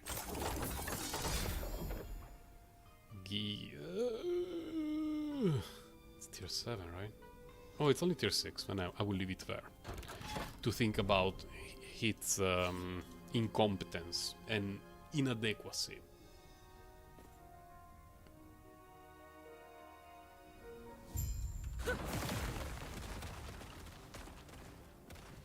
Enemies have 25% of resistance, 30 health, 91 health and damage. Okay then. Shatter.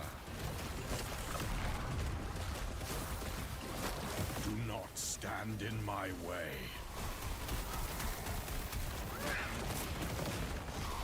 No, come back. This is a mercy.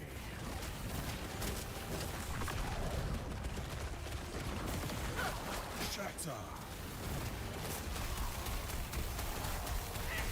Do not stand in my way. I managed to tank it, but I saw the shield go up, This is a mercy. Behold, rather go down quite a bit rage of compared to earlier rounds. Shatter. Do not stand in my way. This is a mercy.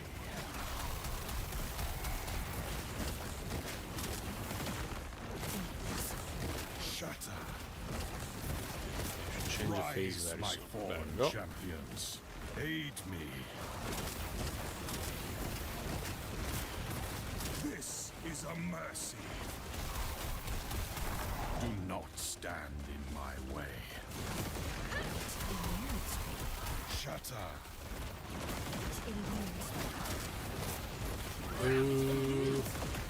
Not too bad. This is a mercy. With the rogue, if I'm stuck in the tornado with the shift on cooldown at the wrong time, the rogue usually gets one shot. Come, sons of Arthur. Here the warlock is more like,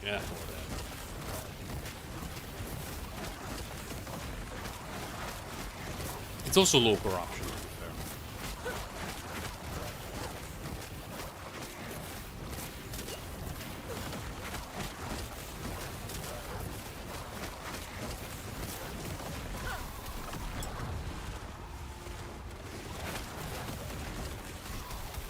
This is a mercy. Shatter. Do not stand in my way. I did what I must to protect my people.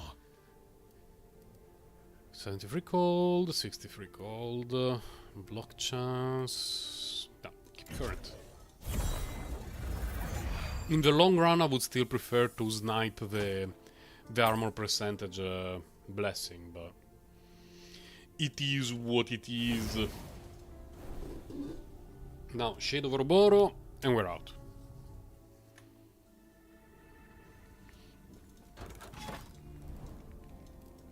Shade of Ouroboros. 24 corruption, we go at 152. If we defeat the dude. You know.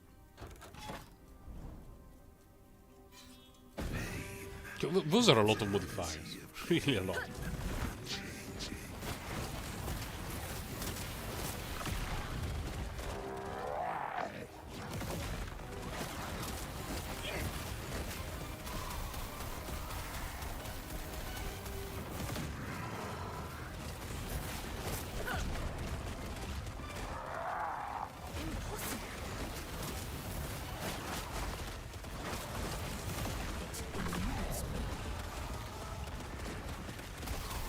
so far so good.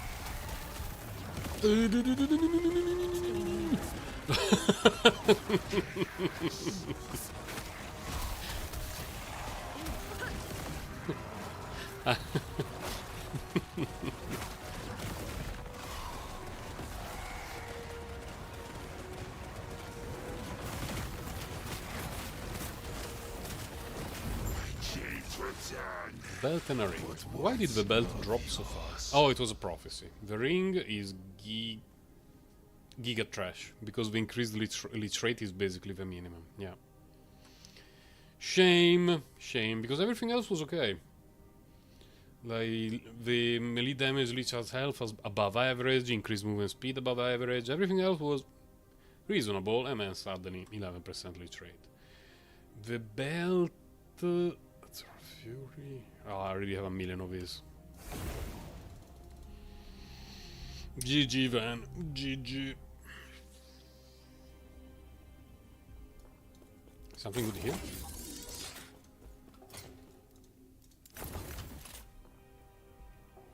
These I'll definitely need to... But maybe not necessarily this one exactly, but I have a bunch of gloves with that mod, the current health lost per second.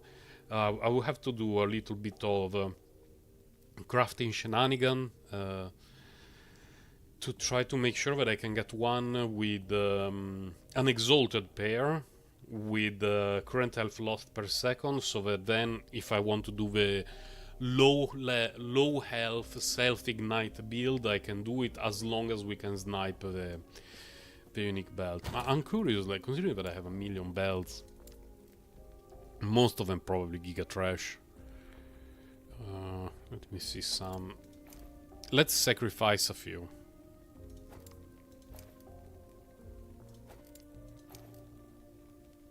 Just to see, you know. If we really are the chosen ones for that build.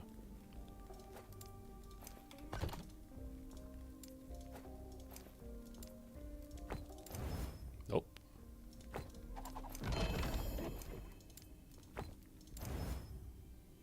Nope. Okay, man, it has to be so common now. In early access, it took me very long to find one of these for my druid. So weird. Today is Harbinger of Star Day. Speaking of which, fuck off, Harbinger of Stars. Well, anyway, this one I want to keep it in a place like that, because although they are for very different builds, they both look very interesting. Head, gloves, rings, idol, and the keys here. Though this requires a little bit of tidying. There's a bunch of stuff that shouldn't be here. Quite. Oh, I know why. I know why. Because when I'm playing from my rogue ally, handling the tab, I wouldn't say a nightmare, but it's less than ideal. So more often than not, I just leave everything on the first tab that I can find, thinking, well, we let future Sir Grindelot handle everything. Sucks to be him. Unfortunately, now I am him, and I have to deal with some of that. Here. No, this one is terrible. Although I could recycle it.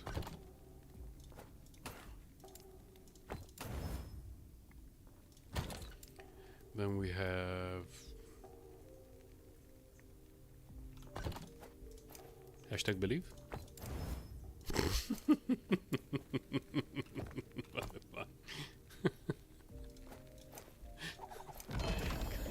Oh, I really hope I will get a Harbinger of Stars.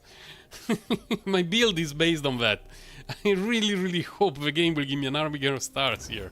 What's this? Scanner. Ah, okay.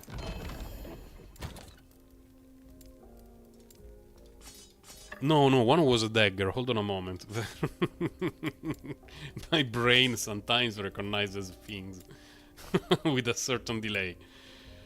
I